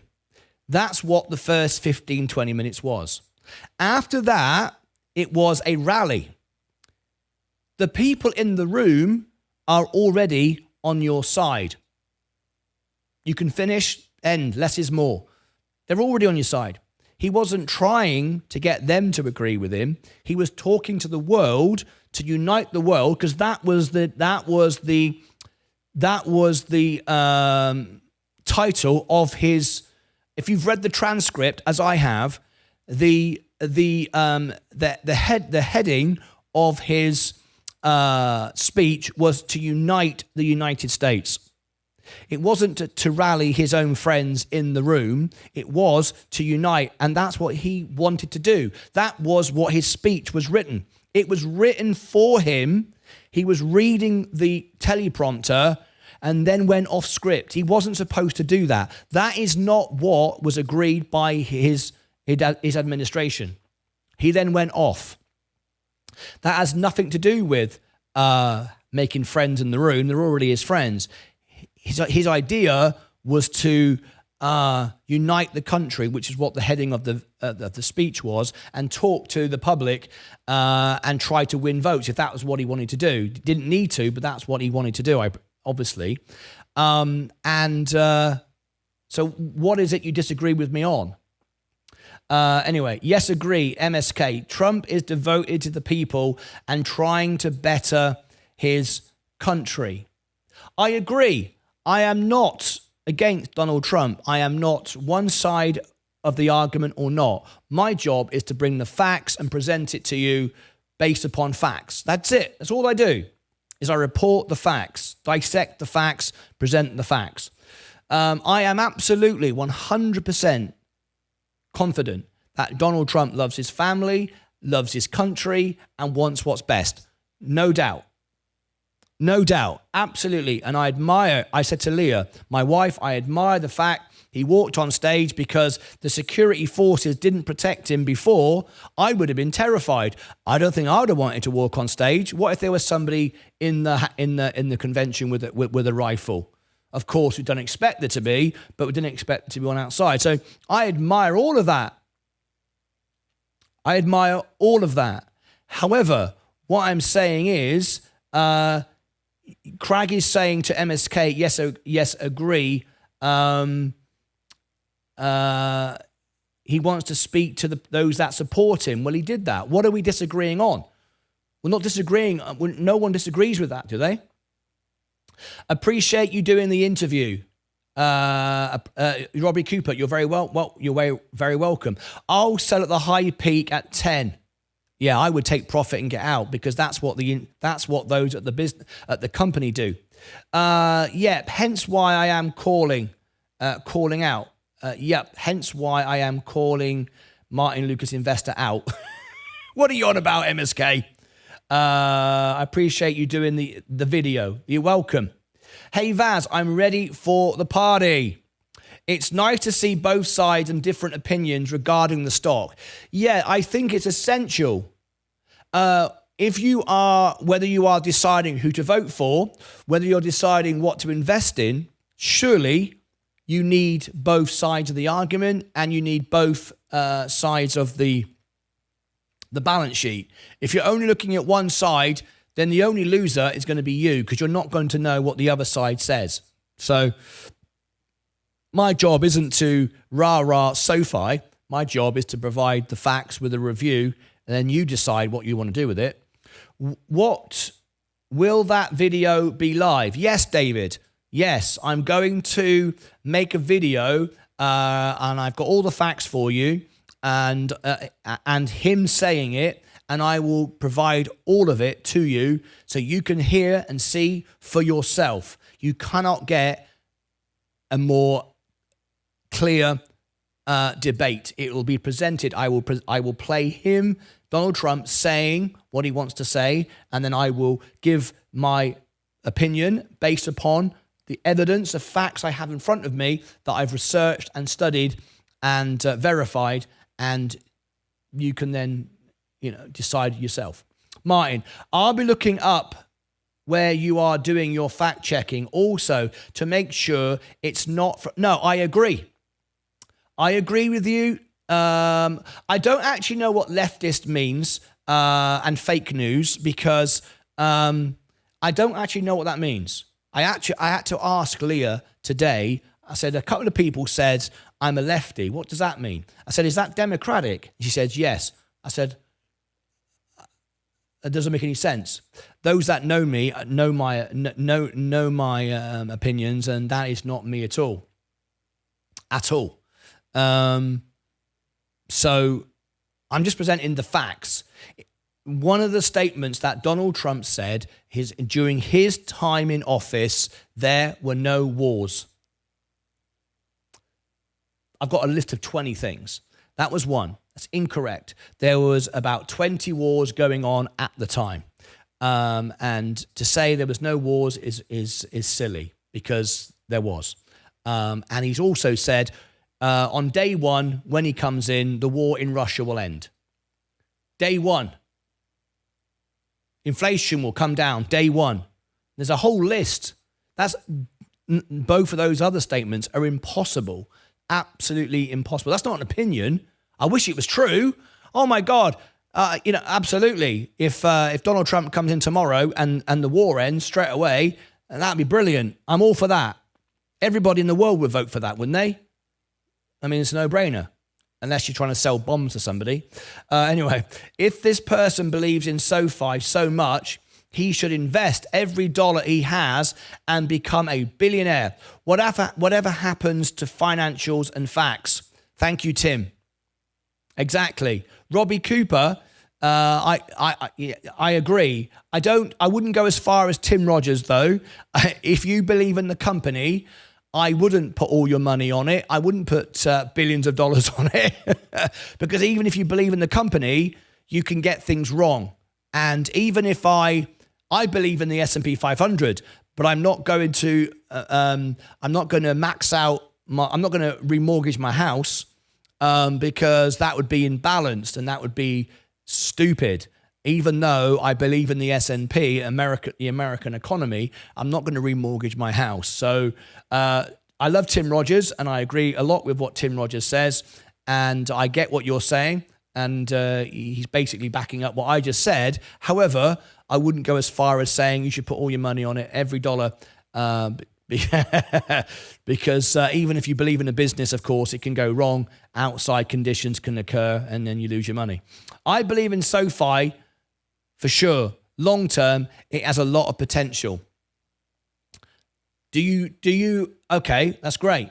Do you believe and do you trust the board? Do you trust the CEO running your company? Because if you buy shares in it, you are trusting him to run your business. If you trust him to run your business and you believe he's giving you the best information, he's not lying, he's telling you the truth, and he understands his business, then great, you should buy it. Do you? I've just proved to you he hasn't got a clue what he's talking about. That's not an opinion, by the way, is it? That's a fact. I've just proved it. If you want to go back and watch one of my SoFi earnings, the very first one, I think it was, you can see him saying it.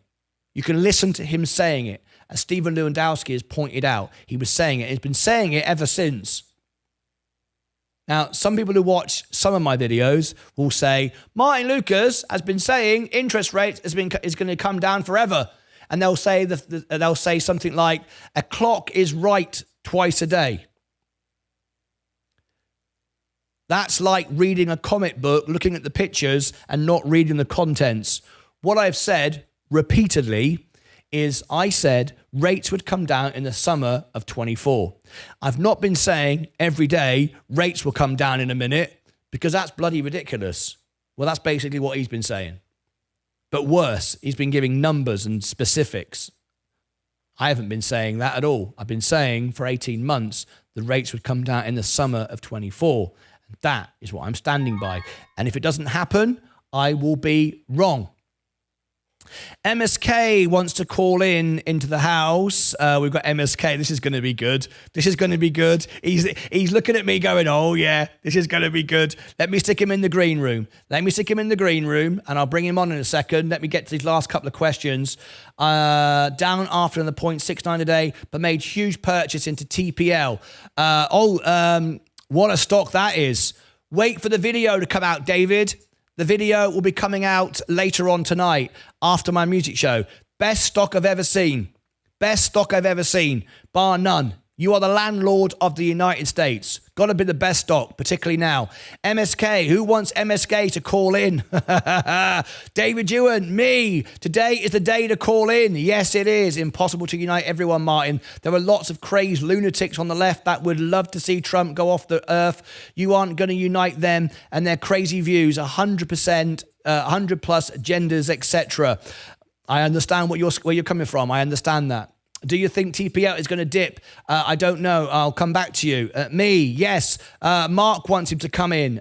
Yes. MSK, debate. Crag, yes. Trump is running for presidency to stay out of jail because he will control the DOJ, says Tim Rogers. Bear with me, says MSK. I'm bearing with you. I know tonight is the concert. When will you do the video? And you asked this morning what Let's Go Brandon meant. It rhymes with chanting the other is better than chanting the second. Okay. I don't know anything about chanting, swearing. I don't know anything about that. David, send me a message via Discord and I'll read what you're saying. We're waiting for MSK to call in. When will there be? Well, there was no major wars. Well, hang on a minute. There's no wars and now, well, there's no major wars. No. Let's not do that, Craig. If you're going to say there's no wars, there's no wars. You can't go, well, there was no major wars.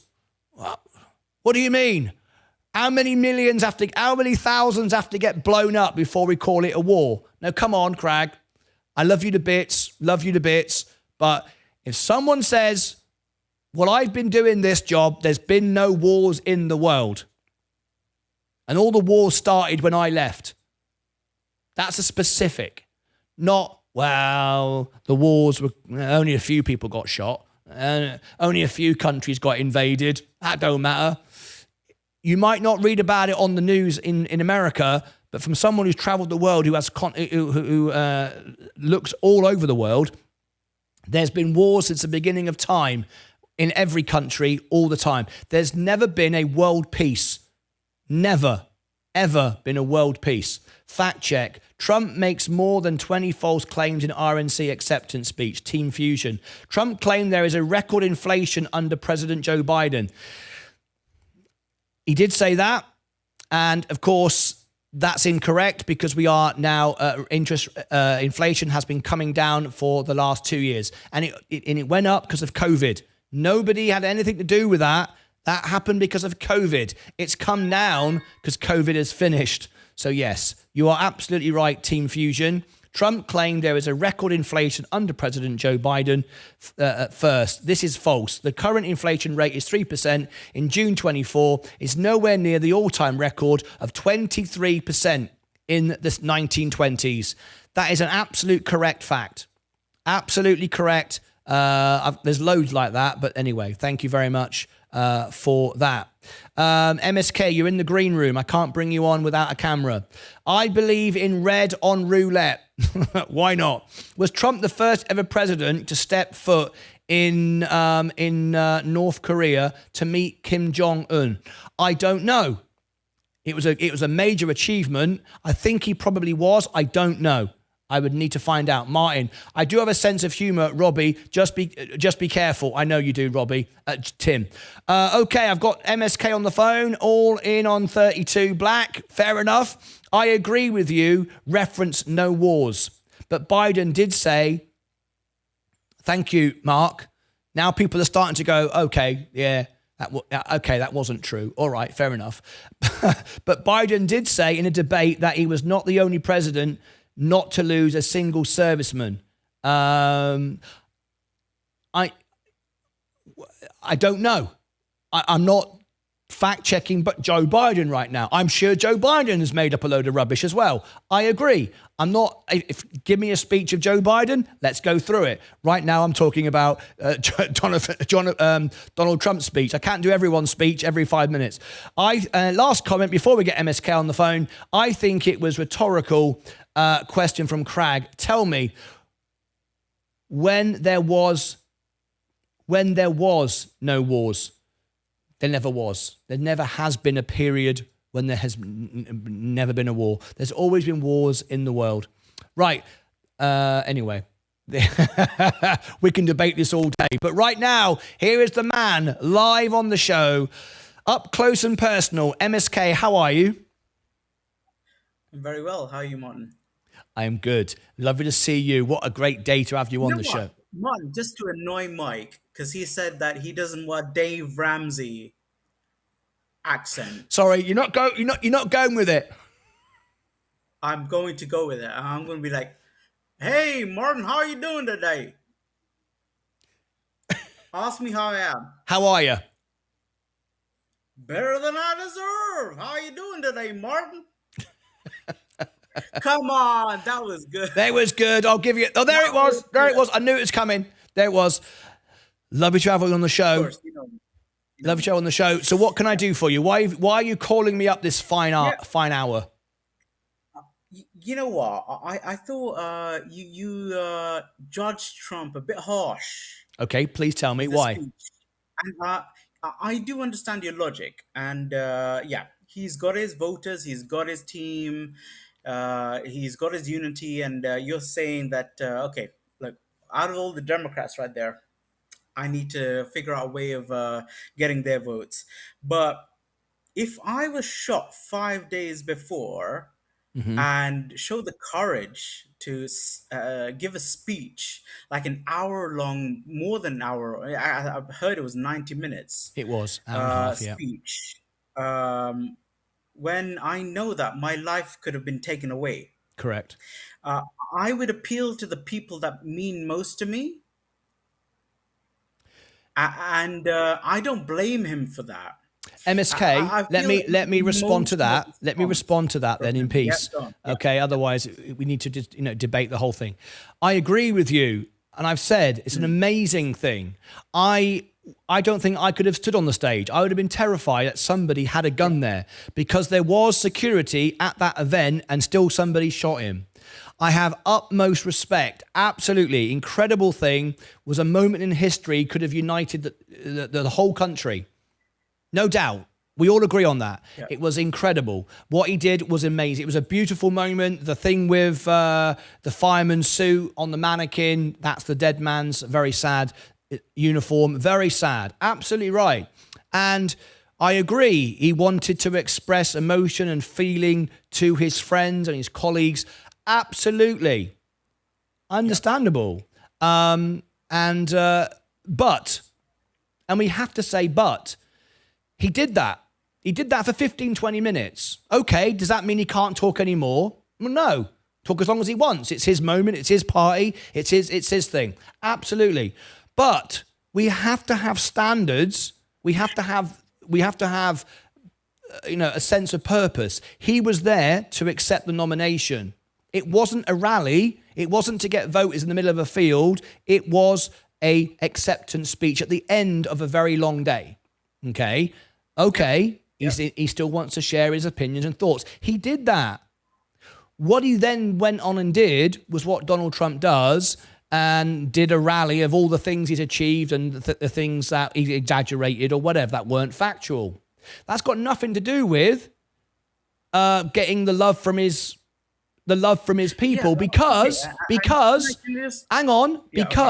those people themselves were getting tired and starting to leave. And some of them who were loving the moment, the first 15, 20 minutes, said it went on too long. I'm not talking about the other side. I'm talking about their side. It went on too long. Because remember, not everyone in his party agrees with him. And they were all agreeing with him in the first 20 minutes. So he didn't help himself. Okay. And I can see that Mike is saying that the speech went on for too long. Now, there's the Martyn Lucas channel, okay? We all love you. The real family love you. And you make some speeches that go on for too long as well. But who stays? The people that love you. Yes? Correct. Yes? Correct. Right. So if you get shot, yeah, I totally get it. that's Totally get it. absolutely emphasized to the nth degree. This guy is looking for energy from the people that is loving him. And I'm like, look, I'm doing this for you guys. The reason why I'm still here, I'm a billionaire. I don't need to do this. Great. I get it. Agree with you. I'm still here because, yeah. I agree with that. I love you guys. I and you do that for a similar reason, No, Martin. I agree. I think you do. I agree. Yeah. Yes, because I don't need to do this. I could go out and sell a theatre and earn money, right? Same thing. I love doing this, right? Yeah. The difference is I can sit here and talk all day long and you can switch off whenever you want. That's absolutely fine. He was there to do a specific thing. And he can talk as long as he wants. We're not saying he can't speak. We're not saying he can talk for 20 hours. He can talk for as long as he wants. What I'm saying is, I am not allowed. Exactly when you say, this is my show, I do as I like. Yes, but I can't. That's Donald Trump's show. Yes, hang on though. You are right. Okay, here we go. No. I can sit here and say what I want as long as I want. I'm sure your audience is loving this. I'm telling Listen, you right now. I can sit here and talk as long as I want, and I can say whatever I want. What I'm saying, and I think maybe a few people are missing the point, so I'm going to try and put it a different way. If I was shot yesterday and I'd had a terrible day, really bad, and I'm sitting here wanting the support from my friends, I would get it. You would join me. You'd be part of the family. I'd get support. I know. Right. That's great. I sit here and talk for 20 hours, do a 24-hour show. Fine. I can do that. What is not helpful to you, as in him, or in my case, me, would be to sit here and make up intruths.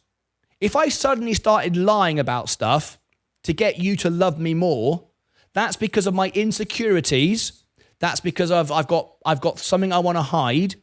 And the moment you realize I'm saying something untrue and ridiculous, you're going to lose respect for me. You're not going to, you might still like me, but you're going to go, Martyn, you shouldn't have said that. You just made that up. I can't do that, can I? I can't sit here and say, yeah, my portfolio is now up $1 million, because you'd all laugh at me and go, I'm talking rubbish. Stood out to you? What's the obvious lie that stood out to you? I can see that someone's asked, Vaz has asked me to do a Donald Trump impression. I haven't actually done that before, so I don't want to fake it, till I make it. But anyway, do you agree what I just said? Do you agree if I sat here, I had a really bad day and you're all supporting me and I just made up stuff? My portfolio is $1 million and it's never been better. I'm the greatest investor in the world. I got $1 million. You'd all go, we can see you've got 77,000, 100,000. You're making it up. What would you do? You'd think I was either mad, bonkers, exaggerating, or a liar. You wouldn't respect me for it, would you?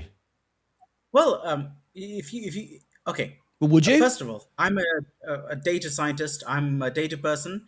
If I'm gonna compare lie to lie in terms of statistics, Biden has told way more lies than Donald Trump. Maybe he has. Ever imagined. Maybe he has. That's not the debate. We're not children in the playground saying, my dad's bigger than your dad. We're not doing that. I mean, we're not. The debate isn't who made the most lies. Martyn, the debate is what the mainstream media calls lies about Trump is Trump's exaggeration, and I think he does that deliberately. From what I've analyzed, he instead of saying 10%, he says 50% to gauge attention, to get a reaction, as opposed to Biden, who doesn't actually know what he's talking about. Again, this is not a debate with who's the worst liar. That's a whole different video. We could sit down and go. We could compare speaches. We're talking about a speech. As the leader of the free world, as the leader of the free world, who are actually obviously one is 81 years old, one is 78 years old, right. And both of them are, to an extent, lunatics. I am not going to disagree with that, but I wouldn't say that. But that you're very. I don't think either one of them is a lunatic. I think they're both decent blokes. I bet they have family lives, people that love them. They've got friends who love them. Right now. We're talking about politics. The intellectual capacity. Biden does not have the intellectual capacity to lead the world right now. Let's just make that clear. I can agree with you. His health isn't very good. Yeah, I agree. I don't think I would want him to run my country. I agree. Diplomatic answer, Martyn. That's a very diplomatic answer. Because Martyn, you can be in the White House and make better decisions than that guy, and that's not a what do you call it? I'm saying that in a good way. I don't think anyone is in any doubt from both sides that Joe Biden is not fit to be president right now. Democrats don't think that. Republicans don't think that. Probably he's going to step down. He probably doesn't think that either. We're not talking about who's the best president right now. We're simply talking about what happened last night and what he said. That's all we're saying. Yeah. But my point, again, the reason why I called is I thought what he did showed a great I agree. level of strength and I courage. agree. Amazing.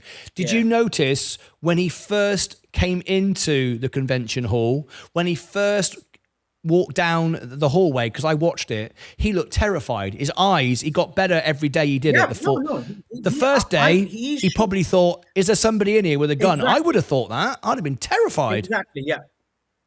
Yeah. And I believe that's exactly why his speech was driven in that certain direction, because he was thinking, I'm actually shitting my pants right now, and I need the people that love me to be with me.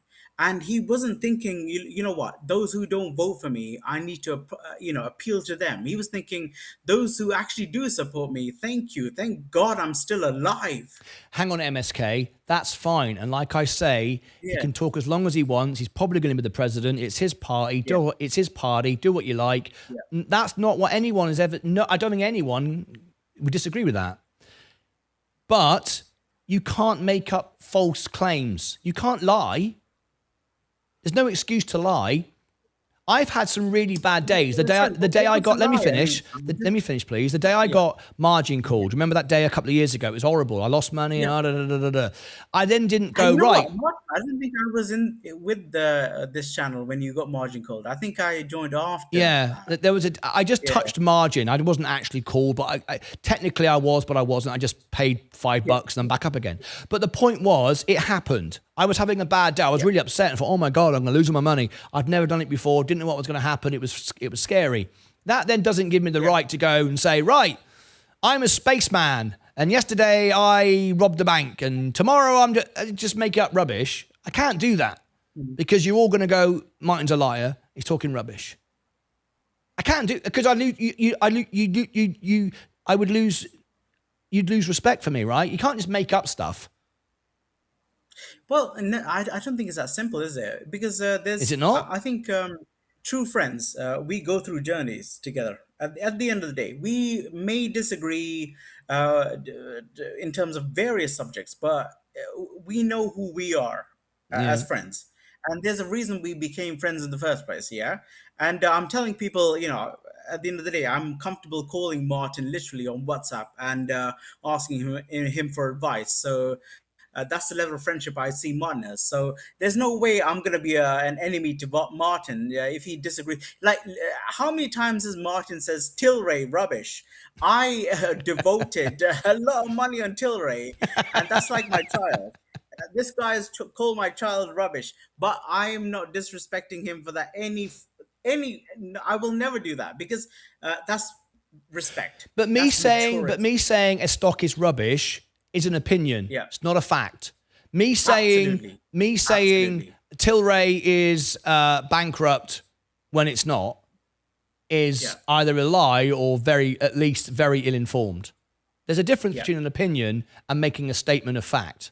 Absolutely, yeah. You can't go around and say it. You can say what you like. I could sit here and make up lies all day long, but it wouldn't be the sort of channel that anybody would want to watch unless they just wanted to laugh at me and think it was hilarious. I mean, maybe that's the idea. Just be a comedian, lie about everything.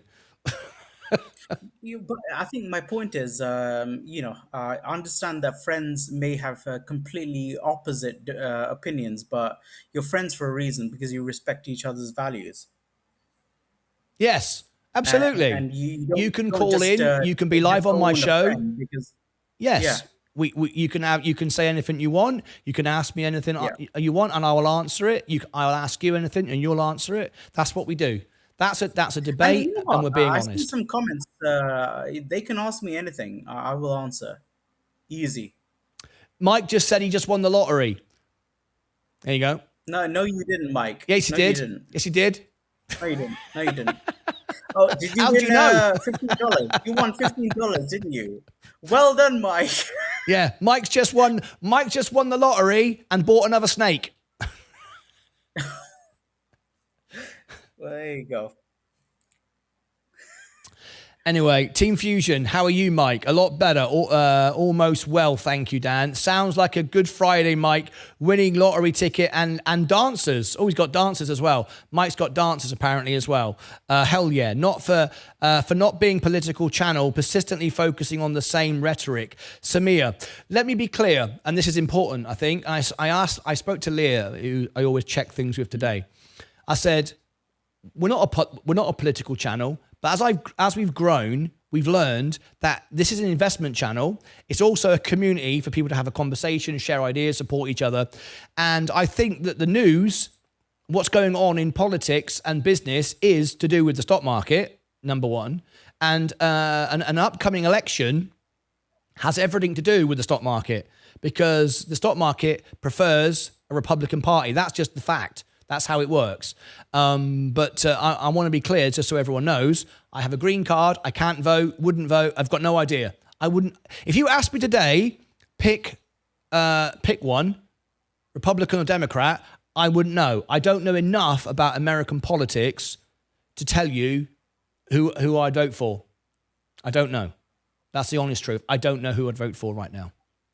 So this is not a political channel to get anyone to vote for anybody. This is a debate about the economy, finances, shares, stocks, investments. And right now, an election is very relevant. Robbie Cooper says Biden is very ill. He certainly looks that way. Team Fusion, who voted the US president the leader of the free world? I didn't, and the world is not free. I've always been unsure what that means. The leader of the free world. I've never understood when Americans say that United States is free. Well, so is the UK.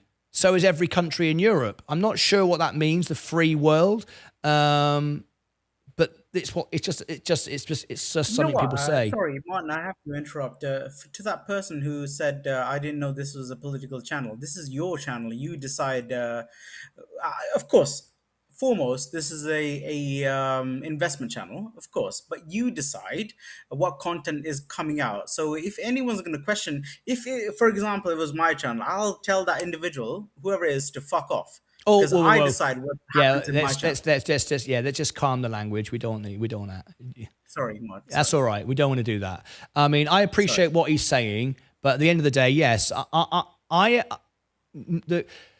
just like when I was when I do my music shows, I go with the audience.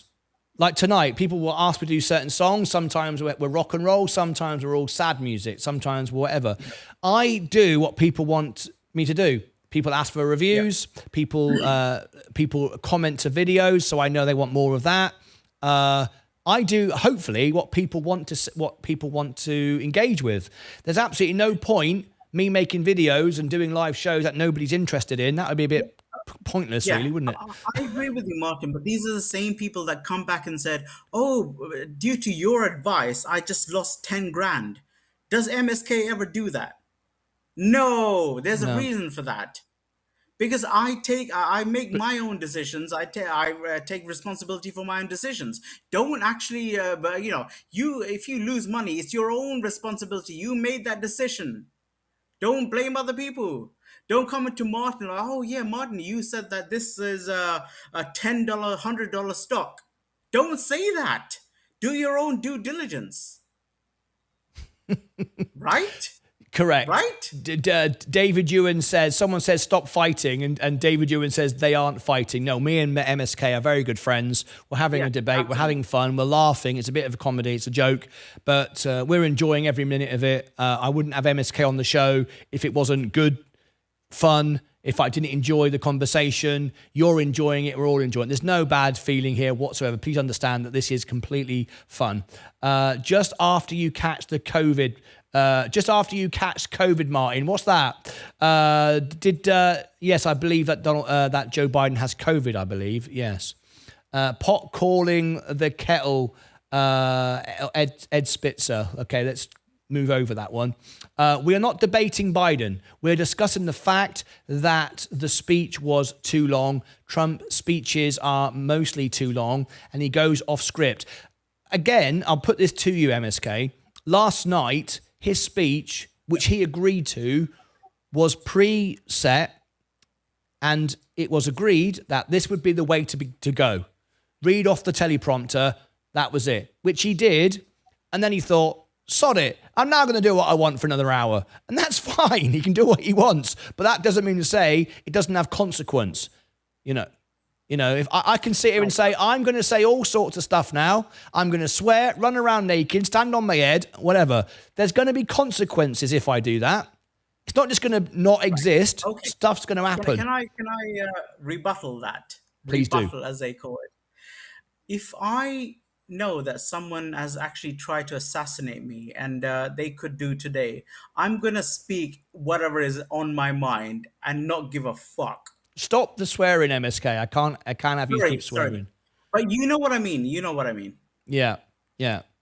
None of those parameters even matter or can be applicable to me if I'm not afraid of death. Fair enough. Say what you want. Do what you want. It's free to say whatever you want. Absolutely. There's no debate. There's no disagreement there. You can say whatever you want, but just bearing in mind, whatever you say has an effect. Every cause has an effect. Martyn Toledo. I'm going to come after you, potty mouth. I'm going to come after you, Martyn Toledo. Trust me. Pardon? So that guy in the comments, he called me a potty mouth. I'm going to come after you. Okay, let's just leave all that. Craig, can you never vote before his life is in danger? Trust me. Yeah, let's just leave that. Craig says, can you never vote then, Martyn? I thought all immigrants were swaying towards voting. Now, let me explain how it works. As a green card holder, I can't vote. No, I can vote when I become a US citizen, which I'm in the process of doing. So I'm in the process of becoming a US citizen. Then I can vote. Then I'll be an American in every sense of the word, other than the fact I wasn't born here. But yeah, at some point over the next couple of years, I'll be a US citizen and I will be able to vote.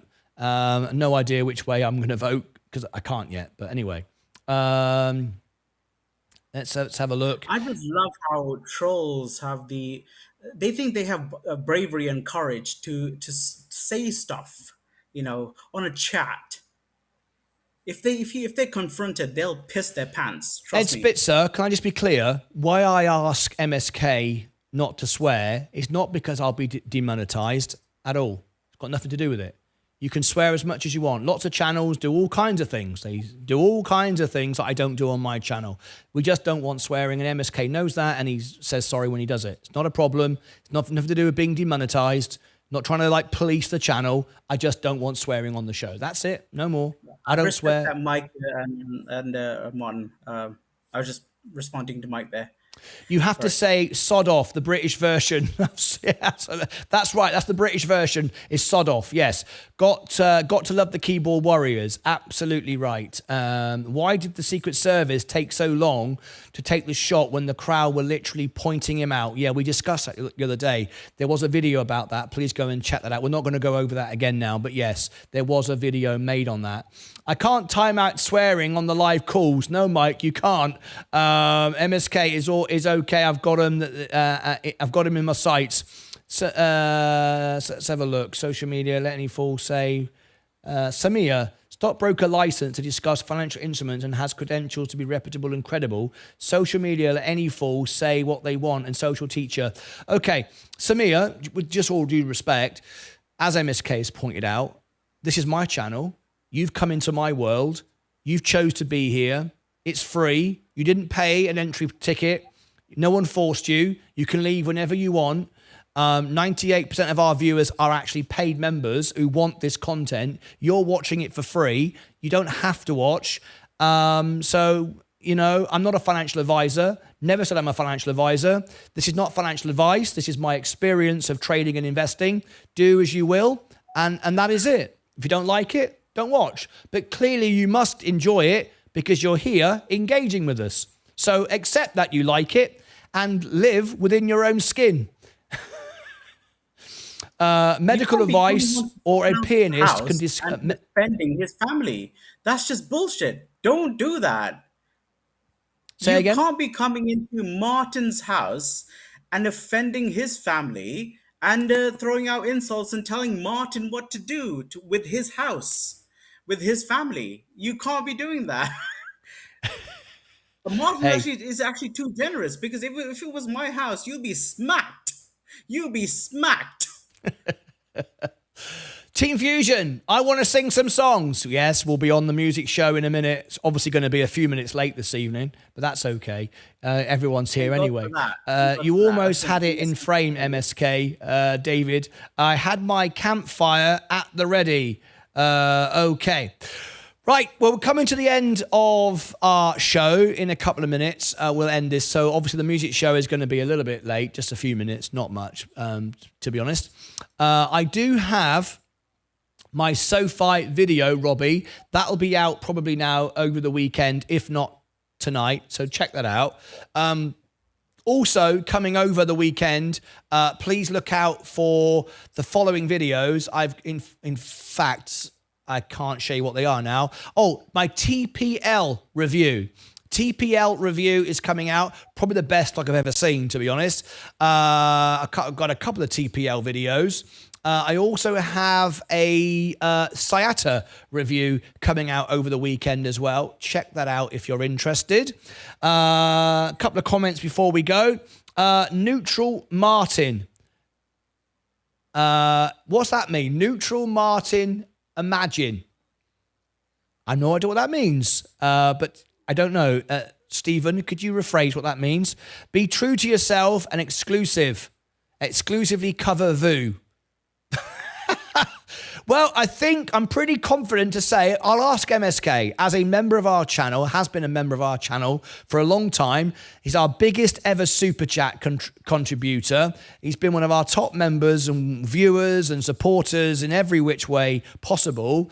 MSK, if I only ever talked about VU every single day on every live show and every video, would you watch as much as you do now? No. I thought that would probably be the answer. I don't know how I could talk about it every day either. I just have to say, Ed Spitzer, Stephen I appreciate Lewandowski that. donated $4.99 through a super chat. Neutral Martyn Imagine.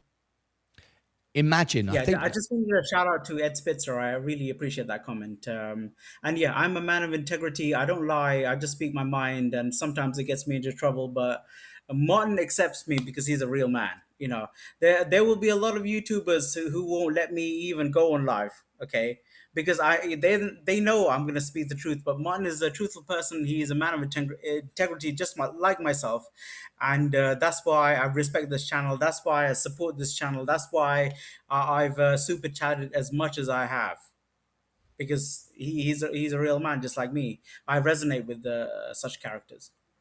Wonderful. MSK, lovely to have you on the show, as always. How are things in your just person to person, as if no one's watching? How are you? How's things at home? Yeah, no, everything is good. Everything is good. Everything is good. And you know what? I've been quite. You must be wondering, why is he supporting Trump? He's from the UK. It doesn't even matter to him. But after seeing what's happened in the last week or so, uh, yeah, I'm not going to say much more. But I think I can yeah, resonate to that, and I agree. And I said to Leah, is going to walk the election. I just think, and the title of my video, just so everyone's clear, I want to be absolutely clear, and I'm fully endorsing what you're saying there. Look, this yeah, was my video this morning. Missed chance. There is the title there. I called it Missed Chance. And the reason why I called it Missed Chance was because what happened, not it was a gift, because clearly being assassinated, attempted assassination is no gift for anyone. However, the world is very divided. It's not up for debate. There are wars. The United States isn't united. There's half the country hate the other half. There's very unhappy people in America, as there are all around the world. And I just felt, because of what did happen to him, a missed chance.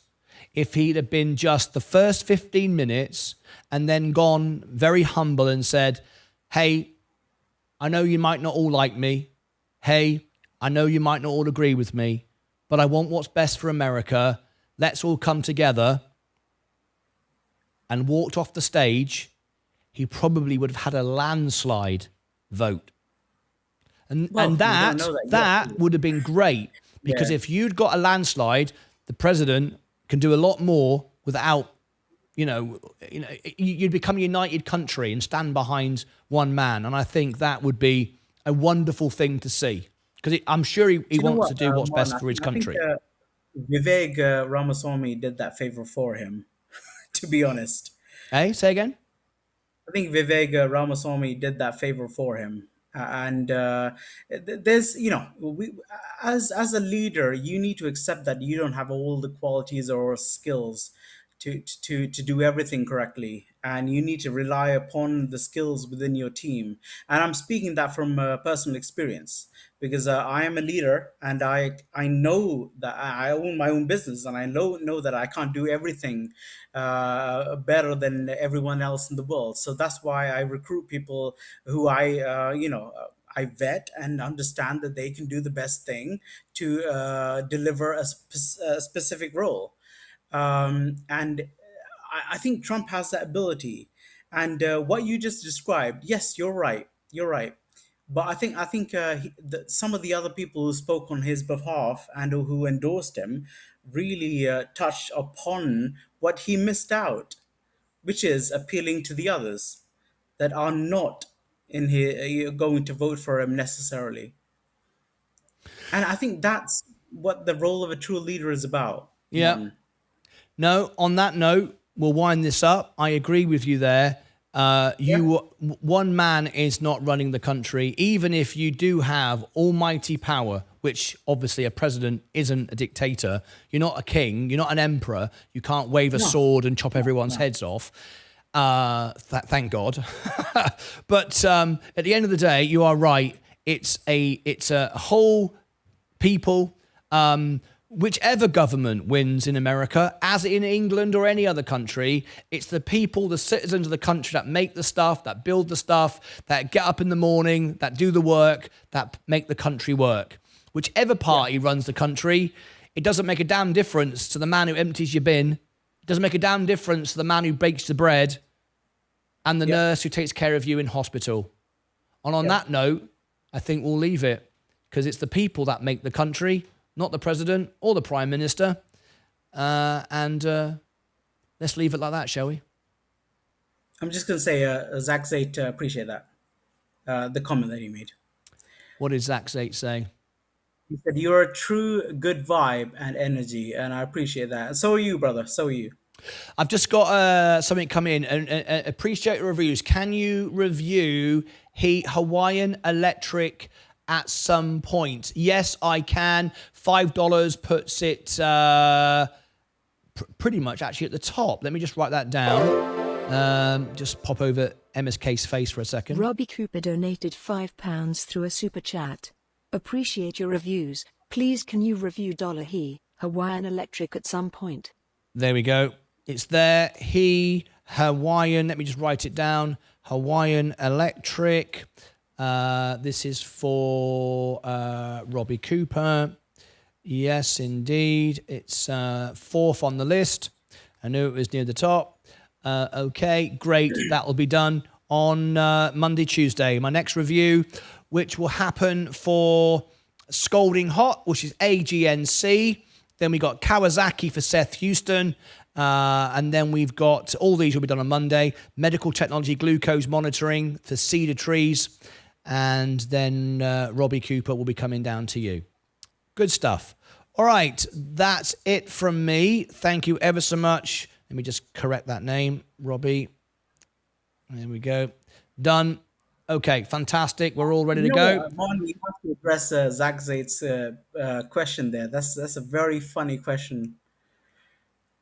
Can I just, you know what, I'll read it out for you. Please do. If Martin runs this country, what position will MSK What position will MSK would be? Okay, what position would MSK hold? Is None. his He'd be question? fired. He wouldn't have a chance. He wouldn't get a chance. There That's it the right is. answer. There it That is. is the It right took me 20 answer. minutes, but we got it in the end. There it is. Great. I love it. He wouldn't get a shout out. However, a leader's job is to motivate, inspire, and bring people on your team together under one goal. Absolutely right. Absolutely right. He'd be my vice president, according to David Ewan. He'd be lucky. He'd be lucky. I would put him in the Zach, by depot the of way, welfare. that's the right answer because MSK would be the prime minister, not Martin. Not me. No. I'd be the dustman. I'd be emptying the bins on a Sunday, right? Cisco Global has announced a solution of CrowdStrike collapse. MSK, a White House You'll cleaner. be the chief entertainer. That's it. The chief entertainer. The entertainer. I'm happy with that. I'm happy with that. I'm perfectly fine with that. MSK, I've got to go because there are people that only watch the music channel and they'll be wondering where the hell is the music channel. Cooper, my goodness. He would never say that to my face. Anyway, Robbie, if you want to talk to me, I'm happy to talk to you in face. MSK, I'm going to cut you off. I've got to go. Love you and leave you. Thanks for calling in. You're just protecting Robbie right now. Hey? Thanks, Martin, for protecting Robbie right now because he's a little bitch. Right. Well, okay. What's going on now? A White House. He means the cleaner. You should be. He means you be the cleaner at the White House. I'll clean your house out, including you and your. Anyway. Let's Okay. not. Let's not. All you right. don't want to mess with me like that. You don't want to mess with. Go on. All right. MSK. Keep talking. MSK, I'm going to let you go. Thanks for your energy. I appreciate you all to bits. Thanks, Martin. Sorry for that. Not at all. I'm blaming you. It's all good. MSK, I've got to let you go. We've got to end the show because I've got to get on with the music show. That's it from me. Thanks for calling in, everybody. Always a lively show with MSK. Always a bit of drama. You never know what's coming up next.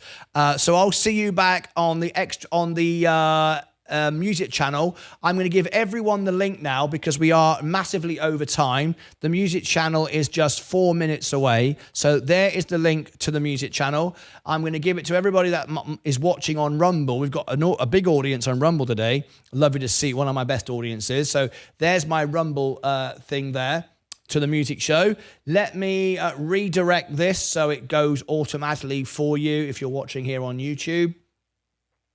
Okay. Let me do that. No, not the extra channel. I beg your pardon. Let me go back to the music channel. There we go. Upcoming live show. Just a couple of minutes away. Right. We're all good. I think everything is set.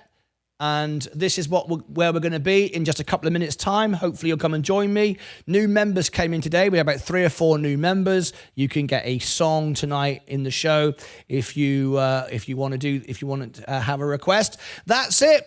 Light up the magic carpet, says Mike. I will see you all there in a minute. Get on the magic carpet now. It's time for Friday night rock and roll. Thanks for all being here. Another week. The stocks are down. Have you been buying the dips? Hopefully next week it'll hit the bottom and we'll start going up again. That's just investing. Are you an investor or are you a trader? That's what it's all about. Let me end there. Let me bring it back to there. And we are done. Thank you ever so much. Another week.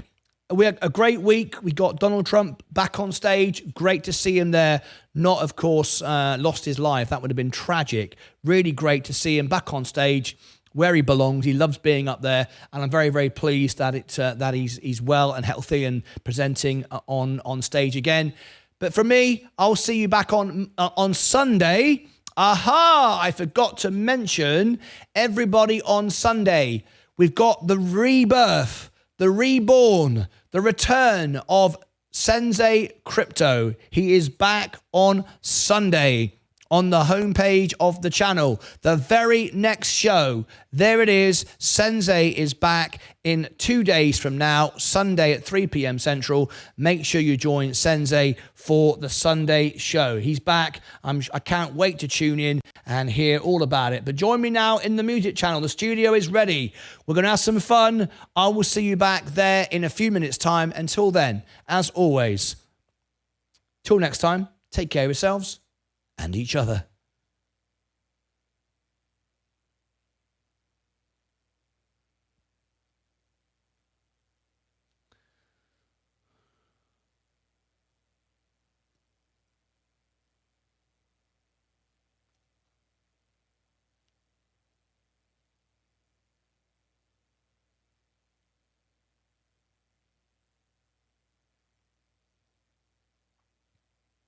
Right, let's get ourselves ready to rock and roll. Okay. Be as quick as I can.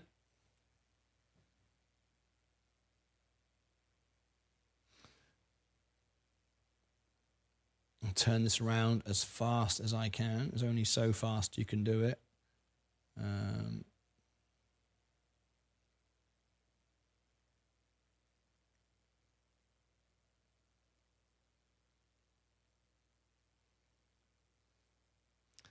Okay.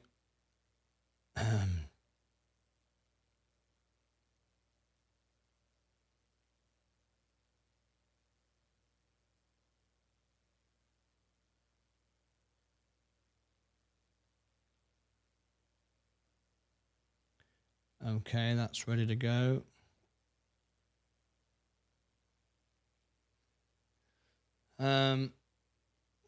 Right, that's that. What else do I need?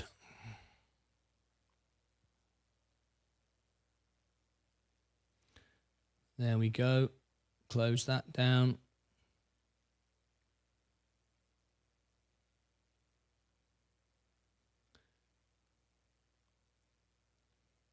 And a few things to do before I start.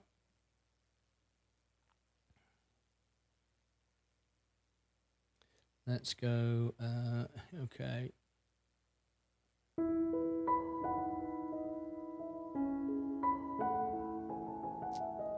Okay.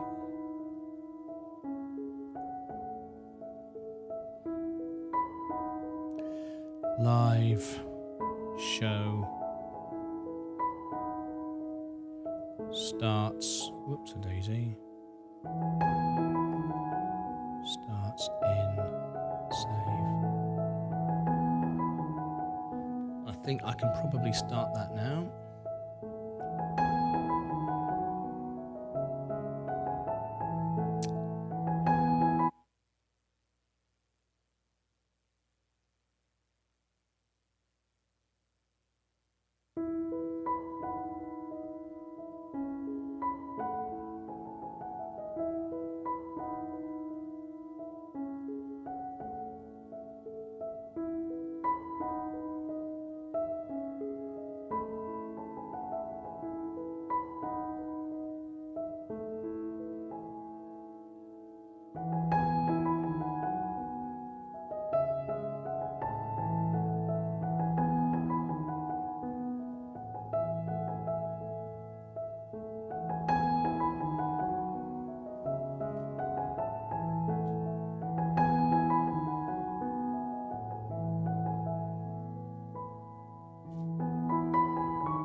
Tim Rogers tipped $5 for a song on Martyn's music.